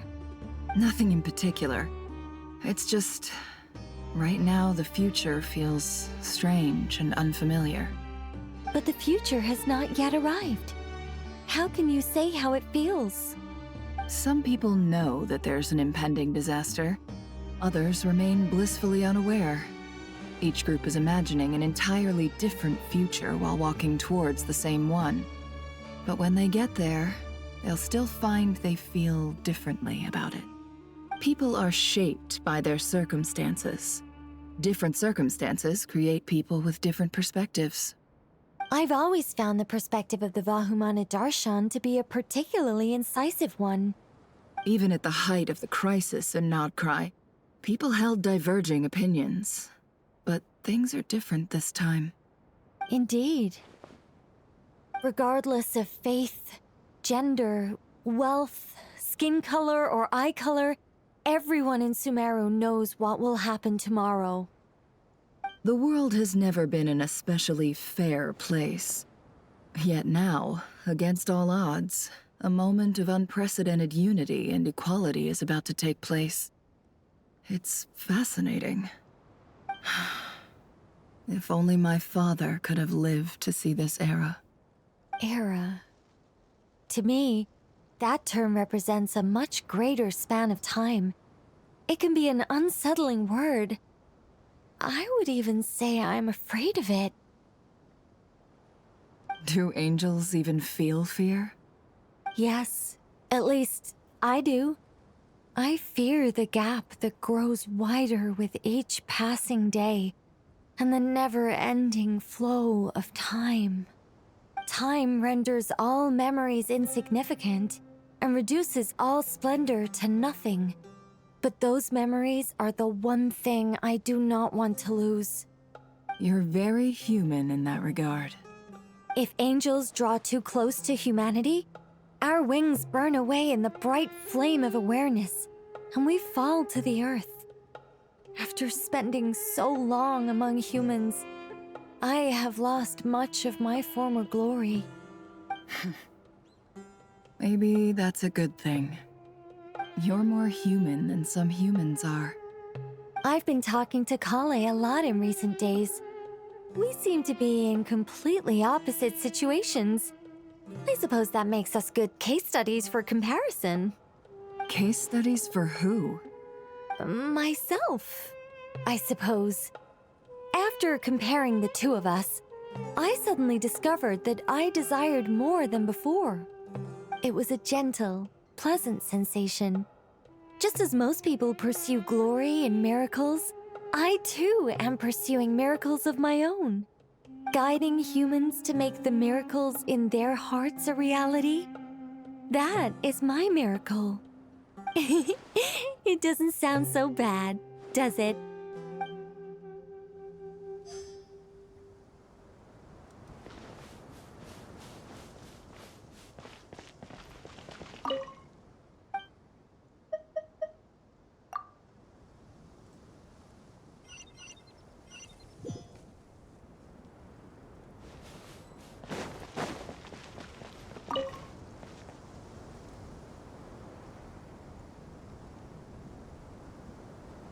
Look at the time. I should head back. I'm so sorry. I was in a hurry and didn't look where I was going. Are you all right? I'm fine. Wait, you're... Have we met? Not exactly. I think we may have crossed paths by the house of Dana before. Oh. You're Hat Guy! From Vahumana, right? You recognize me? The clue's in the name. Mr. Hat Guy. Fair point. It's getting pretty late. What's keeping you up? I could ask you the same question. If I'm not mistaken, all the workload for the Ratawa Histarshan wrapped up a good while ago. Well, I have something of a background in Satyavada life, so I was helping the Dendro Archon make some preparations. But I must have lost track of time. Did you find the experience enlightening at all? Honestly, it was tedious and uneventful at first. But eventually, I think I did sense some profound truths. But they also brought a lot of suffering with them. I was told that I even shed tears while I was meditating, though I have no idea why. Sorry. I hope I'm not scaring you. Not at all. It just proves you're very accomplished in your research. Good night. I wish you all the best for tomorrow. Thank you, sir. You too.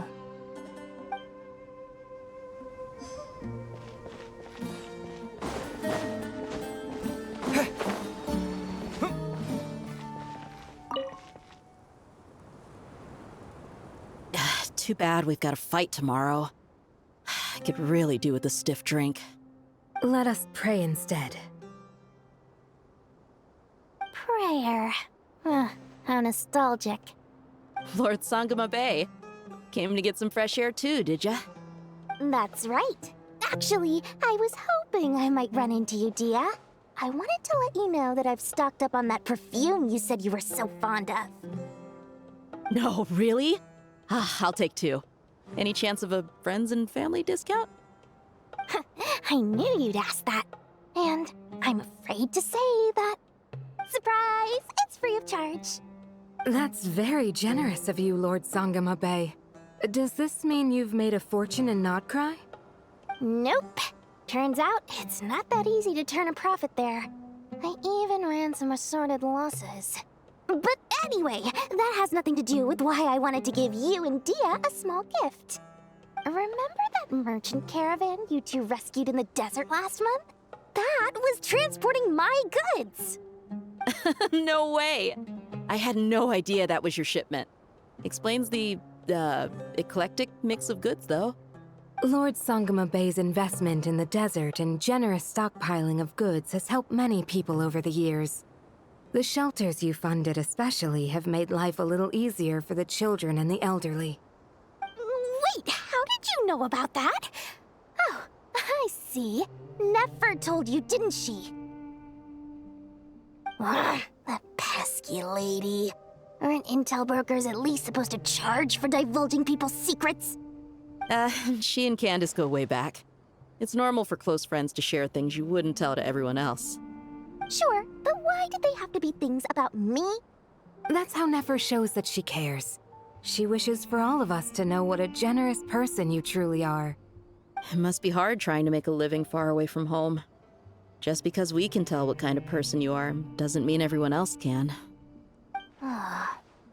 Well, maybe her intentions were partly good, but I don't think that's the full story.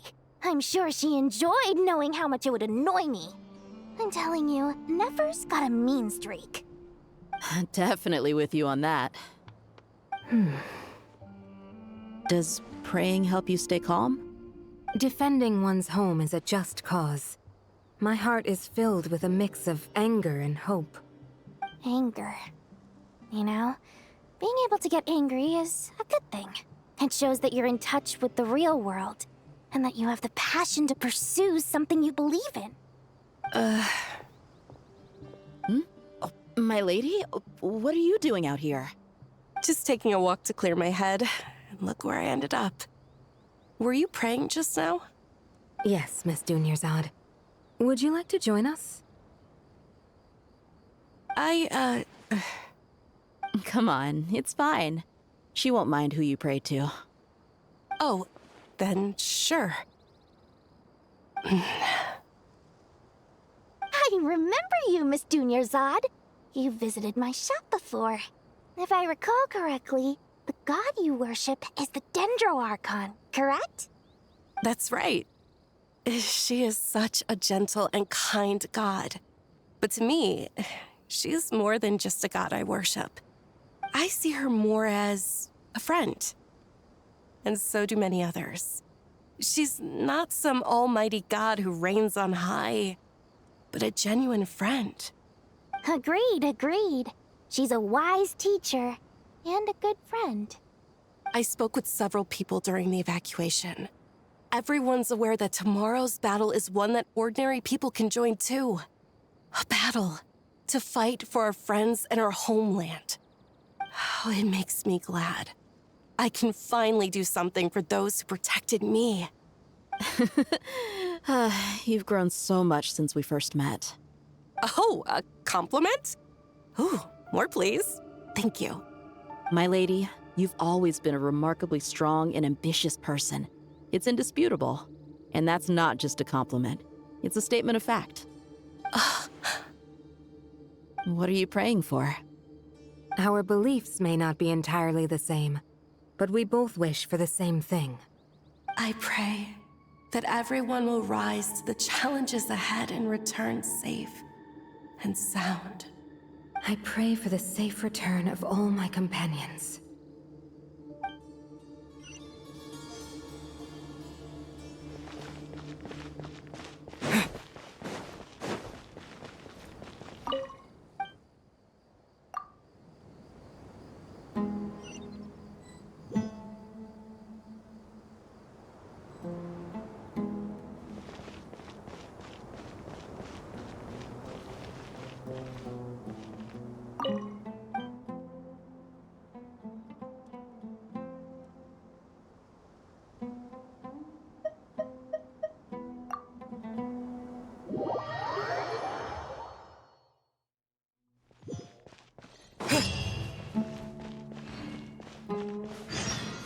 Time to go! Let's meet the others at the mausoleum of King Deshret.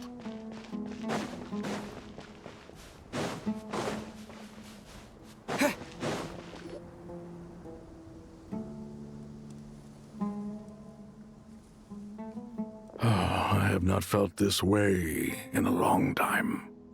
Standing up high, gazing out at the rolling dunes. One cannot know what freedom truly means without first losing it. The golden slumber truly lives up to its name as a dreamland. Though desert sands exist there too, no mirage, no matter how glorious, can compare to true beauty. Dendro Archon, what is on your mind? I was wondering whose counsel I should seek on the questions in my heart. What kind of questions? So many. More than can be put into words. As I once said to a friend, we look, we see, and we comprehend. But the question still troubles us. What are the many disasters that this world faces, but the sum of all irresolvable questions? The biggest question you should be asking is how to seize victory. Yes. Although, I would express it differently. I must not fail. And so the question I am most curious about now is whether the path to victory will be an arduous one. What we declare to be a young sapling, we may, in fact, find to be a towering tree, if we would only cast aside our ignorance and look beyond the veil of time to see her true form. Nahida! We're here! Just in time. My preparations are almost complete. Ready when you are. We're here too. Miss Nicole! Miss Nicole! You run so fast! I thought I'd get a lot of exercise as a forest ranger, but I can barely keep up with you. Sorry, I got a little carried away. Lesser Lord Kusanali, the equipment is ready, and the modifications to Aru are all complete. As discussed during our meeting, Accessing Irminsul via the Akasha is no longer feasible at this stage. There are other options, it's just... they're a little more extreme, and more technologically demanding to implement.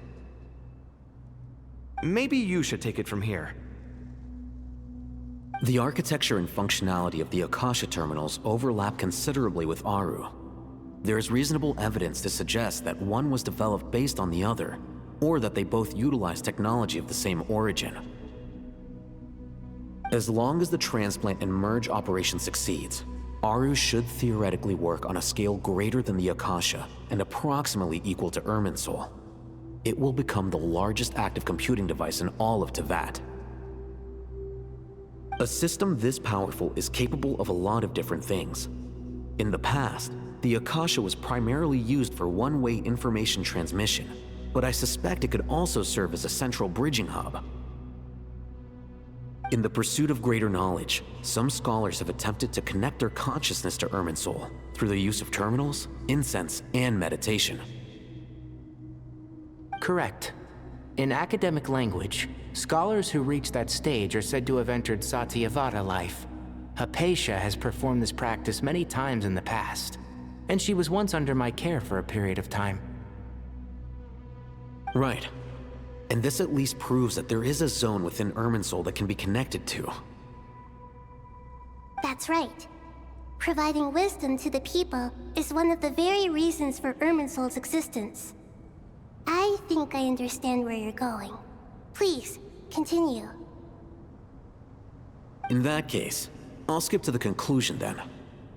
We need to further modify Aru, merge it with the Akasha, manufacture terminals, and distribute them to every single person we can reach. Every person? Even the desert folk? Yes, everyone. I've already calculated the amount of raw materials we need. So you mean we're going to get new Akasha terminals? Yes, but this time the people of Sumeru won't be using them to acquire knowledge, just to connect to Irminsul. That's the key. When we evacuated the city, we brought all the important assets from the House of Dana, in case we ended up needing them. Fortunately, this included the Akasha system's main terminal. We've checked all the relevant records, and one thing is certain. Nothing like this has ever been done on this scale before, so... Everyone in Sumeru is part of the plan. Whoever controls the people controls the situation.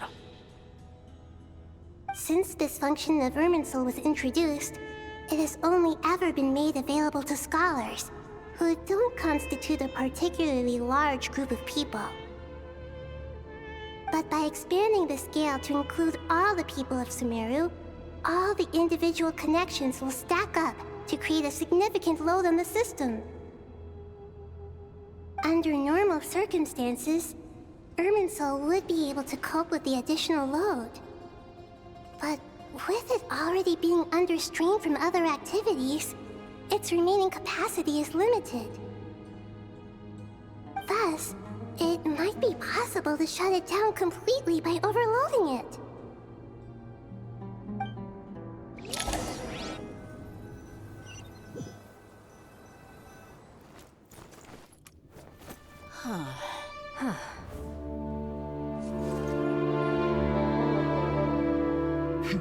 Counting down. 3, 2, 1. Are you ready? Ready!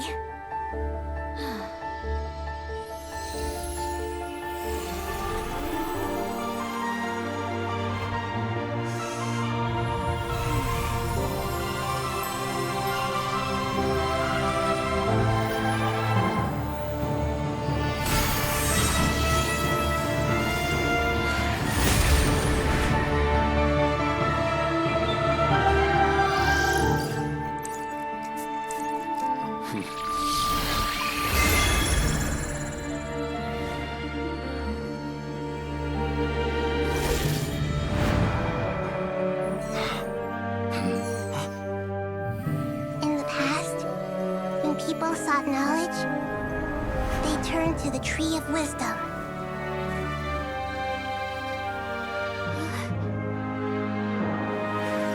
Today, we use it to save Sumeru and the whole world. These boughs that nurtured learning must not become tools for destroying the world.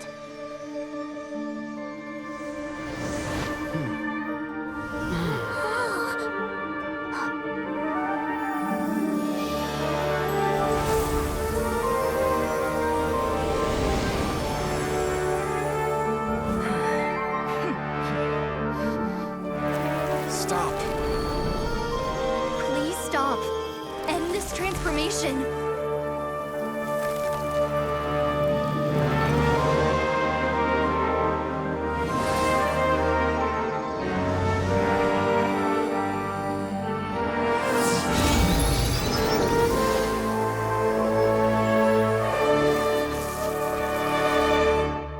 You would shut down Irminsul just to stop me? You fools. I have all the time in the world.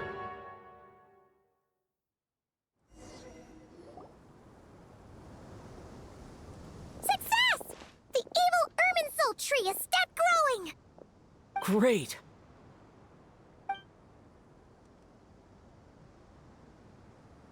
What a display of true courage! The courage to think and the courage to act! I never thought I would witness the shutdown of Irminsul with my own eyes. Perhaps this is human wisdom in action? Indeed, only humans could do such a thing. Gods are few and far between. What was once created for spreading knowledge is now used for another purpose. A rather ingenious plan. I am grateful to you three for your help. Only thanks to you were we able to extend Aru's interference capabilities to cover all terminals. Now, nobody who wears a terminal will have their activity accurately tracked by Irminsul. No matter how many eyes Dotori possesses, he will not be able to see us clearly. Now for the next step. I will need the help of your supreme powers once again. How might we be of service, Lord of Dendro? need to reach the Eternal Oasis immediately. Right now?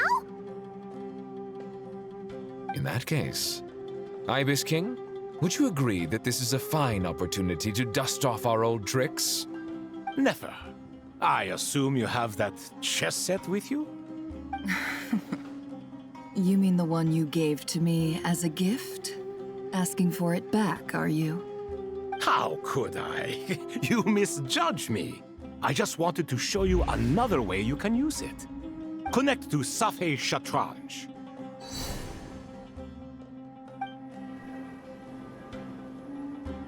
Safei Shatranj? You mean that place in the desert? Thoth's chess set gains its power from the chessboard laid out in the desert by King Deshret and ourselves. All ceremonies conducted using the chess set must be activated via Safei Shatranj. In other words, the chess set is an extension of the chessboard. In the past, moving a chess piece was a sacred and momentous act. Transfer initiated.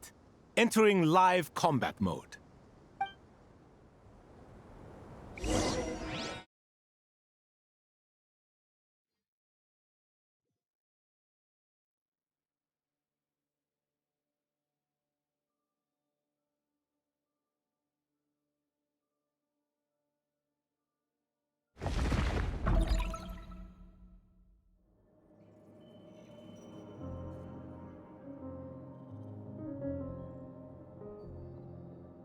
We haven't heard a single word from our spy in the desert.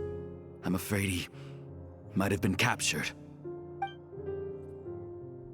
Never mind. But we spent years turning him. And a lot of Mora. Nothing comes for free in this world, but the loss is not without its purpose.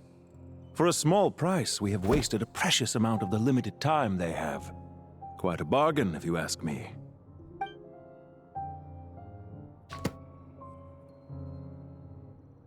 Understood. Weighing profit against loss is a necessary part of life. But to tell the truth, I have been operating at a loss since this all began. Since many centuries ago, in fact. For instance, why would a banker act as the executor of a will? If you hadn't deposited your personal belongings at Northland Bank, I would have no reason to be here right now.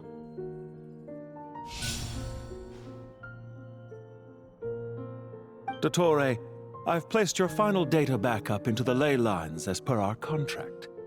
I trust we are now square for the safe deposit fees you paid. Is it not a little petty to split hairs like this, given our amicable relationship? I consider sound bookkeeping a matter of principle. Do not forget that you only live to see this day thanks to me. In fact, every day of your life since you met me, you've been living on borrowed time. Why, that's hardly a fair assessment.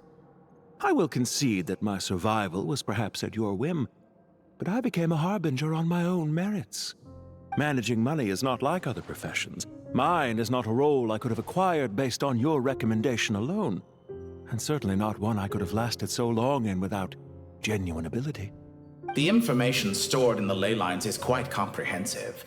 Rest assured, I have not forgotten how strong your pride is. Well, I presume you have no sense of fragmentation while talking with me. How could anything possibly go wrong with such strict measures in place? The remainder of your soul was split in two, with one half sent to Nodcry and the other stored in the most secure vault of the Northland Bank.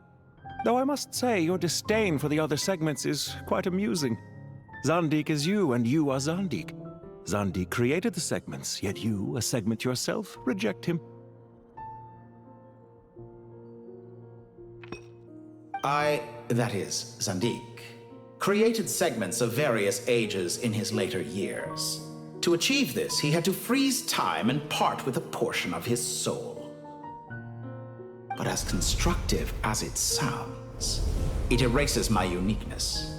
If each segment is equally me, then by the same token, none of them are truly me.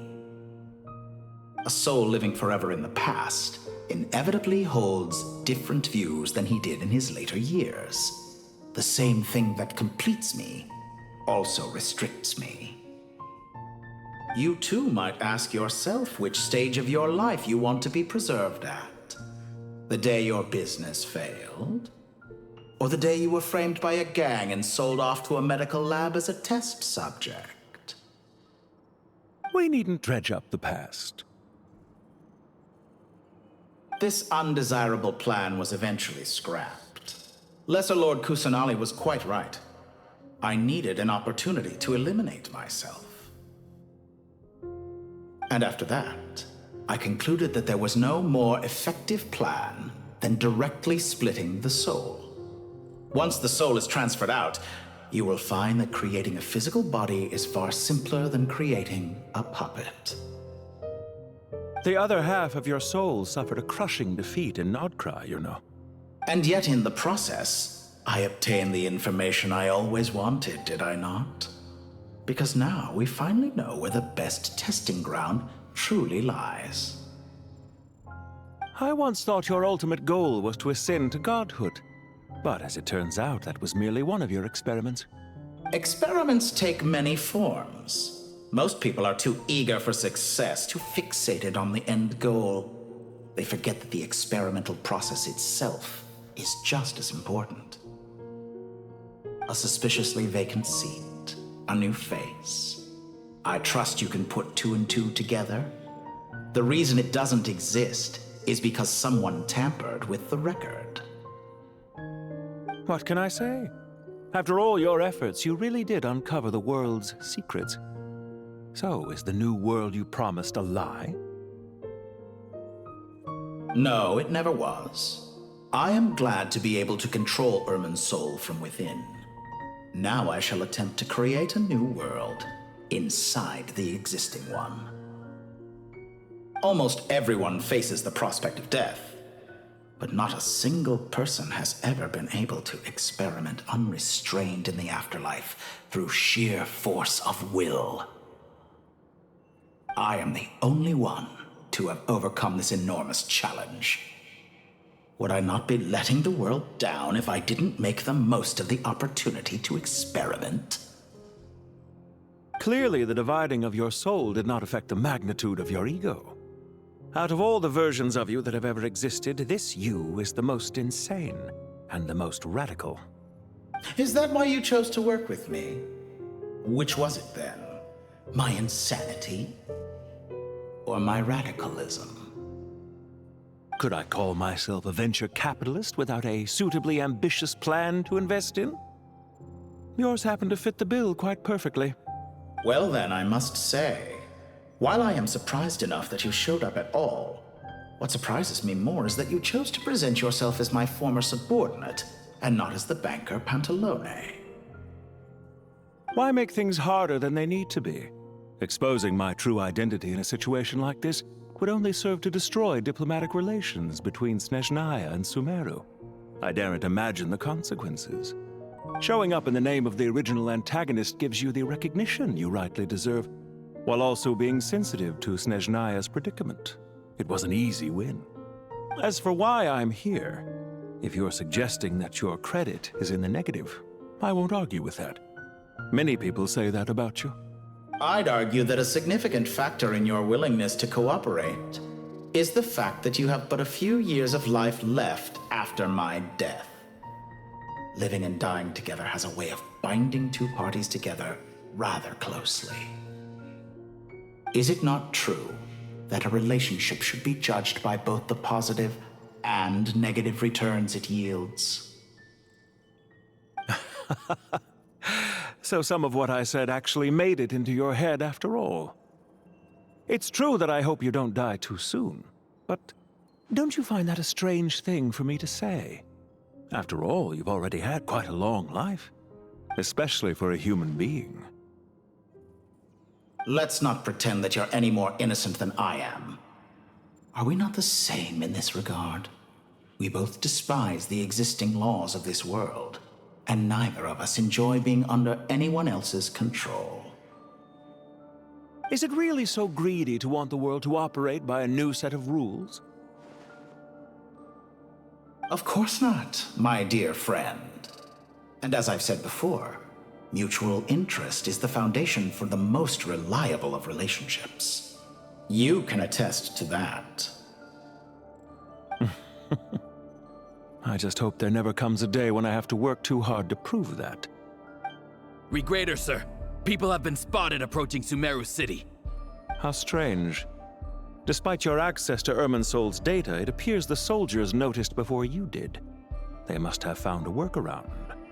Well, Dottore, I trust you know what this means. The fact is... They're coming.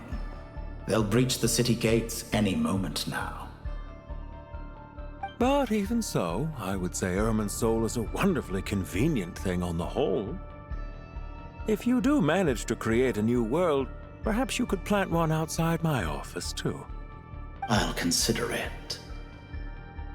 What do you need me to do? Stall them? The experiment will take time. Stall them for as long as possible. Very well. But you're really asking for the moon here. Have you heard this story? There was once a guilty man, kneeling in the center of a church while an angry mob outside waited to bring him to justice. He pleaded with the gods, begging them to grant him one final request, the chance to finish confessing his sins before he was sentenced. Many suns and moons passed, seasons changed, and still his confession continued, as if he intended to speak until the end of time.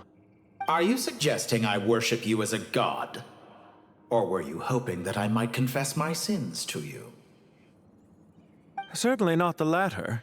That would make my life miserable indeed. For someone who despises them so, you never seem to have any objections to me creating or becoming one. At first, I thought you'd be furious. Concerned I would terminate our partnership, were you? Not at all. You had reasons why our partnership must continue. Don't you find people's attitudes toward gods amusing? A god descends from the heavens and people worship it unreservedly, blindly following whatever rules are given to them. And yet, when they see an ordinary person gain godlike levels of power by virtue of their own hard work, they treat him with nothing but suspicion, even if he is a compatriot. Is that supposed to be a compliment? No. I was just thinking. I pity the man who would call you a compatriot. There's no need to be so self-critical. I know it's a little late in the day to be asking this, but how have you been keeping? I'm flattered that you would take the time out of your busy schedule to consider my well-being, Doctor. The part of your soul that went to Nodcry caused quite a stir, sending our organization back to the drawing board on numerous fronts. It was quite a headache for everyone involved. Dear me, I must have caused you no end of trouble. You certainly did. I had the rare honor of being summoned before the Tsaritsa with Pulcinella to answer for myself. A terrifying ordeal. Don't worry, I pulled through. At most, it's a public relations nightmare. I made sure of that. Now I'm curious. How did you explain yourself? Oh, it was quite simple. I just pinned the blame on someone who wasn't there to defend himself. I could hardly be expected to defy the demands of someone as insistent as the Second Harbinger, now could I? How you slander me. You know full well that I am perfectly amenable to reason. There's no question that you are partly to blame for the ruin of my reputation over the years. Do you have anything lined up for when this is all over? Hard to say. Field work always takes quite a toll on me, as you know. Once I'm back at Snezhnaya, I'll start with a well-earned cigarette. Why are you so eager to ruin your lungs after I went to the trouble of replacing them for you? If you have an issue with it, feel free to try to stop me.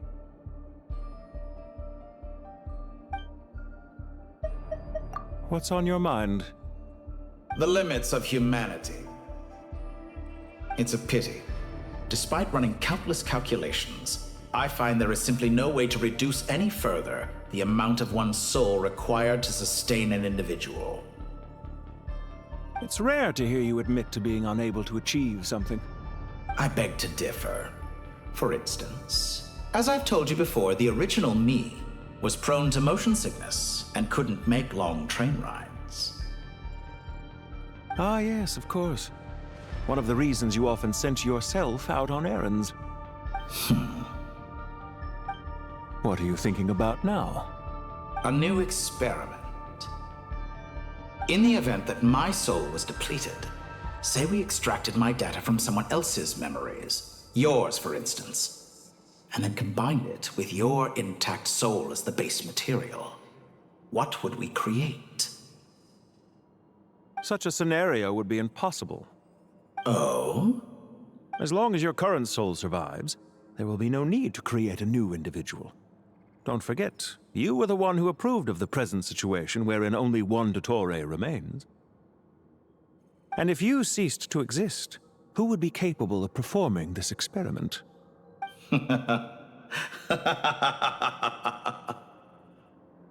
Since the day I met you, you've always excelled at talking your way out of a quandary. Isn't it a little too early to be saying goodbye? Not that I wish to keep you from your business, of course. Very well. Let's leave the conversation there for now.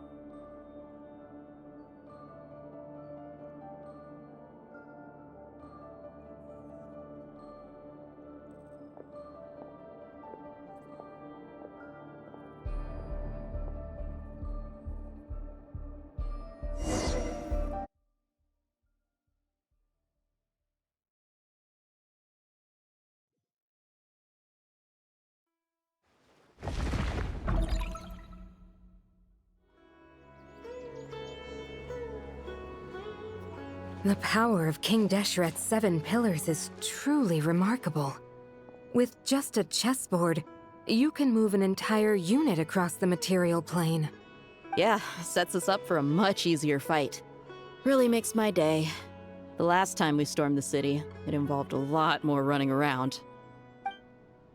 I wonder how many people can say they stormed a city twice in their lifetime.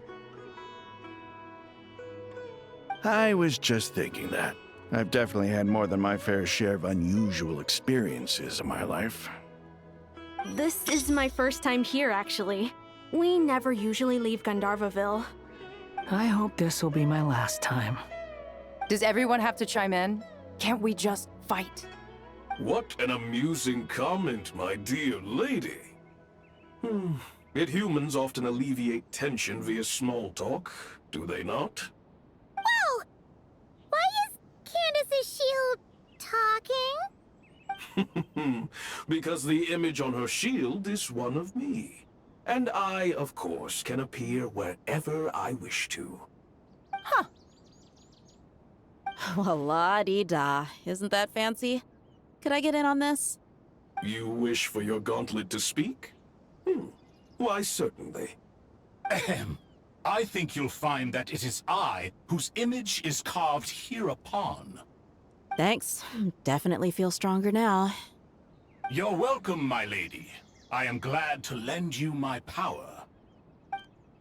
Sino, what's the situation? There are troops stationed at every entrance. As we expected. A frontal assault will suffice. Everyone, stick to the plan. We'll take the main entrance. You head for the House of Dana's side door. Move out.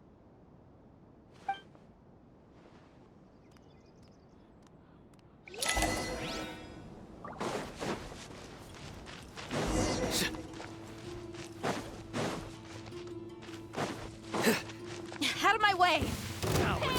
Take this! Watch out! Jet lost. Whew. Thank you, Jet. You gotta be more careful. If you're not ready to put your life on the line, you can't be certain of defeating your opponent. She's right. Keep your wits about you, Rana.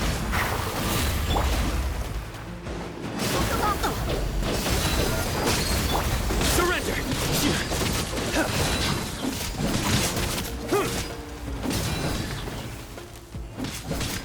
dare you! Wait! You asked for it! No escape.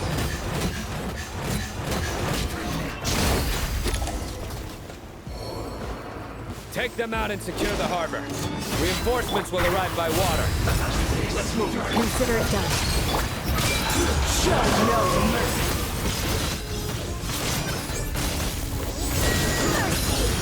Have a load of this. Your penance is due! Vengeance will come. Look.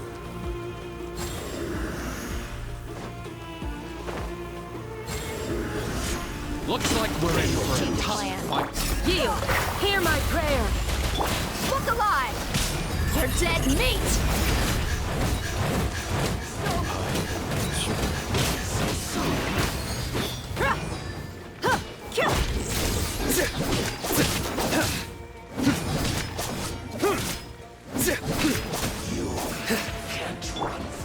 Use the force authorized. Grant us your blessing! Through me, justice is served. Guilty!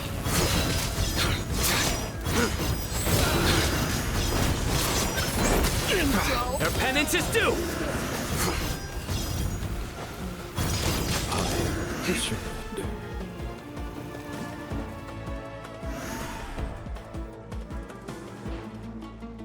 Waterway secured.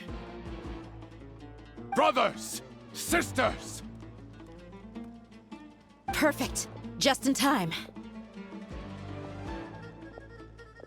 Welcome. Once we've linked up, we'll continue the advance. The team has arrived at the north entrance, as planned. Good. Press on.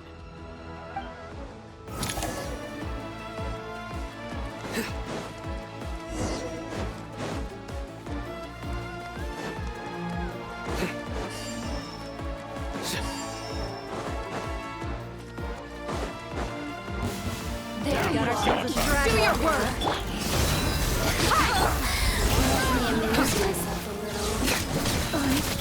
Gloves off!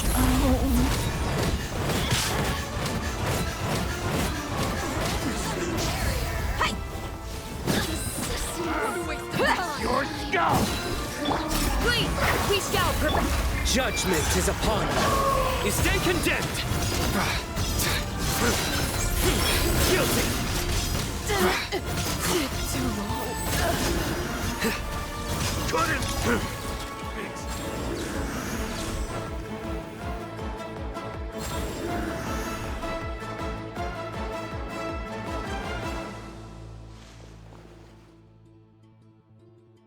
Look out! It's an ambush! Finally. We need to hurry. Take the middle road now. Mahamacho Sino, area clear. Don't relax just yet. More Fatui approaching from the right.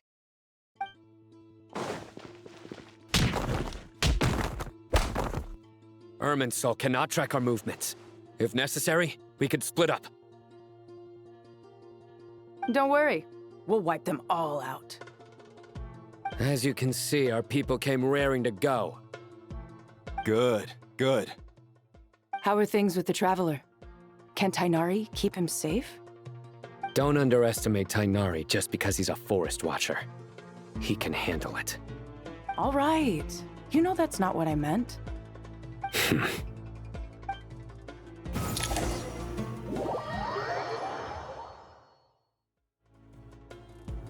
Sino and the reinforcements have drawn the Fatui's fire away.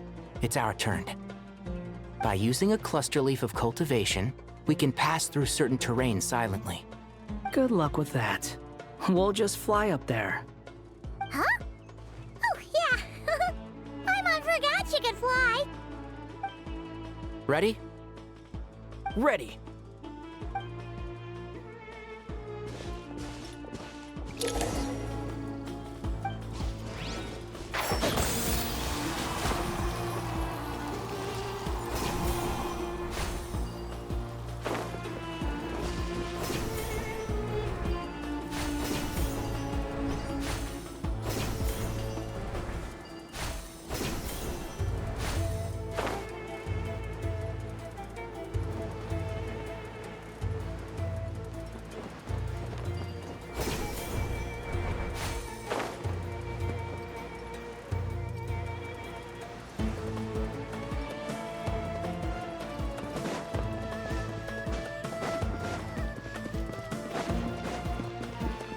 Keep up.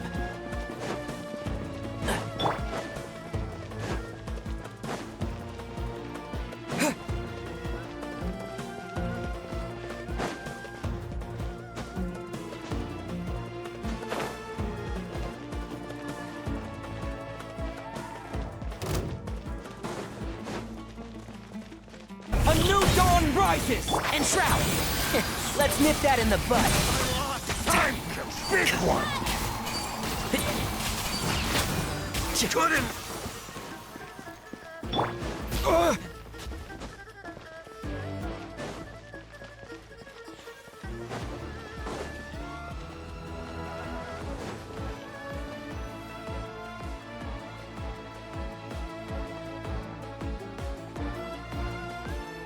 Fatui soldiers up ahead.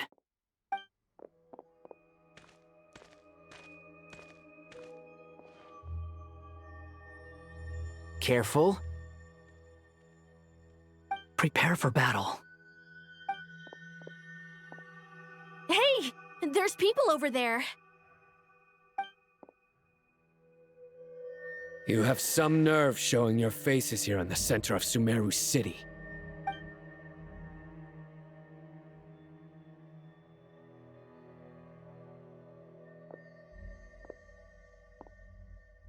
You're right on schedule.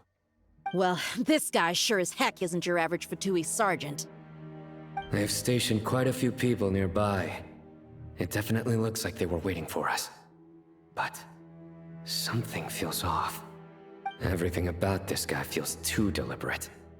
I highly doubt he's just a subordinate of Dottores. And he's no mere sergeant. Whatever his rank is, it's high. Much higher than we thought. So you've been waiting for us.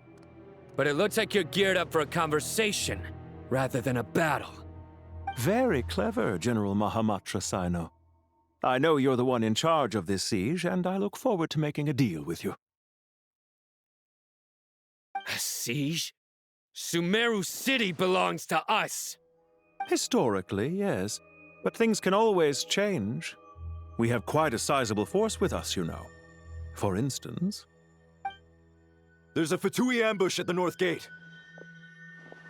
Can you handle him? We can for now. Yes, I'm quite sure both sides can hold their ground for the time being. The battle has not yet reached its climax. But what happens next? Do you enjoy watching bloodshed? Surely some of those here are people you count as friends. Once a war begins, some people must die. I doubt you wish that fate upon anyone you know. Wait a second. It's a trick. He's not even there. Silence! He disappeared. What was that? A ghost? Curses. He was never there to begin with. That was just a shadow projected there to lure us in. Enough talk. Attack! I apologize for being unable to accompany you at this crucial moment, but I am compelled to leave for reasons beyond my control. Please excuse me. Sumeru's General Mahamatra is quite ruthless. It's a good thing I wasn't there in person. Your illusion held them up for a time just fine. But now that they have seen through it, they will realize you were just a decoy. Decoy or not, what matters now is that they will be heading your way imminently. Not imminently. They are already here.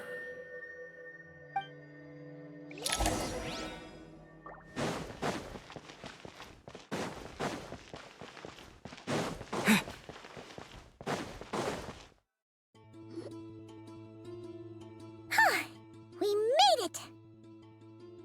This is far enough. Tainari, you go help Sino. Don't worry about us. We'll manage from here. Are you sure you don't need me to stand guard? No need. Once the connection is established, we'll disappear from the sanctuary of Surasthana. Go help the others. All right. Goodbye for now, then. Please tread carefully.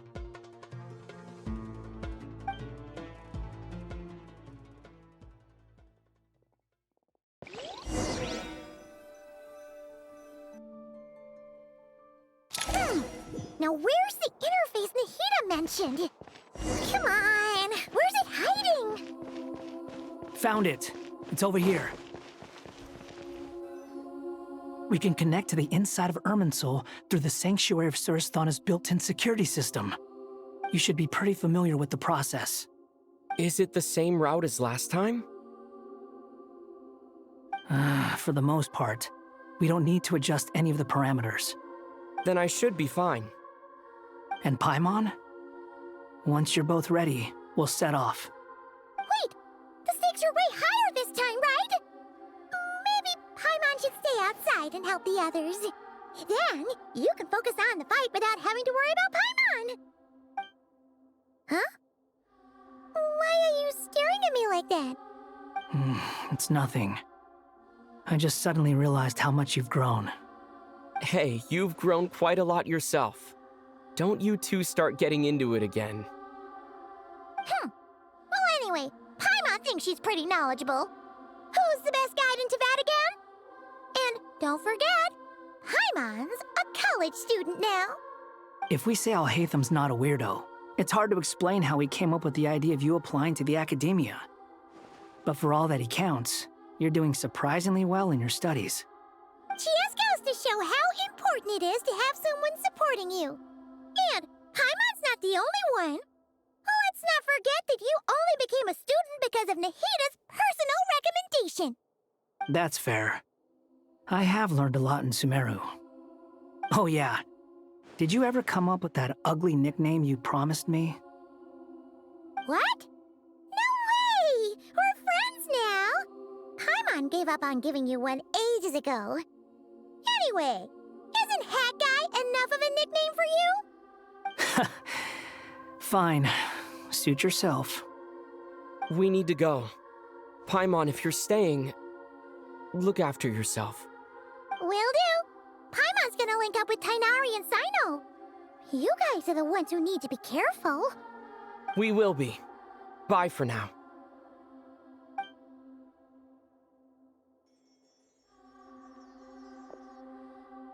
Initiating connection.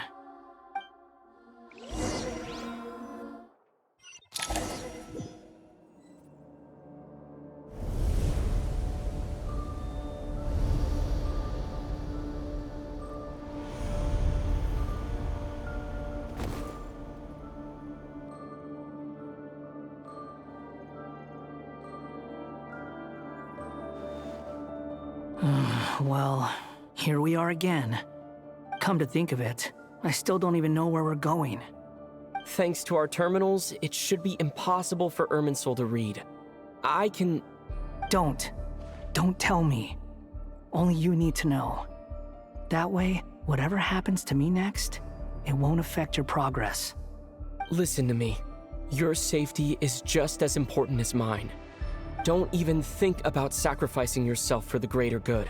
We came here together, and we're leaving together. All right, if you insist. I won't argue with you.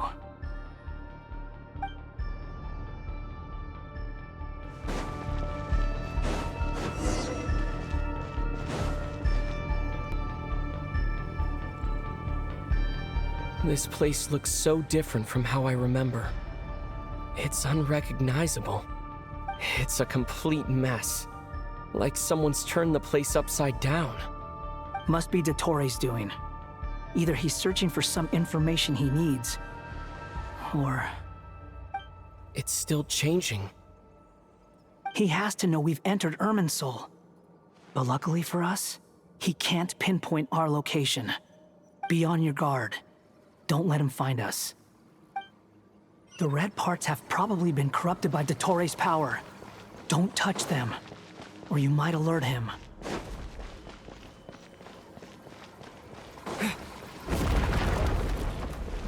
He's looking for us. Tread carefully. That wall could be a problem. Fortunately, it looks breakable. Give it a shot.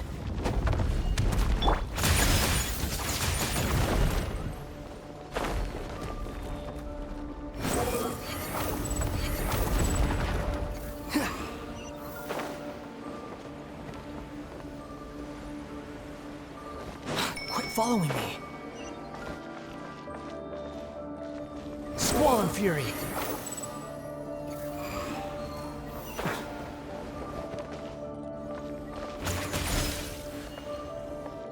The wind rises.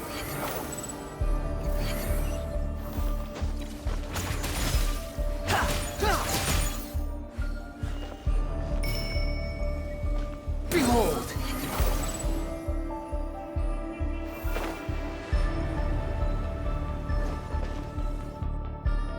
The wind rises.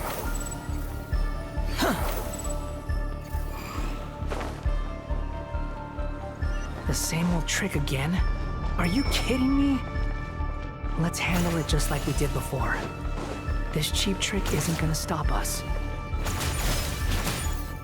Search for it. Oh no, it's a trap. Is that why he was using the same trick over and over again? To get us to lower our guard?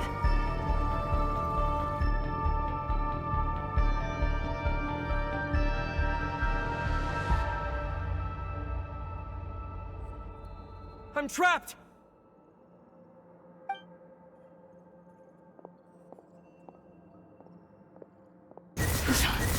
Why won't this thing budge? Hello? Hello? Can you hear me? Nicole, is that you? Yes, it's me. I'm monitoring your progress from inside the Eternal Oasis, and I have to say, this terminal is simply marvelous. It makes tracking you so much easier. I couldn't see anything at first, but now that you two are inside, I can use your location with support from the terminals to get a partial view of the situation inside Irminsul. It's not the clearest image, but it's better than not being able to help at all. So, here I am. I can't intervene directly, but I can help to guide you out of the jam you're currently in. So please, just follow my lead. Dottore in his current form is a blight upon both Irminsul and the ley lines. Pay attention to your surroundings. There must be sources of his contamination nearby. Is that one of them? Precisely. Take it out. Good work. But we're not done yet. Stay close, and let's see if we can find any others like it nearby.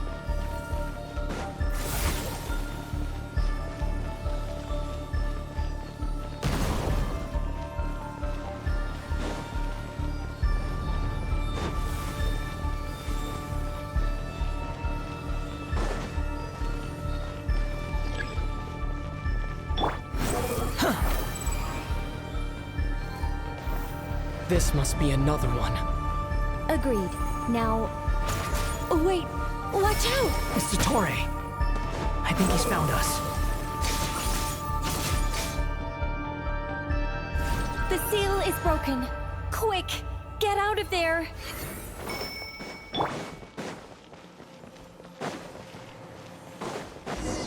And where exactly do you think you can run to? Wait, what is that? Pursuers! That's gotta be it! Run! Don't let that thing touch you. Dodge that attack!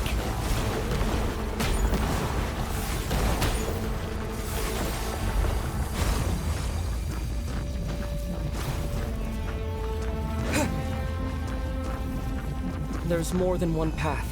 Which way do we go? To the left! Trust me! Fleeing like vermin. What a pathetic sight. Hey! Watch yourselves! Stay focused! There's a cliff ahead. Jump! More of those corruption sources. Destroy them as you did before, and open the exit as quickly as possible. They're relentless. Is he trying to wear us down?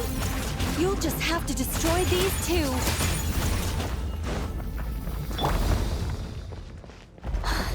I think the pursuit is over. Hard to say. Stay alert.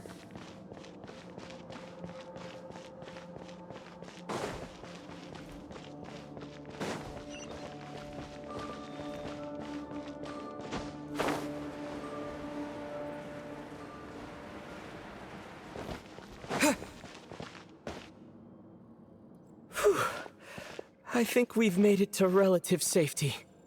Phew, goodness. That was tough. You doing okay? I'll be fine. Don't worry. Take a short rest, and then... Nicole? Nicole!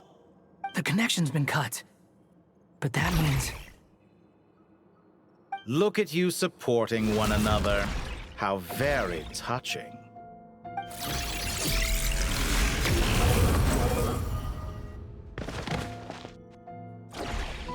Dottore! Took you long enough to find us. You're more useless than I thought.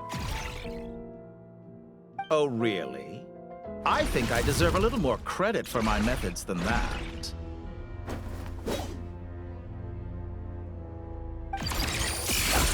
Rather than hunting you down, I chose to let you roam free. I indulged your presumption that I was unable to track your movements, played along with your clever little plan. Fleeing is for animals, but I rather enjoy watching you flee. Some things lose the will to run altogether as soon as you put them in a cage. If that's true, then why did you come looking for us? Because I wanted to observe you up close, of course. Don't misunderstand me, I'm not here for a fight. Is it so unusual that I wish to greet my old acquaintances in person? After all, it's been a while. Scaramouche.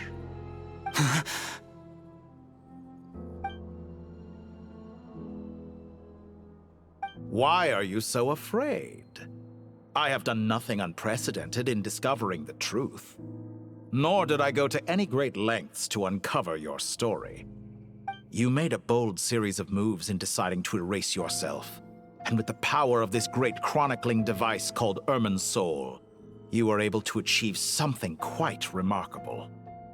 Once most people form an opinion about someone, it tends to imprison their mind. Yet you managed to erase every trace of your existence. A novel take on death indeed. However, this meant that you stood out to me all the more when I saw you in Nodcry. I didn't even have to go looking for you. Just the sight of you was enough for me to intuit the truth. For someone in my position, connecting the dots was a trivial affair. It would have been more surprising if I hadn't managed to piece it together. You seem very pleased with yourself for figuring it out. I'm sure you'd even be more delighted to learn the full extent of your crimes. That would hardly be necessary. Besides, isn't there something that concerns you more right now? Something that fills you with dread? Let me put your mind at ease. I have no intention whatsoever of restoring any of the records you deleted. For one thing, it would be exceptionally difficult.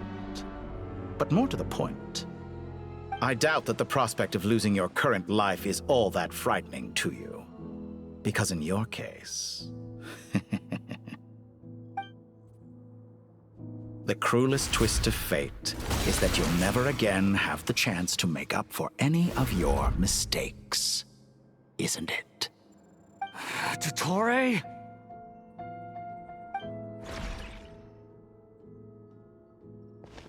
All here shall bend to my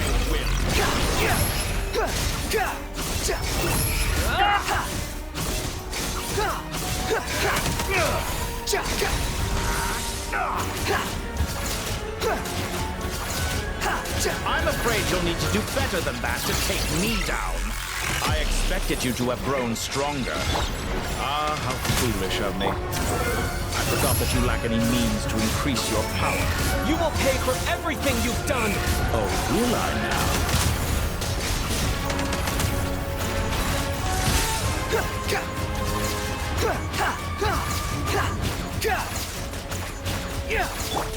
Scorch and burn!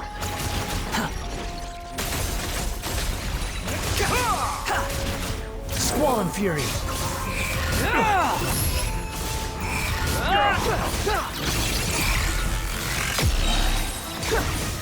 Unsightly insects!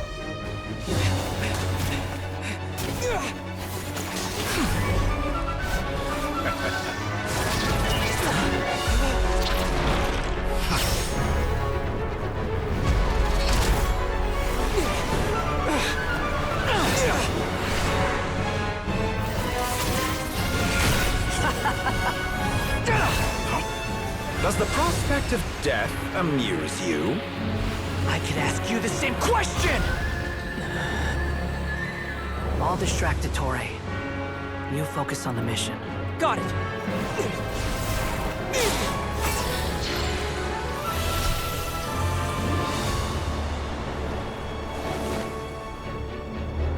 For the hopes and dreams of the masses.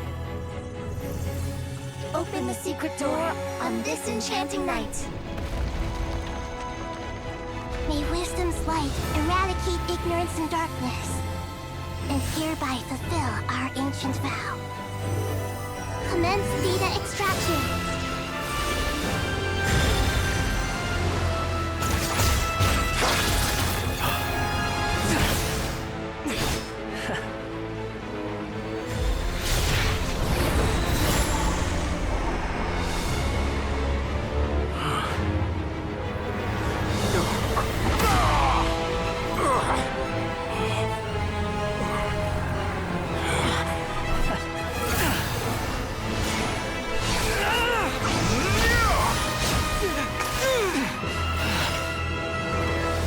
Cling to outdated ideals and stand in the way of progress.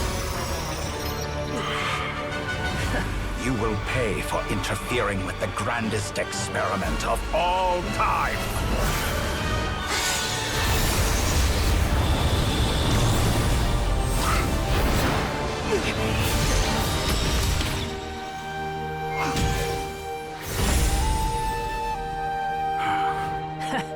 Good timing.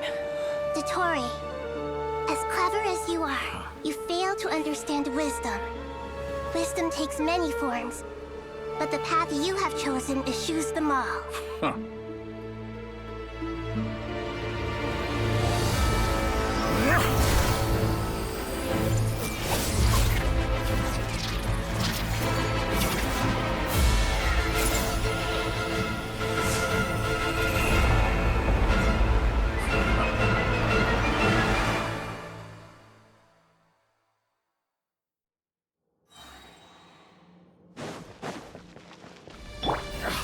My strength is fading! Since you are within early, sir, it stands to reason that any power you wield comes from it. Extracting the information from Irminsul, just to strip me of my power. I will find his weakness.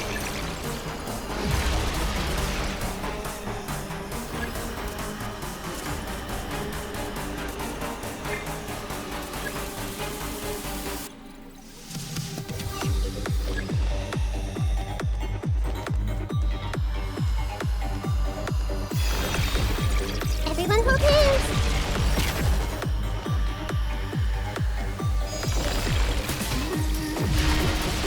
This may hurt a little.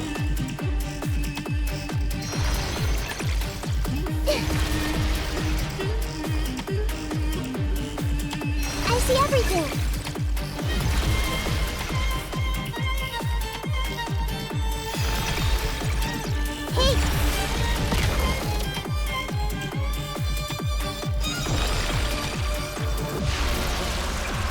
I see everything!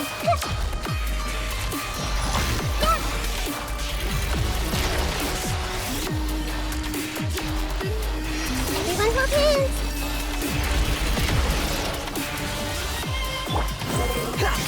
Upon the gale.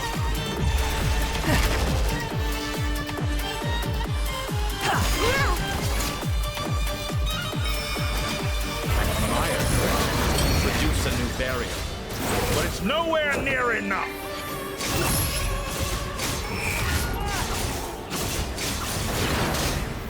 Time to ignite! A petty trick! Grow, grow, grow! Tap! Commit it to memory! Behold!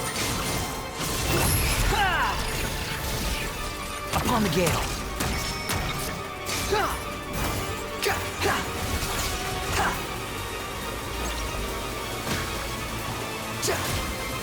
Burn all before you!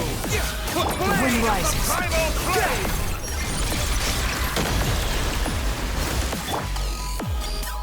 The Temple of Wisdom! You won't destroy. We're so close! Just hold on a little longer! I'll hold him up. Traveler, Hat Guy, the rest is up to you. We certainly have a knack for surprising each other, don't we? I'm just getting started.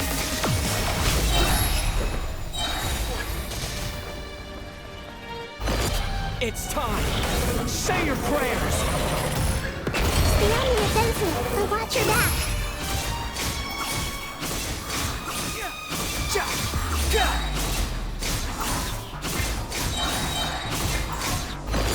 It's time. Say your prayers.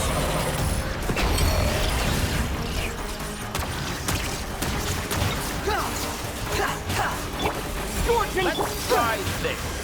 Muso no Hitotachi!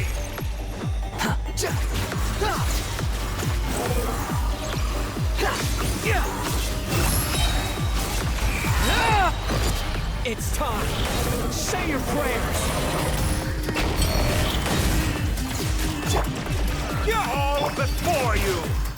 Blade of the primal blade!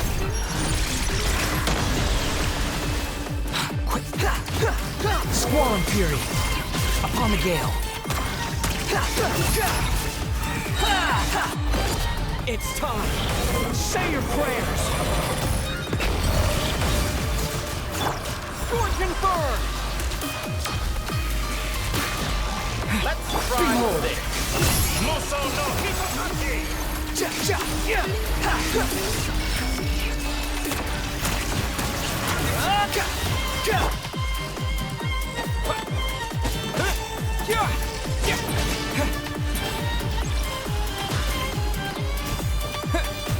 Burn all before you! Squall Fury. Blade of the primal You're dead. blade! How amusing.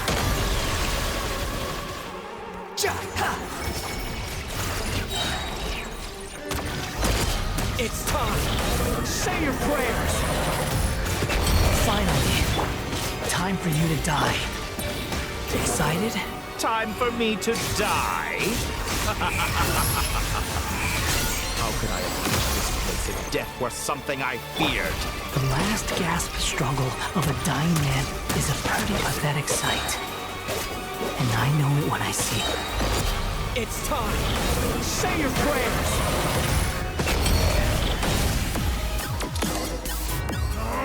That's enough!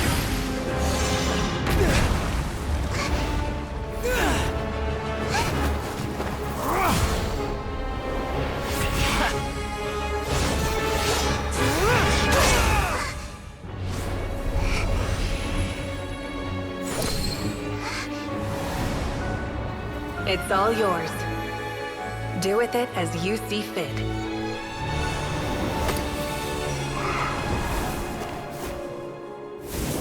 Just as you say, this world is home to some archaic things. And as you suppose, you are a formidable opponent. You have long coveted the secrets of wisdom. So now, I will demonstrate true wisdom in action. I invoke my supreme authority as the keeper of Irminsul. Commend me or condemn me. But give your verdict now!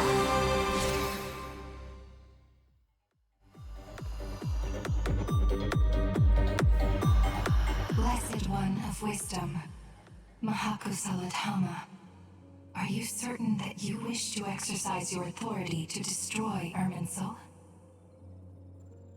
It represents both your roots and your finest accomplishments. You truly intend to abandon the very thing you have always fought for? This is my decision. Irminsul has been corrupted beyond redemption. Irminsul is the original tree of Tevat.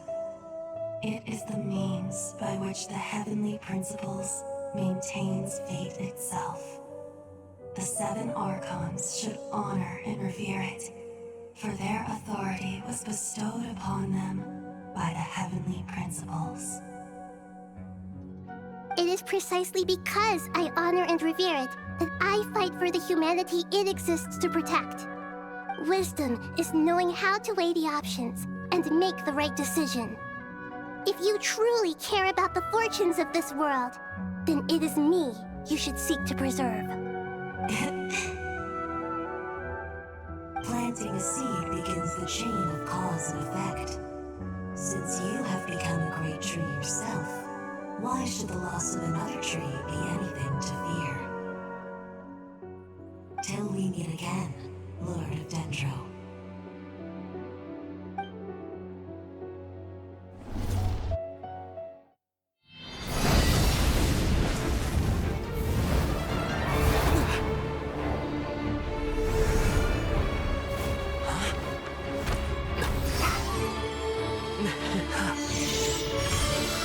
The first flame. The pure, cleansing fire.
Shall we?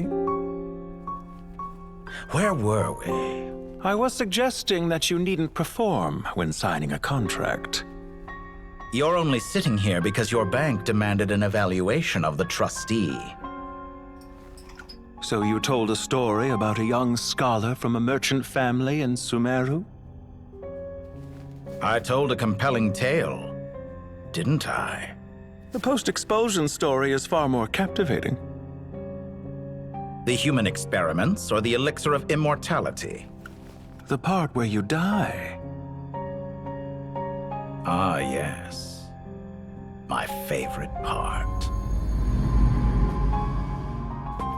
The 35-year-old Segment thought of himself as Dottore, reserving the name Zandik for the original specimen.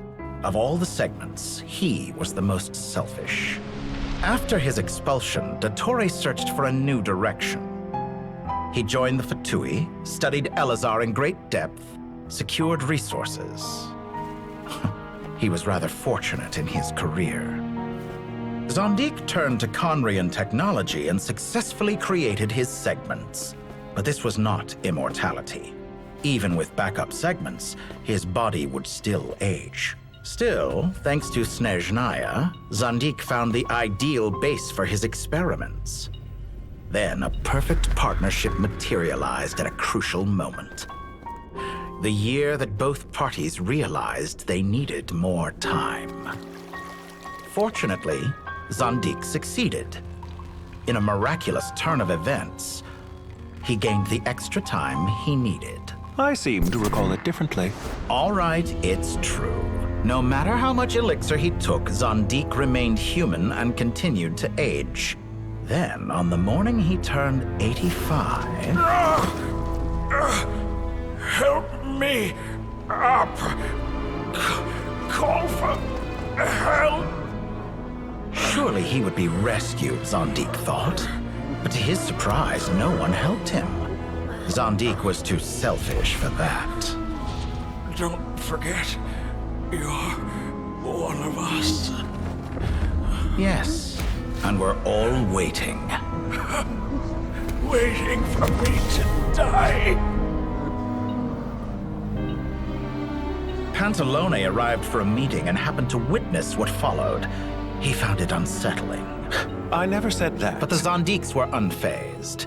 It was a rare opportunity for self-dissection.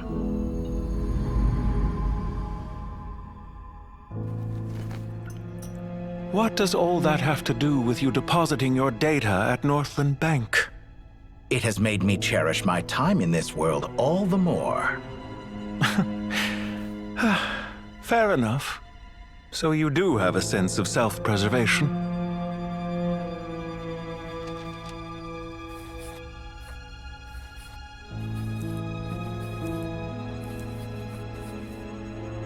What do you mean? You're hardly normal, and you don't cherish life. You just don't want to admit defeat in the limited time you have. Even so, don't I deserve an interesting ending? I'm counting on it.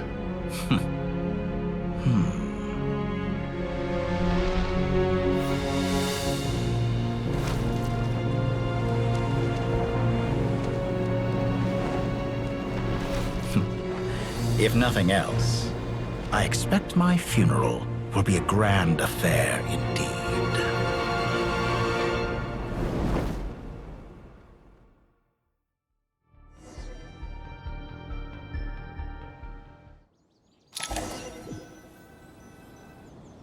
What a magnificent fire. In Snezhnaya, we light fires to ward off the cold. Fire, it seems, is antithetical to ideas such as cold, frozen, and unchanging. Perhaps it has always been that way. From the beginning, fire has been used to drive away wild beasts and warm the body and mind. You could say it's a form of treatment. One that cures the human heart of mortal fear. Mortal fear? Something you haven't been acquainted with in a long time, by the sounds of it. Whereas you, I'm sure, must know the feeling quite well indeed. I remember when we first discussed the elixir of immortality, you claimed that extending your lifespan was about buying more time. But was that really the truth? You fear the prospect of dying a wretched end in this world, don't you? Of course I do. I'm only human, after all. And while you may have forgotten it, you cannot deny that you too were once human, Dottore. I do not believe that there is no such fear in your heart. Perhaps you are right. But I abandoned it long ago and devoted myself to my experiments. I have felt no fear since. From the very beginning, I never thought you could win this game. But still you came, contract in hand, to honor our agreement. Because I am a reputable partner. And as we have discussed, experiments are about more than results alone. The process is equally important. I have come here and completed my creation, and I do not regret my decision. I'm afraid your journey ends here. After I die, there will be no one to make the elixir of immortality, and your remaining stock will only last a few more years. How then will you prove that you didn't perish in this incident alongside everyone else? When I feel optimistic about market environments, I never forcibly adjust them. They have their own direction, and I myself am one such environment. I have been quite particular about many things in my life, but where the manner of my death is concerned, I choose not to be. You make yourself sound so magnanimous. Oh, but I am. And I hope you will be too. It may have been a long time since anyone told you this, Dottore, but I recognize that you are a truly rare talent. Ha! I can see it. The experiment in blasphemy that I've been performing all this time. It has been a long process, and I do not care about the results as much as people might imagine.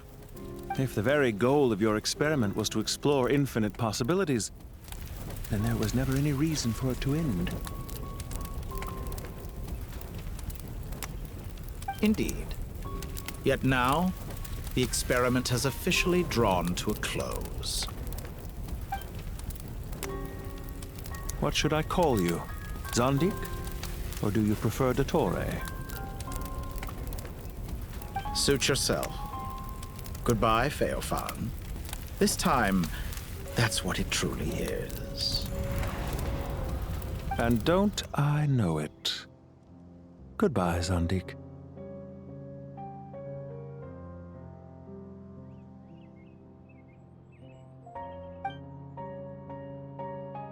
I could have carried out many more experiments. But to me, Lord of Dendro, this outcome is certainly not the worst.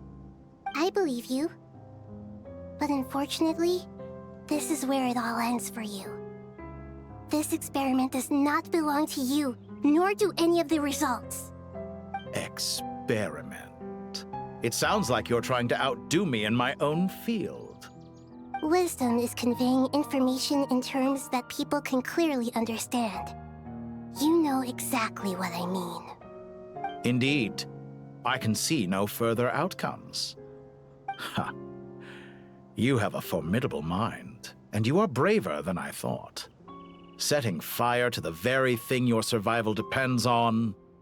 Your previous threat was empty, but this time, it is real.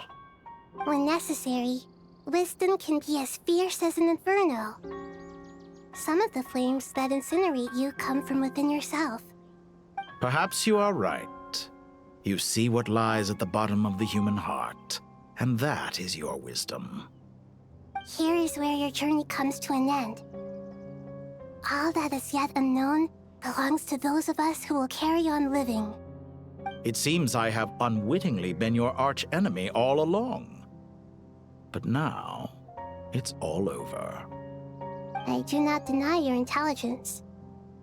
But what you refer to as experiments, I would never describe in those terms. They are events that take place in the real world, and they are so much more than mere data. Goodbye. We will never meet again.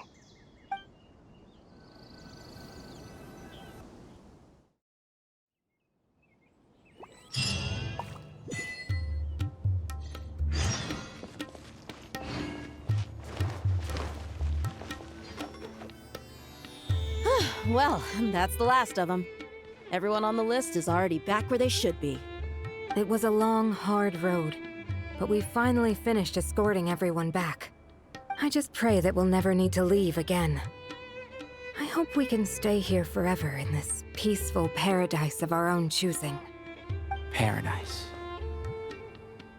In the annals of the Temple of Silence, that word carries great significance.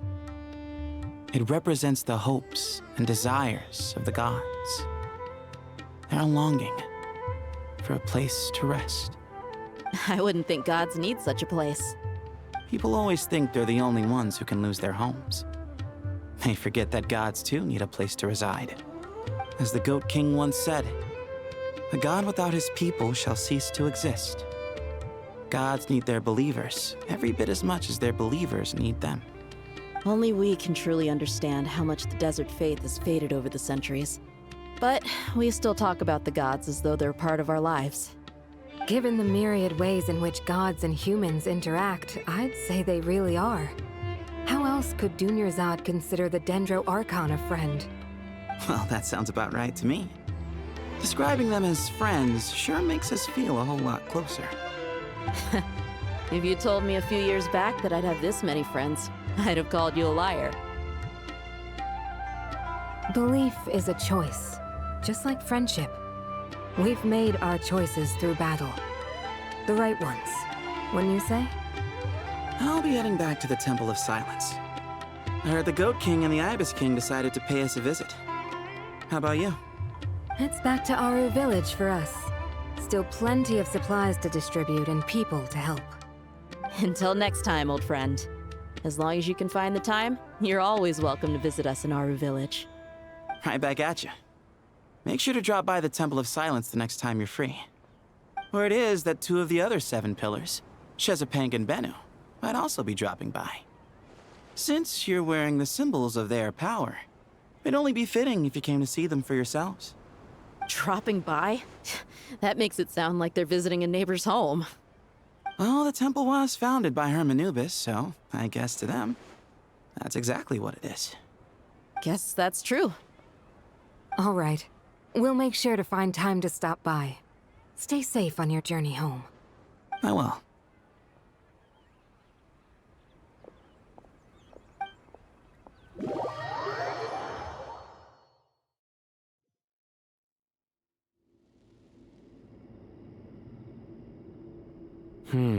you do have a point. See? Retirement has always been a problem, especially for old-timers like us who've been locked away all these years. You finally step out into the light, and bam! You're face to face with a whole different world. Naturally. What do you think, Layla? Huh? Why would you think to ask me?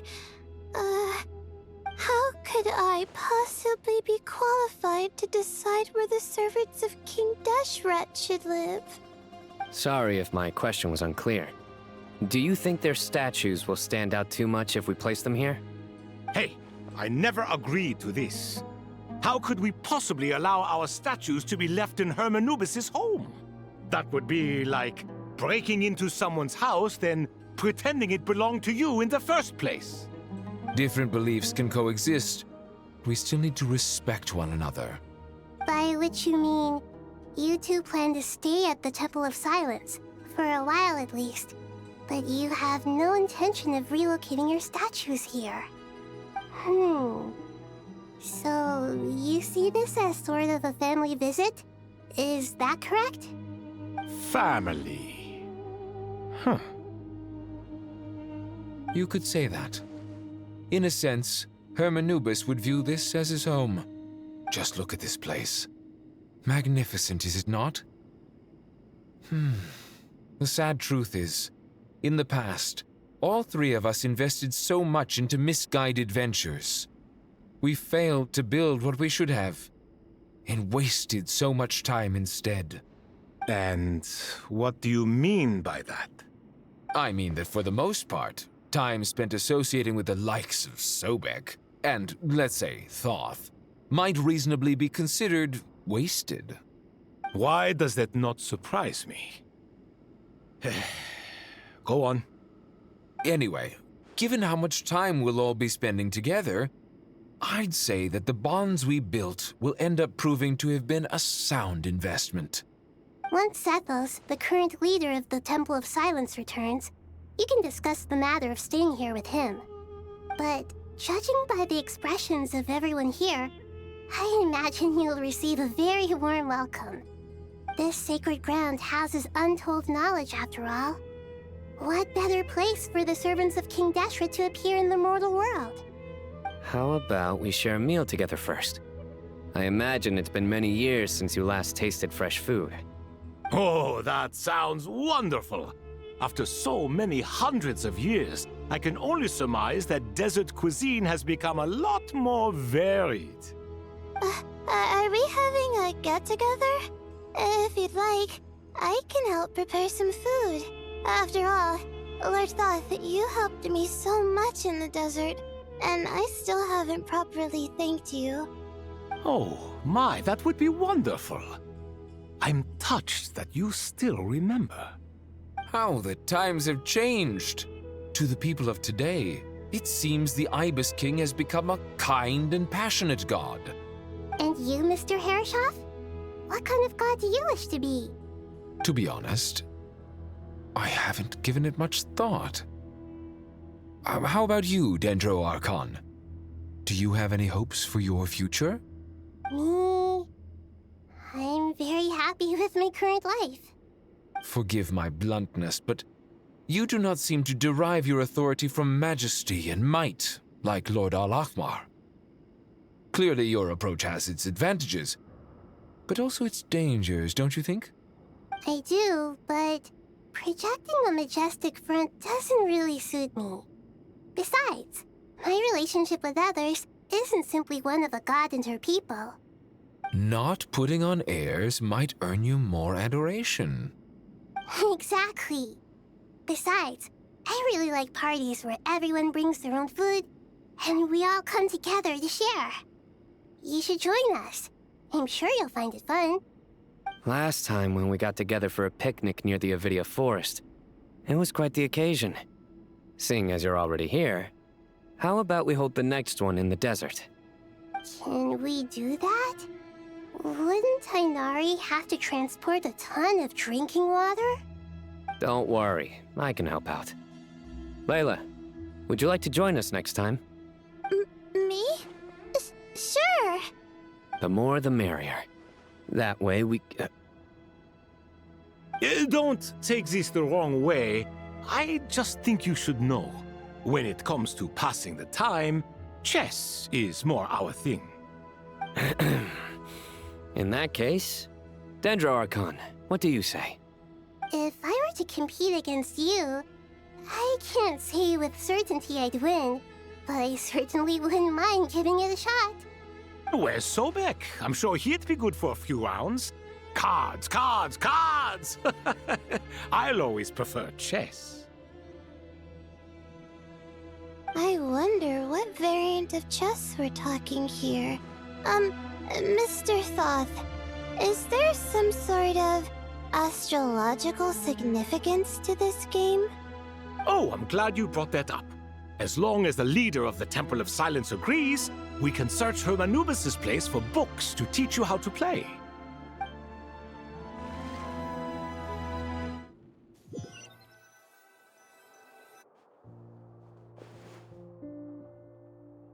Such devastation visited on Sumeru City. So many houses destroyed or damaged in the fighting. Who could have foreseen this? Look at all of this. It's going to take me forever to tidy up. I suppose living below the academia doesn't always work out to your advantage. I would have thought a little appreciation of my sincerity and effort in helping to clean up this mess might be in order. Helping? Effort? This is your house! Of course you should be putting in the effort! If anything, I'm the one who's helping!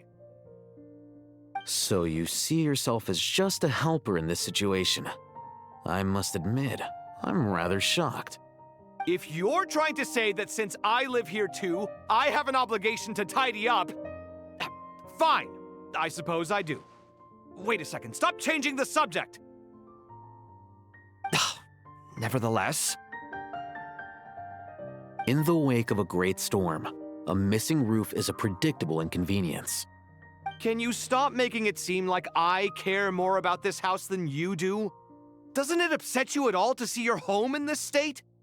I won't pretend it's ideal, but that's no reason to be upset. This is the roof over your head, your shelter from the cold. The furniture is scattered, the paintings have fallen off the walls, the windows are shattered. Don't you feel even a little disheartened? The way I see it, these problems are easily solved. Ugh, this is precisely why I hate talking to you about sentimental things. It's like banging my head against a wall. You simply don't understand just how much work goes into making a proper home. It sounds like this is causing you a lot of anguish. You mean the house or the paintings? I mean your sentimentality. Oh, well, yes. But I'd rather not dwell on such things right now. Generally speaking, when anguish becomes the norm, people usually make an attempt to improve their situation. But there are so many people and things in life that are difficult to change. It's not like you can force them. Besides, anguish can be a source of inspiration. And I'm not sure I could break my reliance on it. I'm glad you're able to make yourself think like that. What kind of a response is that? I was stating a profound truth about the very nature of art.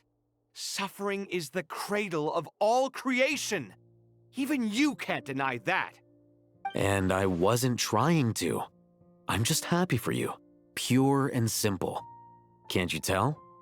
Happy about what? Happy that you can always find an answer that backs up your views. You... More often than not, life is a process of running into problems and then searching for answers. Yours more than most. Not everyone's so good at justifying things to themselves. It's something that you've been steadily mastering. Huh. What about you, then? What skills have you been mastering lately? Pass me that box. Huh? Okay. You may consider this my progress on the path to mastery. What? Wait a second. Isn't that box mine? Hey, it is! It must have fallen off that shelf! I'll hate them! Those are my paints and inks! Would you like me to put it in your bedroom for you? Huh? I mean, sure, if you don't mind. What kind of progress is this? Does he think he can bribe me? Not that giving me back my own things is much of a bribe. These books on the floor, they're a complete mess.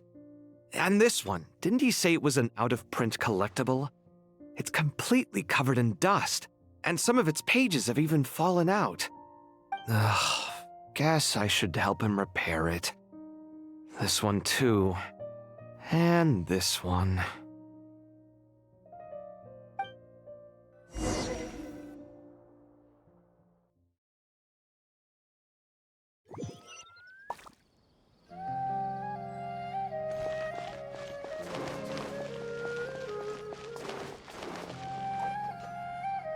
Local subter beasts, imported goods, such a bright future ahead. I can picture the Mora just rolling in.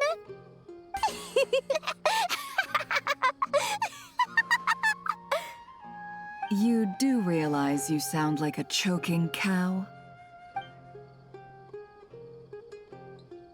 It's called being imposing.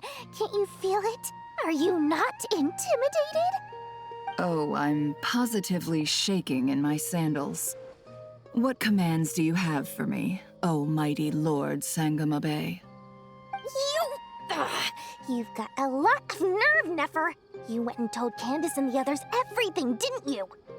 Seriously, do you have any idea how differently they see me now? Surely that's a good thing.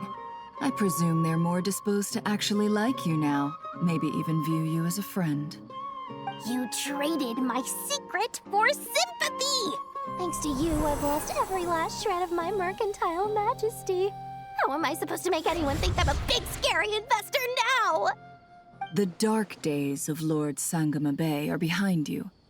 Why not take this chance to make a few honest friends?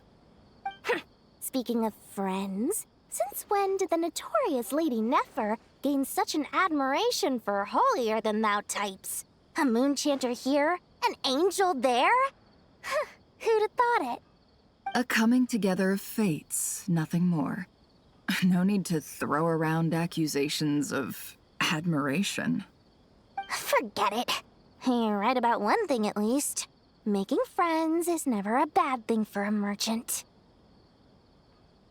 So, I really took a loss this time.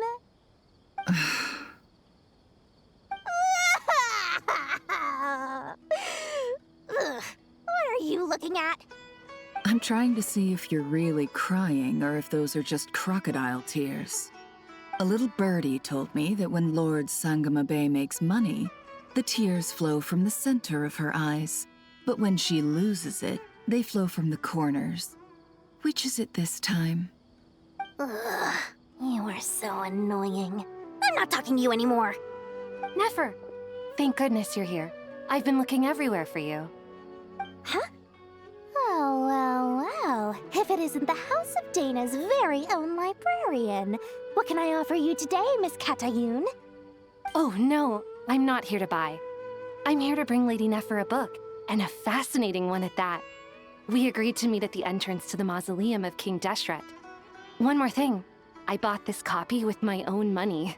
It's not borrowed. Reasoning knows not time of day, but suspense always follows a blizzard. That's quite the mouthful. Huh? Isn't that the one that... It was all the rage for a while. People throughout the city were clamoring to get their hands on a copy. The names inside were all circled. Everyone thought it was a riddle. Don't bring up that book in my presence. I don't even want to hear its name. That thing was nothing but a scam. Surprisingly enough, I've actually heard of this book, though it doesn't seem of much consequence. So, what truth lies behind it? You're from the Vahumana and you're asking me what the truth is? I'd say the actual truth was about the least important part of the whole episode. I brought you this book because it probably has the most interesting backstory of any in the House of Dana's collection, at least in recent years. As for its quality, well, you can judge that for yourself. Don't tell me it's actually any good. You may not know this, Lord Sangamabe, but Lady Nefer has a fondness for books with... how should I put this? Mixed reviews? No eye for good literature, huh? Perhaps she feels that bad books hide interesting secrets? But I shouldn't put words in her mouth.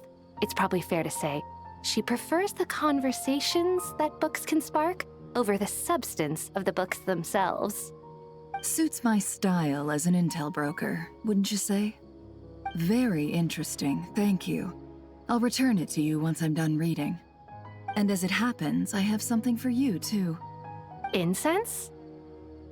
I imagine you've already used up the incense I gave you last time. Here's some more. This batch is from Nodcry, so the scent won't be quite the same. Well, actually, I've been saving the incense you gave me. I couldn't bring myself to waste it without a special occasion. But I'll gladly accept this, too. And I promise I'll use it this time. Katayun, you haven't changed a bit.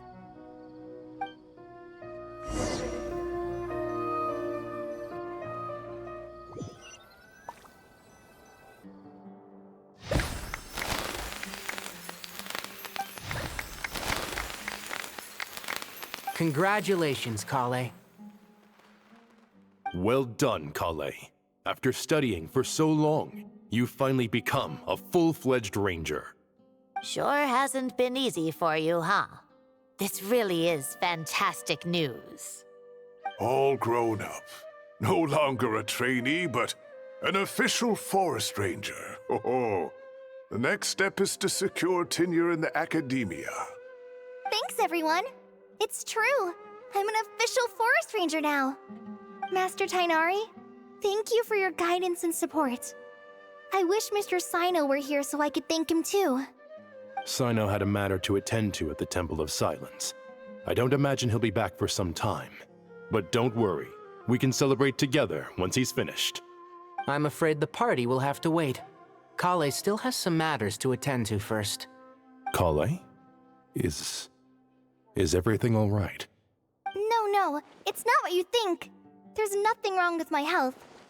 I just have a few things I need to deal with. I've made plans with the Traveler and Paimon to visit Mondstadt. Master Tainari and Mr. Sino will be accompanying us too. Well, that's a relief. Let's get together when everyone's back. I'm sure you'll be doing even better by then. Of course. I have a feeling you're right.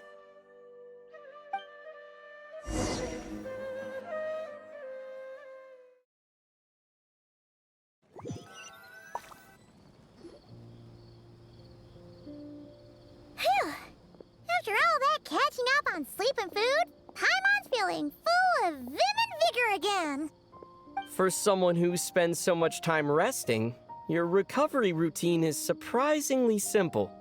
Hey! Paimon's been working her butt off too, you know. She flew all over the city helping everyone out. Don't worry, I saw how hard you worked. All right, we all know you're the most hardworking person in Teyvat. As long as you're rested and full, that's what really matters. Paimon's been looking around the place, and it seems like the city's already on the mend. But Paimon's been wondering how Nahita's doing. We should check in on her.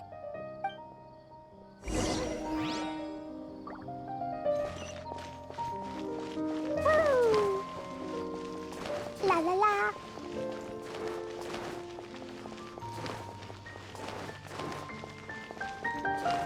Woo! Da da da.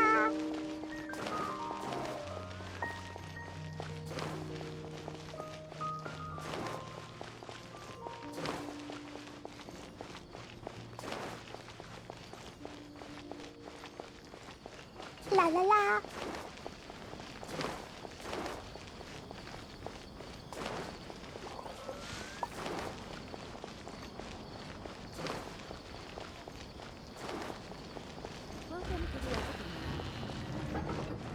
Da da da. La la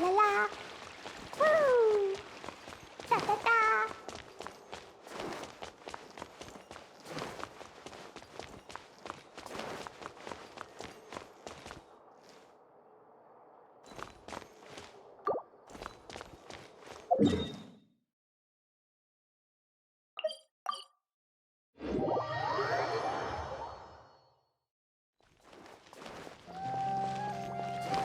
la la.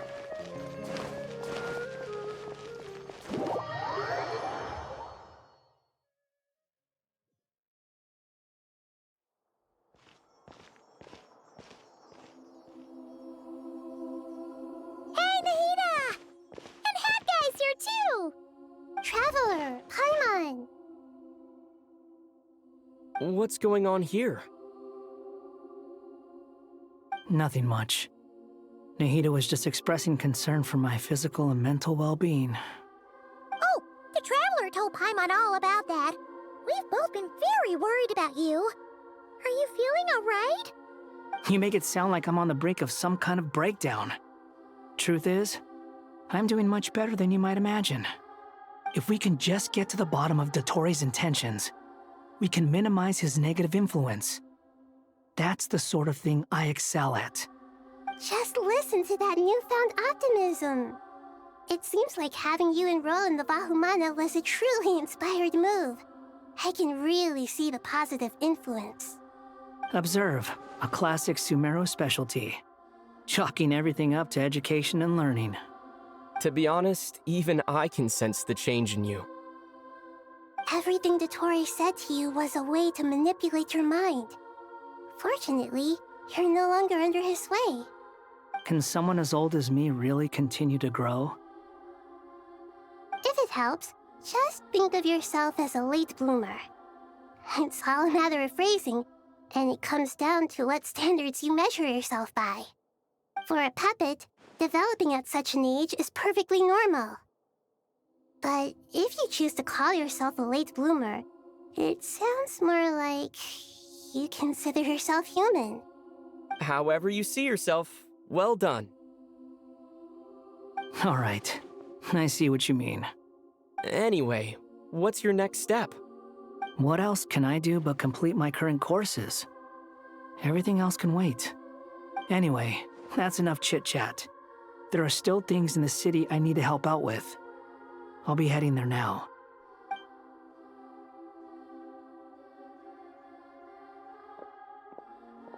I'm so happy that Hat Guy is doing better than we thought. But what about you, Nahida? How are you holding up? The pyronosis burned down the corrupted Irminsul. The flames blazed for 7 days and 7 nights before they finally subsided. All that was left were the parts underground. Now, Aru shoulders the responsibilities that once belonged to Irminsul. The situation was contained before it got out of hand, so Tevat's most vital information has largely been preserved. Irminsul has a strong influence over you, doesn't it? How will you cope now that it's gone? There is no need to worry. Thanks to Nicole's extraordinary talents, my connection to Irminsul has been severed and transposed onto Aru. Angels can do things like that? They can. Such abilities are precisely what makes them so powerful. The goddess of flowers, Nabu Malikata, once claimed that she too could perform feats beyond the reach of mere mortals. In my eyes, much of what she went on to achieve reached such transcendent levels. Her and Nicole really are both fascinating and magnificent. So, does that mean your situation is stable now? Correct. Just imagine that Aru has become the new Irminsul, and the essence of my existence has been bound to it. The wisdom of Sumeru has ultimately converged into a single, unified entity. Should we ascribe this all to fate, or is it merely fortune? Whatever it is, the important thing is that you're okay, Nahida. Dendro Archon, Lesser Lord Kusanali. Oh, thank goodness you're here. Greetings, Traveler and Paimon. Sir Nevis, do you have something urgent to say? Yes, there's something I need to report. We've received a message from Snezhnaya.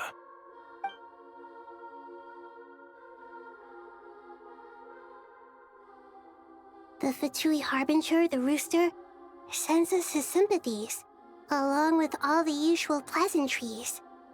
His stance is that, following the unrest in Nodcry, Dottore was subjected to internal censure. This madness was the act of a rogue element, one who cannot be seen to represent the Zapoliarny Palace. No less than can be expected. Snezhnaya paid a heavy price working to stop him. They even lost one of their own harbingers. The letter goes on to say that even so, Snezhnaya cannot claim to be blameless. Apparently, they will deal with Dottore's subordinates in accordance with Snezhnayan law, holding all those involved in his crimes accountable. Additionally, they are supplying relief funds and supplies, which are already en route. They hope this will aid in Sumeru's reconstruction. Sounds like he's got an answer for everything. True. But as diplomatic rhetoric goes, it's highly effective. Completely watertight, both in logic and sentiment. This disaster has had a profound impact on Sumeru. There is much that I will keep in my heart. The matter of Dottore can be seen as settled for now. We are sure to cross paths again in the future, and in that light, Snezhnaya would do well to uphold their responsibilities and keep a tight rein over their actions. With Irminsul burned, the flow of fate now carries many more possibilities. I will be watching carefully. Perhaps we can move on to a less serious matter?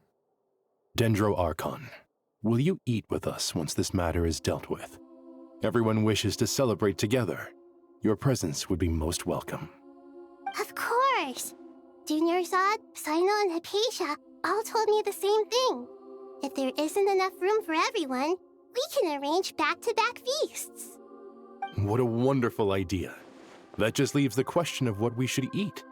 Not more tomatoes, surely. More? Dendro Archon, what do you mean by more tomatoes? Those good friends of yours are always talking about tomatoes.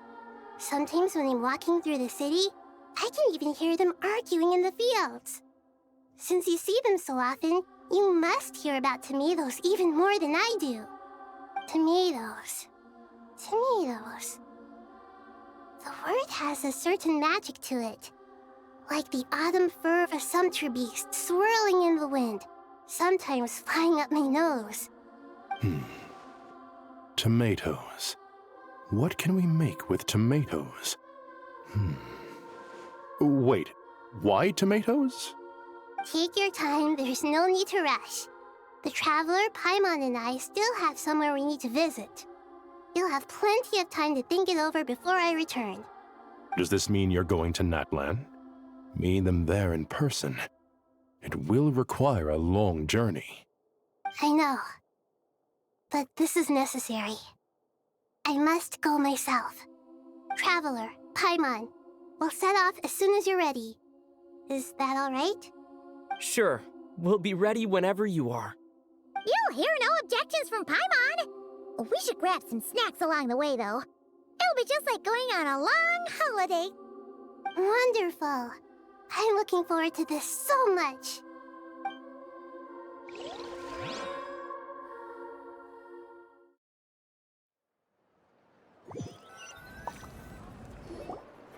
Natlan is such a lively place. It's super cheerful and positive, too. I can see that. There are people outside exercising at all hours. Such a healthy way of life. You came. Welcome, welcome. You must be hungry from your journey. Would you like something to eat? Oh, thanks, but no thanks. We've been eating the whole way here. We had a mushroom platter, Sap's meat stew, butter braised chicken, Hadasara pudding. Paimon's positively stuffed. All right, all right. No need for all that detail. I'm starting to get hungry myself. Maybe later then. We can wait till everyone's got an appetite, then I'll head out for a meal together.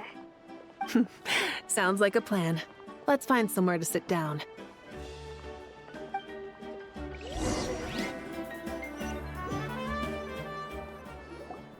I should tell you, I already have some sense of why you've come. Why's that, Malika? To say thank you. Your senses are spot on. But on top of that, we also feel guilty. Because the pyronosis has vanished? I sensed its loss. Despite scouring through the remnants of Irminsul, we couldn't find any sign of the pyronosis. Not even any trace of it burning to ash. That's certainly unusual. Still, the potential fallout from Irminsul's loss is significant, to say the least. Perhaps the pyronosis's disappearance is simply a knock-on effect of the impact it's had on a certain strand of fate. There's no need to feel guilty. We were clear that this time, there was to be no returning, only giving. Pure and simple. Thank you really is a fascinating phrase. We use it to express gratitude for the smallest of things. Yet, when faced with a kindness too immense to describe, we use exactly the same words. It's not that we lack other means of expression. It's that when we truly need to express our feelings, the simplest and purest words are always the most powerful. You're right. In Natlan, we prefer simple expressions too. Companionship, friendship, support. They might not sound fancy, but the sentiment behind them is sincere. That's wonderful to hear. Sincere feelings are often a vehicle for the deepest wisdom of all. Irminsul's destruction doesn't seem to have done you much harm. I'm glad to see you're doing well. There's still a lot of work to do, but before we begin, we felt it was important to come here and speak with you. Partly to express our gratitude, but also because we felt that seeing you, in a sense, is like basking in warm sunlight. That's a nice way of putting it. I like that. To tell you the truth, though, I'm not a fan of somber meetings. So, since there's nothing more to say, why don't we go bask in some actual sunlight? The weather's beautiful today. What a great idea! Paimon's gonna lie back and soak up some rays.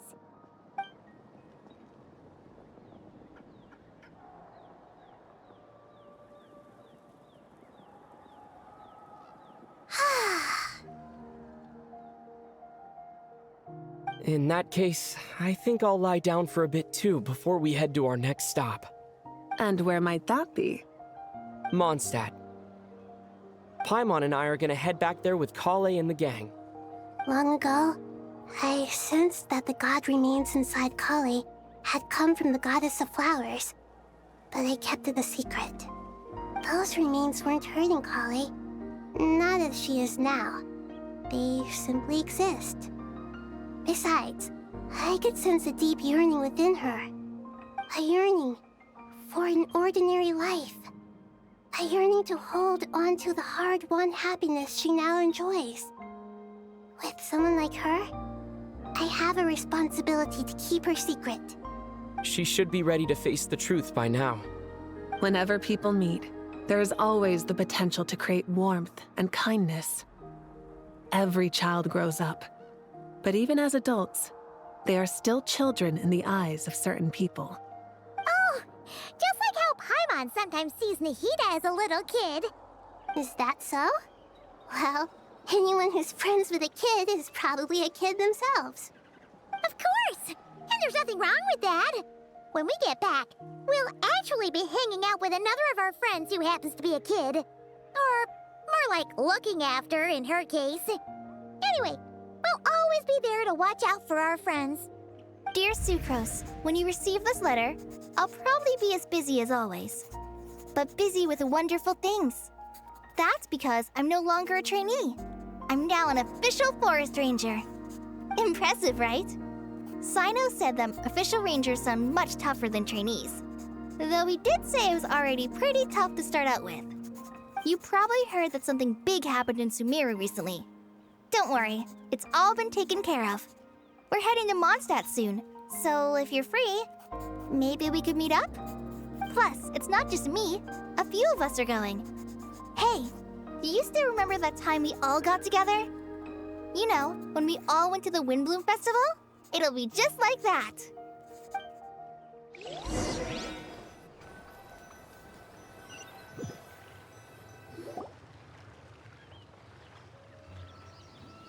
Dainari, is that...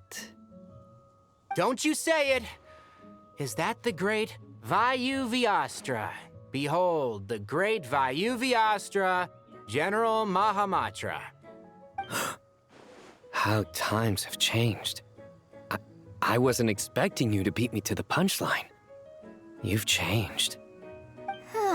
You've really upped the aggression in your battle against Sino's jokes. Kale, how did you know what I was going to say? For the love of... Hey! Traveler! Paimon! You're right on time! I hope we haven't kept you waiting. Kalei! Sucrose! It's been so long! How have you been? I've been well. Everything's going great. What about you? Are you still busy? Not at the moment. Oh, right! That juicer you gave us works amazing! Farzan loves it. Seriously? That's wonderful. I don't suppose you drew up a detailed test report. Oh, what fruits did you use? How's the texture of the final product? Sucrose, you might want to try asking your questions one at a time. Albedo! Paimon didn't see you there! It's been a while since all of us were together like this. How about we follow the same plan as last time? Good idea, my friend. You never disappoint. So, what are your identities this time? Don't remind him. First things first. Allow me to introduce our very own official Forest Ranger Kale. The rest of us are simply her humble travel companions. This sounds like one of those mushy stories that gets people hooked on some corny, heartwarming premise. Oh, is our story not heartwarming? If I recall correctly, there was even a scene like this in King of Invocations. Besides being heartwarming, our story's also about tough, impressive-sounding job titles. At least that's what I think.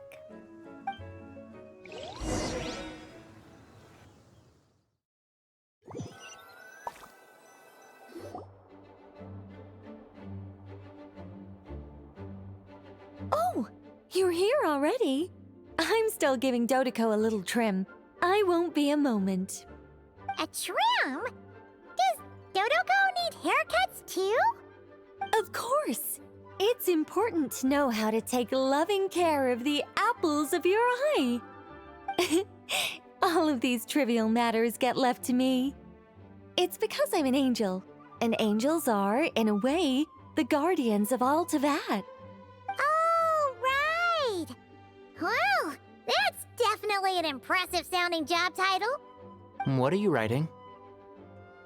I'm just brainstorming some cool-sounding lines. Oh, write them on these card backs. Of course. Clearly, my lines are pretty amazing, wouldn't you say? Miss Nicole. Kale? You seem a little nervous. I was just wondering, who was the person you mentioned who needed their wish fulfilled? Wish? What do you mean? Miss Nicole asked if we could meet up in Mondstadt once everything was over. She said a friend of hers had a wish that needed my help to come true. Well, you never mentioned that before. All we knew was that you'd arranged to meet in Mondstadt. But we thought it had something to do with the god remains. To be fair, everything I told you was true. Anyway, my friend is waiting. Come on, let's pay her a visit.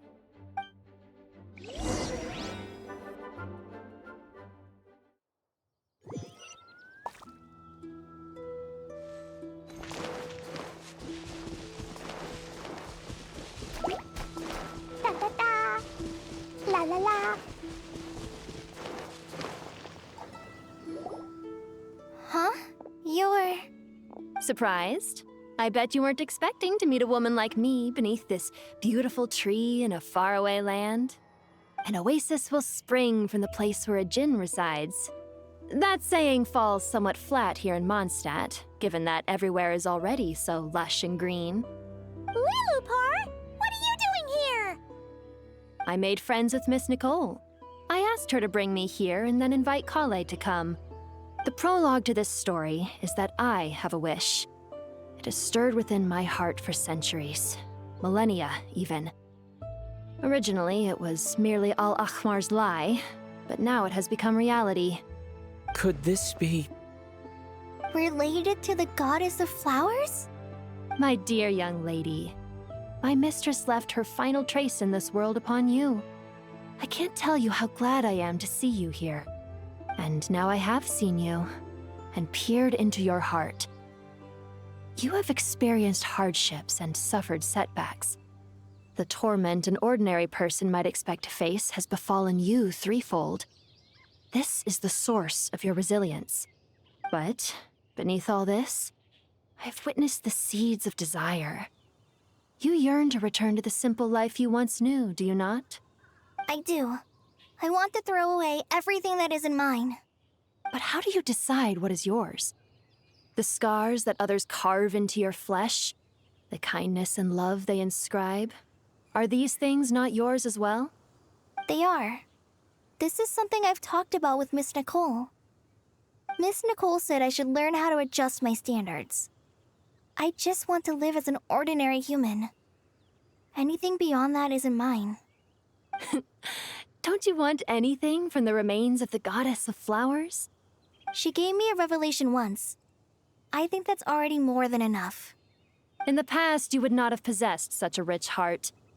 Your brief life has taught you to hold on to everything good, to home in on kindness. How fascinating.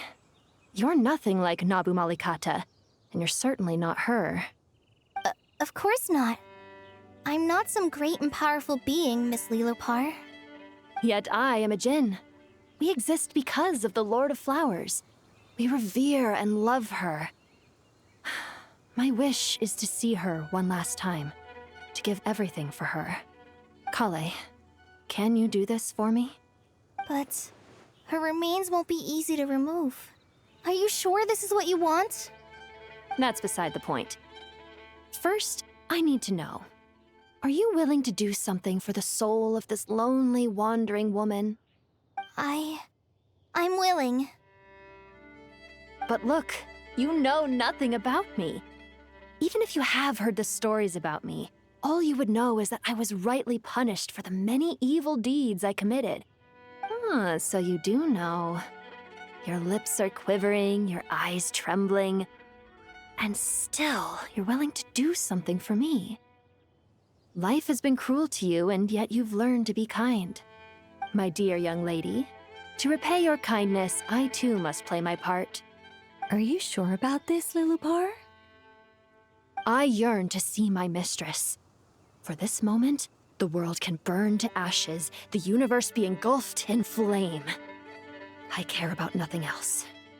And you, Kale, I can give you a gift. You'll become just another ordinary human. But Miss Lilupar, what will happen to you? My wish will be fulfilled, and I can die happy. Why would you wish for that? A long, unending life might seem desirable for one who has never possessed it, yet it brings torment to one who has. My remains are scattered across the yellow sands, but my soul can find no peace. Since you've promised to grant my wish, give me that release. Allow the dying to die, and let the dead rest in peace. You have my thanks. Kale, there's no pressure on you. What she said, it's all true. A wish is a genuine desire, after all.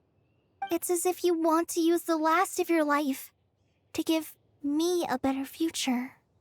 Nothing so selfless. We'll be using our futures to fulfill each other's wishes. This is a noble act, a beautiful and secret transaction between two women. I understand. Miss Lilupar, I'm ready.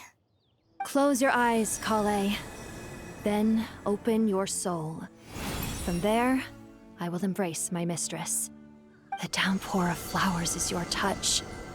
Like returning to the very beginning. Like surrendering to your grace, my mistress. People say that devotion is beautiful, yet filled with pain. How foolish of them. For me, devotion is beautiful, pure and painless. Devotion is my love. Thank you.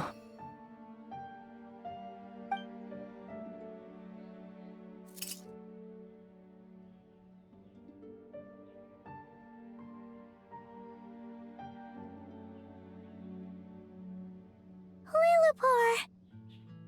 She disappeared? She left, carrying the blessing of flowers. Kale, are you alright? I'm fine. Now that the remains are gone, I don't actually feel any different at all. Those remains weren't hurting Kale. Not as she is now. They simply exist. Besides, I could sense a deep yearning within her. Kale must have already received what she was yearning for. I'm doing fine. I feel relaxed. There's really no need to worry. Then my wish has come true, too. To become ordinary? That's just one of my wishes. Actually, I have a few more. For instance, I want to protect the people I meet and help them find happiness. That sort of thing. So between Miss Lillipore and me, you fulfilled 2 wishes already, and protected 2 people. Wonderful, isn't it? I feel so fantastically happy. I guess that settles things here. So what's next? What do you want to do when we get back to town? Clay, look who I've brought to see you. Hey, Kale! I heard you guys were holding some kind of secret event. How come you started without me? Huh? Oh no, it's nothing like that. We were just saying goodbye to an old friend. Really? Who? Me. The old me. So that's what this is all about.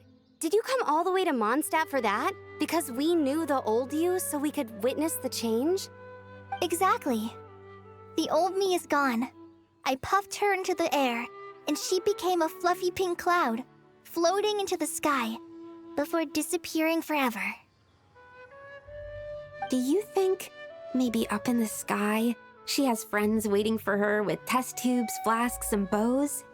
Oh, when you put it like that, it doesn't sound so bad after all. What do you think, Miss Nicole? I think maybe that's right. At least, if it were up to me, I'd consider that a happy ending. Dear Sucrose, even though my childhood ended long ago, these past few days have really felt like growing up again. I've become stronger, and I feel like I can finally accomplish things by myself. Surely someone as mysterious as you will find a friend like this fascinating. Always growing, always thriving like a plant. I came to say goodbye to my old self. I know that after this, she'll be gone. Thinking about it makes me feel a little lonely.